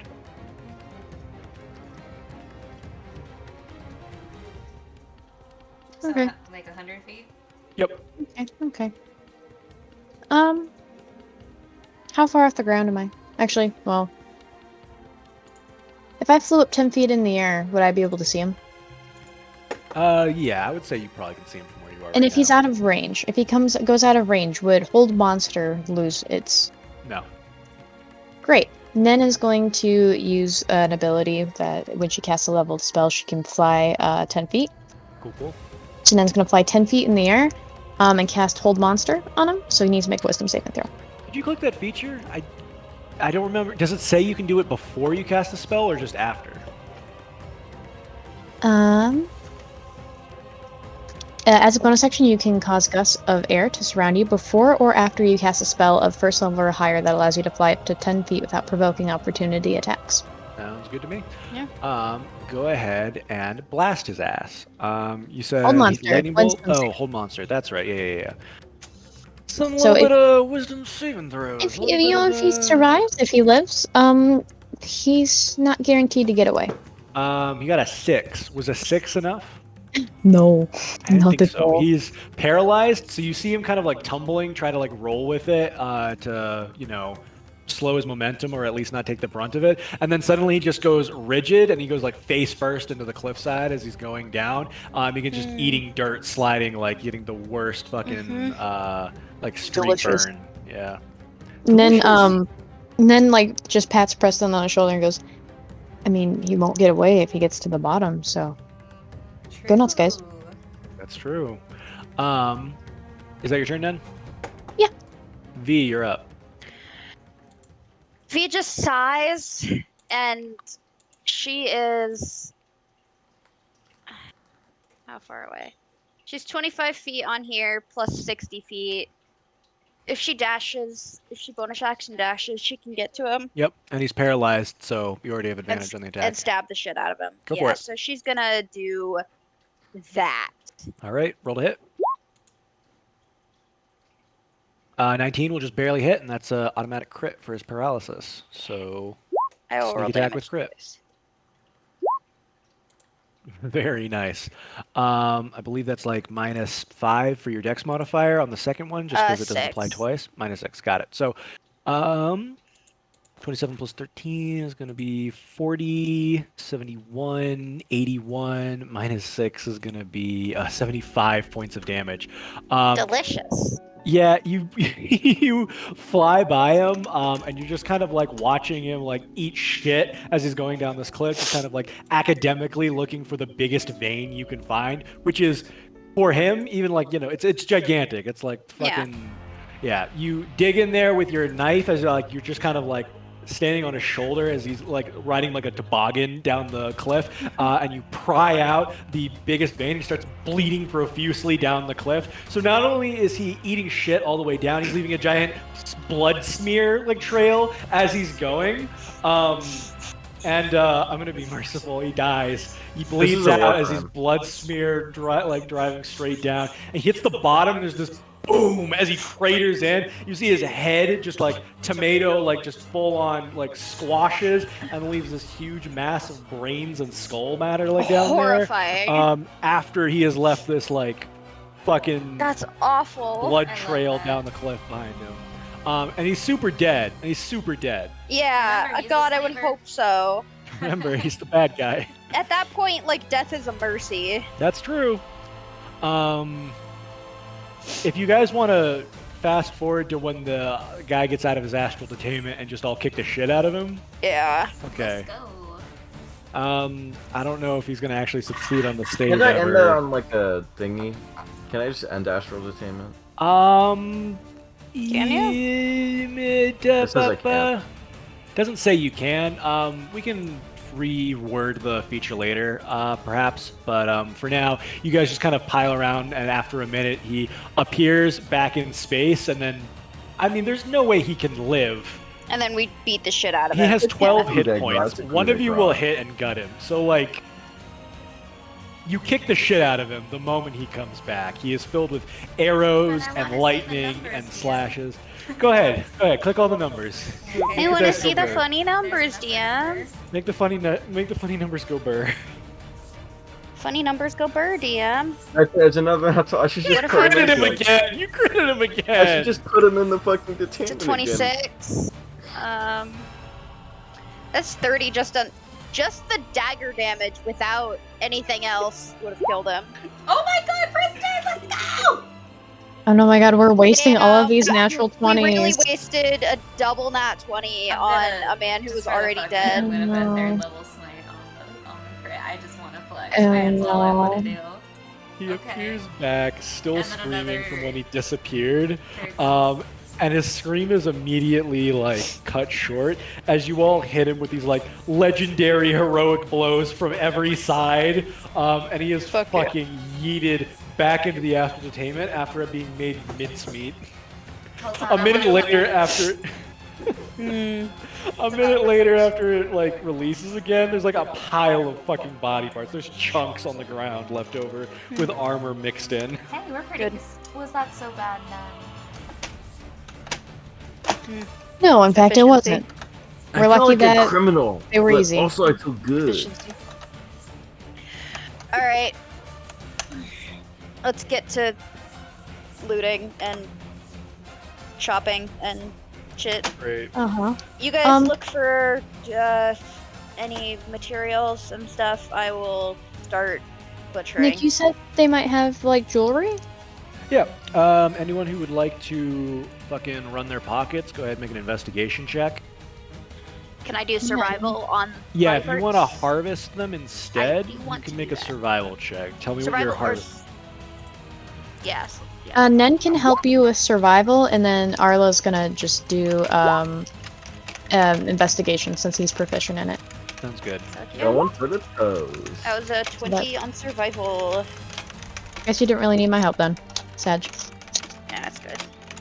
You can apply the you can apply the help to Arlo if you want to make that a 24 instead of a 10. Yeah, let's do that. Great stuff. Preston, did you want to make any rolls? Oh shit! What kind of roll? Investigation to run their pockets for loot. Survival if you want to harvest part of them. And you can either help Nobbles can help you, or you can have Nobbles make a separate check as well. Oh, nice.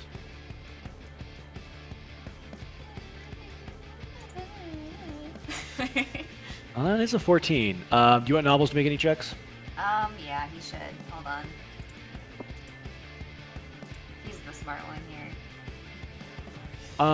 Blue, if you want to roll with advantage, if you want to roll again, Hole will give you help. Okay. I'm losing it. Oh, I good. We're rolled almost so done. bad. I rolled a 12. Wait, 22 does from fucking Mox. his Very one good. ability add to skill checks? What's it called? Novel's ability, the one that reaction you can add Flash plus of 5. Genius. I believe Yeah. Flash of Genius can do that. Okay, that's 17. Add it to your own shitty roll. I'm gonna find loot, damn it! Alright, V, what are you trying to harvest? I mean, if she knows that, I think it was the toenails or some shit are good for potions, she'll go after those. What she thinks is if fire giant bits and stuff are used for health potions and there's a shortage of health potions, it's probably a good idea to harvest whatever parts are good for that. Because they'll probably be worth more right now since Gotcha. there's a shortage. With a 20, the larger toenails are not difficult for you to get. The harder part is actually just getting their greaves off their feet. These toenails are like fucking bigger than a dinner platter and as tough as like solid wood. Awful. So they're heavy and they're big, but they certainly are unique. I would say you get, I'm gonna say you get 8 from the big toes, and then I'll give you another 3 of the smaller ones that you managed to harvest cleanly. 3 small ones from some of the smaller toes before you realize it's probably not like cost effective. I'll say 5 pounds for the bigger ones, 2 pounds for the smaller ones each. And I'll leave you to do the math on that. Mox, what part are you trying to harvest from their bodies? Well, I was going to go for toenails this. I was like, we already went for that. So, let's go for the eyes. Okay. Horrifying. With a 22, though, you do a pretty good job. These things are huge. They're big. I'm trying to give you, like, something to compare them to. But, like, they're pretty much height and width-wise, like, your size, but also that deep. So it's like, you can get in there, and you really have to fucking pry your sword inside to sever the connection between the eye and the brain, and it's very gross, very messy. I hate You get this. a lot of goop on your arm. I hate this. But you can get it out. It's this huge boulder of a thing you have to roll around, and it immediately gets extremely dirty. This is probably going to be difficult to preserve. If you don't get it somewhere quickly, it'll Dan might probably have a go bad. refrigerator. Yeah, Preston has a refrigerator. Yeah, Yeah. boulder. Fitting it in the bag of holding is gonna be yeah. Fitting it in the bag of holding is gonna be its own That's so problem. good. It's certainly How about- bigger than the opening. How about we slice it like a meatball? Okay, like slice it in Do half. we and have then like put it in two halves. Tupperwares or Ziploc bags? Do not. You for sure It's don't. like all good meatball. If you want to cut it into pieces to put in there, you can do that. It might reduce the amount you can get for it because it'll reduce like the amount that can be done with it. But you can totally do Do that. we have any way I'll we do can it in like salt little it? quarters, like pizza slices, like You're quarters. gonna salt an eyeball that's bigger than you? Hey, hey! How? We're underground. There's salt underground. Fuck you! Let's Listen, just an make a eyeball salt is rock. just a giant jelly donut, if you think about it. Yeah, an eyeball. You is had a every giant option jelly not to donut. say that, Ebbs, and yet you persisted. Eds is a medical professional. I trust her opinion. You can either choose to shrink these down by cutting them up and putting them in a bag of holding, or some other way. If you can figure What that if out, I just cast let me know what you choose reduce to on do. it and then we put it in the bag? You have reduce prepared. I have to check. Let's see. That spell's been like used 3 times throughout I every can campaign. answer confidently Okay, no, I because don't. sorcerers don't have any spells whatsoever. None does not have enlarge reduce on her. Thank you. If you wanted the long rest here and wait until tomorrow to prepare enlarge reduce, I would let you do that because yes, you Bacteria's could gonna get into it. reduce it, put it in the bag, and then it would be fine that way. You'd have to do it again to get it back out later, but clearly But that's that not isn't that gonna big of happen, a deal. for a minute. So if you want to do that, you can. You're gonna get 3 of these eyes because Mox rolled a 22, and he's a fucking psychopath. I'm not a psycho. I'm strategic. True. It's, being environmental. So if you guys want to do that, you can. For your investigation checks, Preston, you and Nobles are like looking for stuff, anything you can find, and you rifle through like one of their pockets, and you do find a small diamond, but it's small compared to them. For you, it's like the size of your head. Oh Jesus! This is like a pebble to them, but like it's fucking huge for you. It's this big thing. You'd have to get it appraised. It's just this huge uncut diamond. Actually, as you look around one side of it, it looks like it got like picked off of a larger piece. It looks like it's probably something they found while on this like scouting trip, and they were going back to get the actual materials to do the proper removal. Nen, with your very good investigation check, because you had advantage. That of was technically 24. Arlos, Fair but no enough. one's helping. But you were helping Arlo, so Yeah. it's the same thing. You guys find what seems to be in one of these guys' packs. Actually, it is a mostly finished necklace that seems to be made out of gold, copper, and bronze. It's fitted together in these large chain links, and in the center of the biggest link, like towards the front, I guess you would call it, is less of a link and more of a large flat piece of gold, and embedded inside is this enormous red gemstone. It's like a necklace, but it's like, I'm trying to give you like scale for it, but like these are chains. These are huge chains that you would use to hold like a giant beast made of like somewhat gold, mostly like copper and bronze, but still pretty useful looking. And then the gem in the center is probably your size. It is an indeterminate red gem of some sort. That is Goddamn. gigantic. It's inside a it's tucked inside like this giant piece of like leather that they kind of use down here in the Underdark for writing purposes, some kind of enormous note. You can't read it because it's in giant. Arlo can, though. That's right. Fuck. It seems to be a note to this person's partner or spouse of some sort that they wrote ahead of time before finishing the necklace, and the necklace seemed to be some sort of gift for them that they were almost done with. Oof. Oof. But it's huge and probably worth a ton of money. True. Again, for the diamond, you can probably fit it into a bag of holding if you try. For this necklace, you would need to reduce it. So I guess we're sleeping here then, huh? Mm-hmm. Great stuff. Free barbecue. Is anything anybody wants to do before you settle down for the You evening? did not just say free barbecue. I mean, How are you gonna cook fire giant? They're immune to fire, idiot.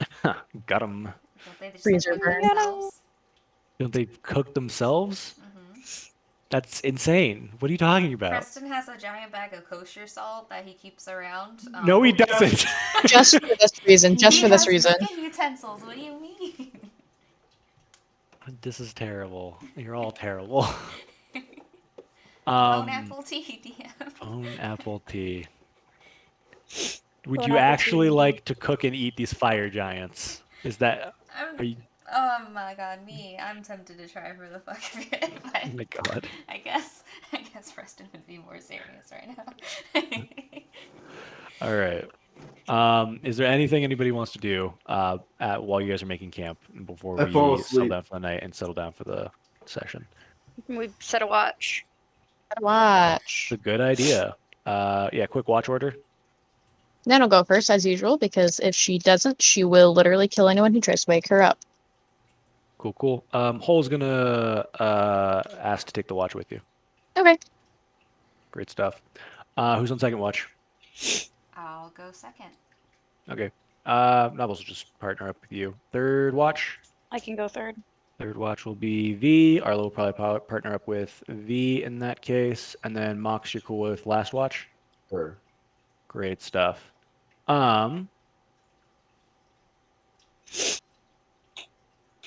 Cool. as you guys settle down for the evening, Nen, can you make a perception check? I will make one for Hull as well. Okie dokie.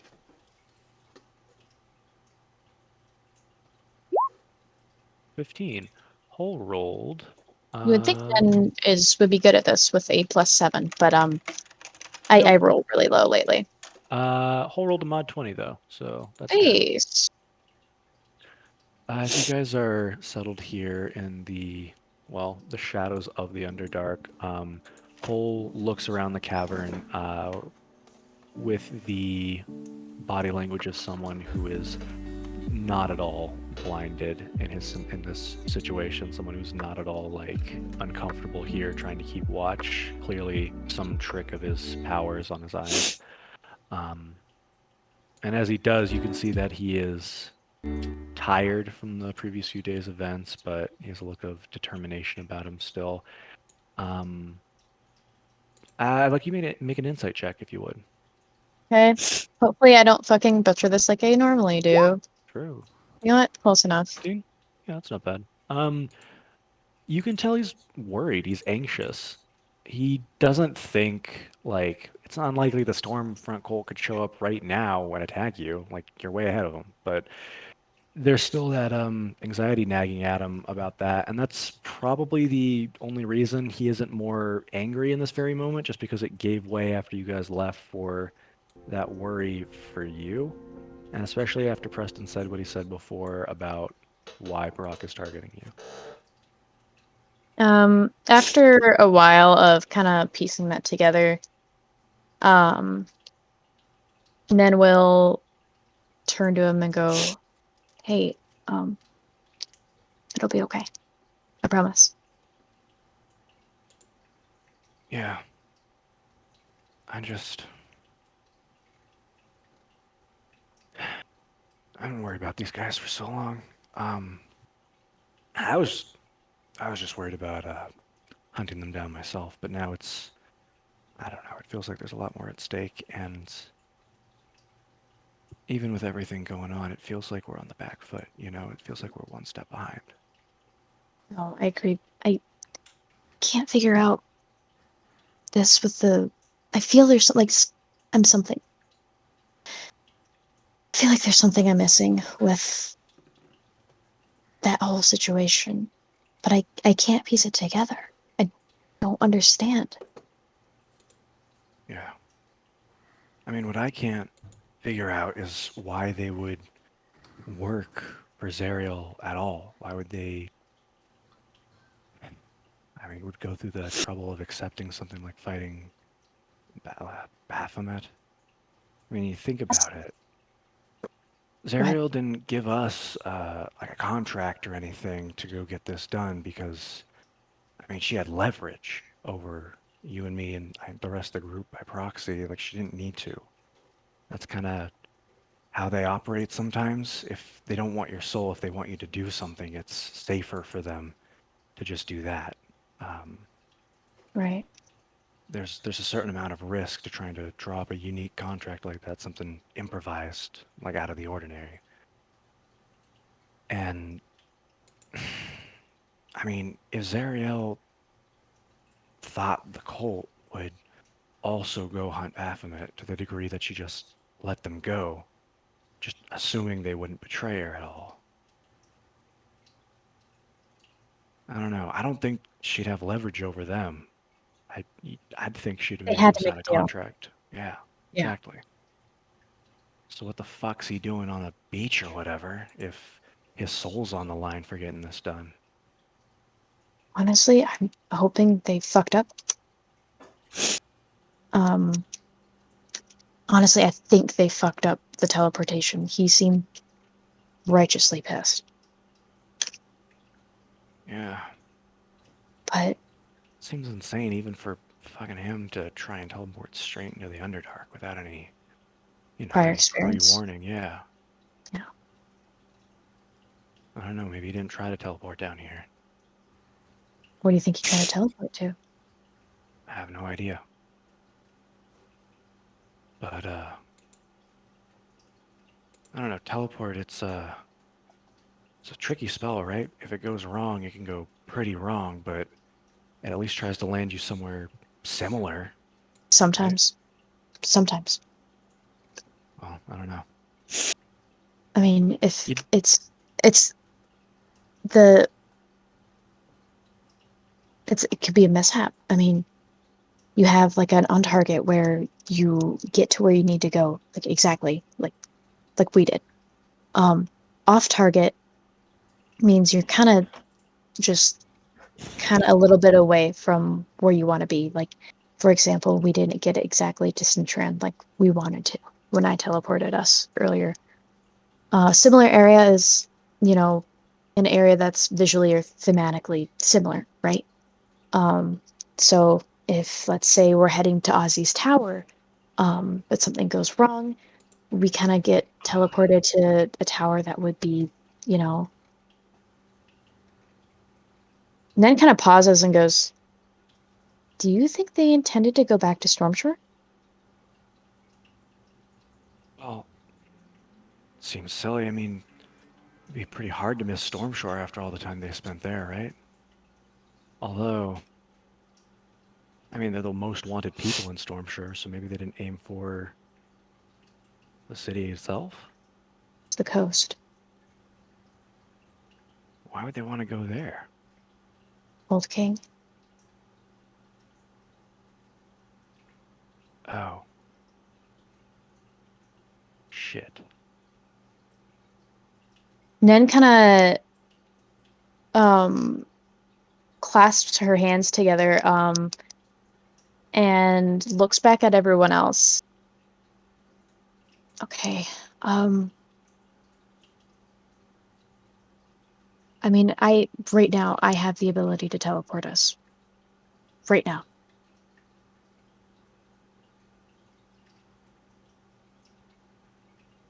I can get us to Stormshore. I can get us there because they're camping out for the night. But I have the spells.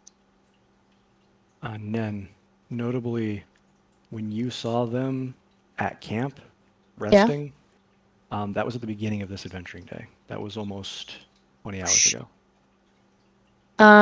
Nen kind of sits up and she's like, I think we have to wake everyone up. I think. Okay, are you sure? Nen's gonna look around and like grab like a little piece of metal from the fire giants' bodies, right? And she's gonna put that in her bag, so I'll note that down. And she's like, we can come back to this exact spot. But if they're Oh. going after Old King, do I have time to fall asleep to do this? To talk to him? Are you asking Hole or are you asking me as the DM? Hole. I don't know how that works for you. I don't even know how that magic works between you and Old King. It's just I cast a spell and then like a dream spell that I can just cast at will every day. Then maybe?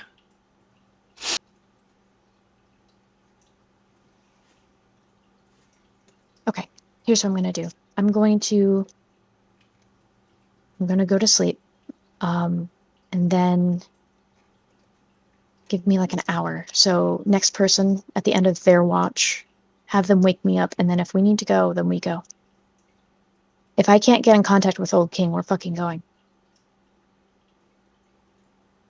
Okay. Is that near the end? Or is that the middle? I would say it probably doesn't matter, to be honest. Okay. Then If you ask me Nen, if you got like a short rest, and I would say yes, it's probably been at least an hour Okay. because your watches are like 2 to 3 hours each. So I would say then yeah. Nen's going to immediately cast that dream spell on herself and try to see Old King.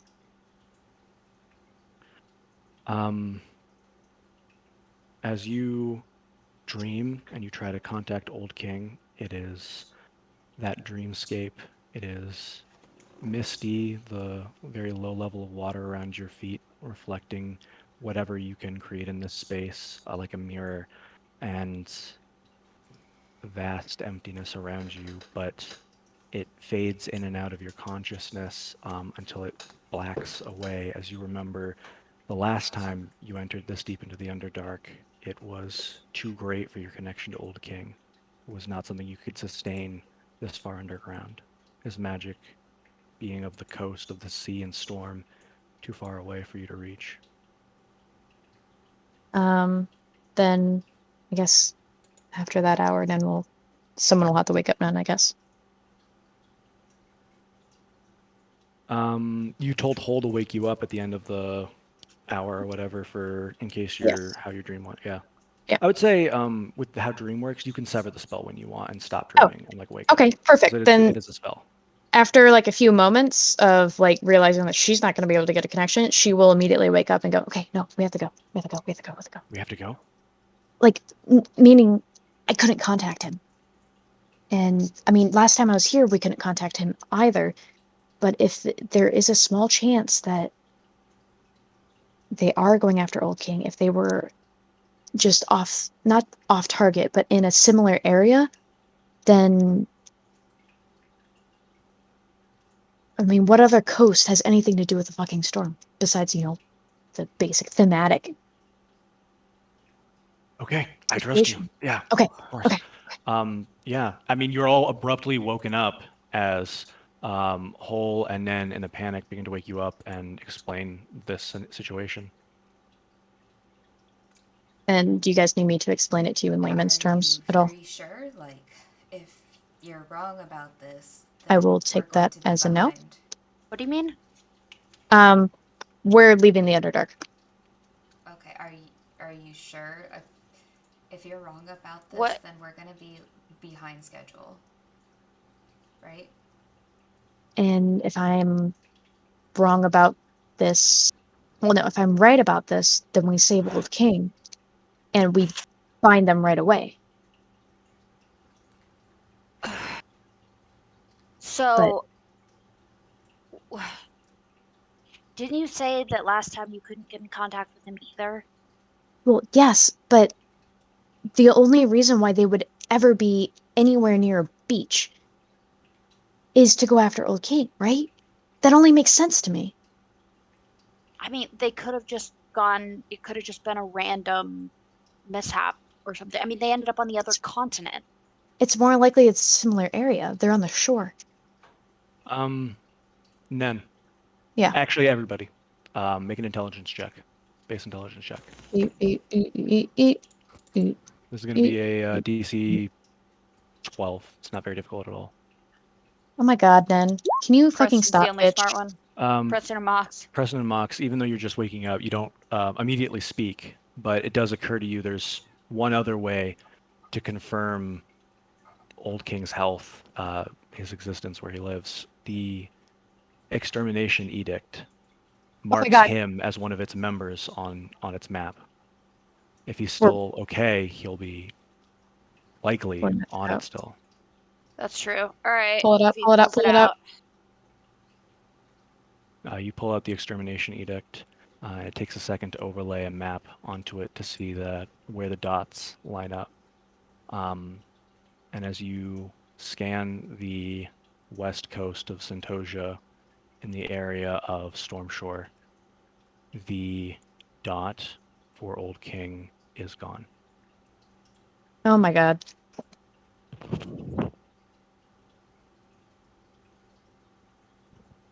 not good. Nen can only stare at it in horror. Do we go? Then? That's where we're gonna end the session. Thanks. Very cool. And we're gonna deal with that for another 3 weeks? Hopefully just a Another week. 3 weeks, Nick? Hopefully just a week. It better be just a week. Emma, you found all the you followed all the clues so good. I was worried like no one would Struggling. really be paying attention, but like you were literally right there. I was staring at it. I was like, yeah, I'm I was going like to bed. freaking out a little bit. I was like, what the fuck am I Good night, missing? Blue. But I got Thank you it. for Good night, Blue. contributing. Night. Thank you for being here. Oh my god, I'm malding. Because if I figured it out right then, we would have been able to save him. maybe. Remember when I was having you roll D100 Yeah, at the that was their beginning? teleportation, It wasn't was it? their teleportation. I fucked it over for them. That's You funny. fucked them over. Yeah. Unfortunately, a mishap, it doesn't send you to the wrong place. It fucking deals damage to you, and then you roll again. So if you Oh, get it that's right on the funny. second part of the mishap, you get to go where you wanted to go. So Oh. that first one, where they were on a coast, they fucked it up with similar area. That makes sense And now. the second one they mishapped, but they still made it. I'm screaming. I also That'll had do you it. roll a DC 15 wisdom check for Brock at the beginning, and you rolled a 14 to see if he would wait or to see if he would push on, even though they were not long rested before the fight. Damn. Yeah. That's rough. That wisdom Boy, save, howdy. if it had been a 15, you would have figured it out in time. I'm screaming. There you go. Rest in peace, old king. My poor guy. Well, we don't Nen's- know what's going on. No, he's fucking dead. He has to be dead. There's no way. Old King's a weird guy. We'll see what's going on if and I when you mean, get to Stormshore. Just We know he's not don't where get he our hopes should up. be. We don't know that he's dead necessarily. We know he's not at his island. Oops, Nenda's distraught now. Because Sorry. we don't, like, there's not. It doesn't specifically tell us that he's dead. It tells us that there's not a dot where he is, or where he usually is. So he could be somewhere Mhm. else. Nen's Or mine. on a different plane. Or, They fucking killed him. I mean, yeah, that's the most That's a likely valid thing, but, like, it's not the only option. I hope you guys had fun with this session. I did. You fucking I- bastard. I feel sick to my stomach, and I'm not sure if it's the fact that I've been drinking Monster, if it's the fact that I've eaten half a box of Rice Krispie treats, It's that too. or it's 5 a.m. and I've been awake. Probably a combination of the three. Yeah. For me, and it's Old King probably being dead. Yeah, and then Old King probably being. Yeah, I feel nauseous. Yeah, you were right on the money when you were talking about it earlier, Emma, when like you said why would they be on the beach and everybody was like, I don't know, maybe they just fucked it up or didn't go to the right place, and you were like, no, they specifically challenged us to go fight Baphomet before like they could get it to Yeah. distract you. Yeah, Because the one place where Old King can't contact you is the Underdark. is deep in the fucking Underdark. Yeah. That's their contract. They had to go fight Old King because she's part of the fucking game. Zariel is. Yeah. So she's trying to get rid of all of the other people, so it wouldn't matter if it's Baphomet or Old King. They're getting rid of someone. It was a while ago, so I'll remind you, but I believe she said she wasn't interested in the game at all. She was only interested in killing demons because that is like her Wow. imperative as an archdevil. Alright, well, But still. you might be onto something with that line of logic, so I don't know, maybe write it down in your notes or something for next time, because Someone tough else to write pursue. that down. I don't trust my brain to work. I don't trust myself to look at my notes either later. anyway, gamers, I hope that was fun for y'all. I had a It good was. time. I enjoyed DMing that session. I kind of threw in some combat towards the end just to like, you know, Yeah. keep it spicy. You You guys fucking brained a bunch of fire giants. My brain, I'm at that point of being tired where like there are no thoughts in my head. I'm thinking with my mouth. Do we get You do know? we get a roleplay at all or no? Yes, I can give you guys a Excuse role me, I'd play. like for my character to have a breakdown now. Okay. Yes, I specifically asked for this breakdown, please. I will add a character roleplay channel. I want to go to sleep. And go to Yeah, sleep. why don't I'm you gonna go to sleep, sleep baby? in a sec 'cause I have to get up in 5 hours. Yeah. Please at Nick me when has you to make go it. to work in an hour and a half. Well, I don't have to go to work. I have to show up and check in, then come home and sleep. You have to go to work. It's stupid. Physically be there Yeah. Okay. in an hour and a half. I'm A gonna little go. less than that. Cool. Good night, guys. Thank Hope you you for guys the session, had Nick. I had fun. Yeah. Thank you. Later. Bye. Bye. Bye.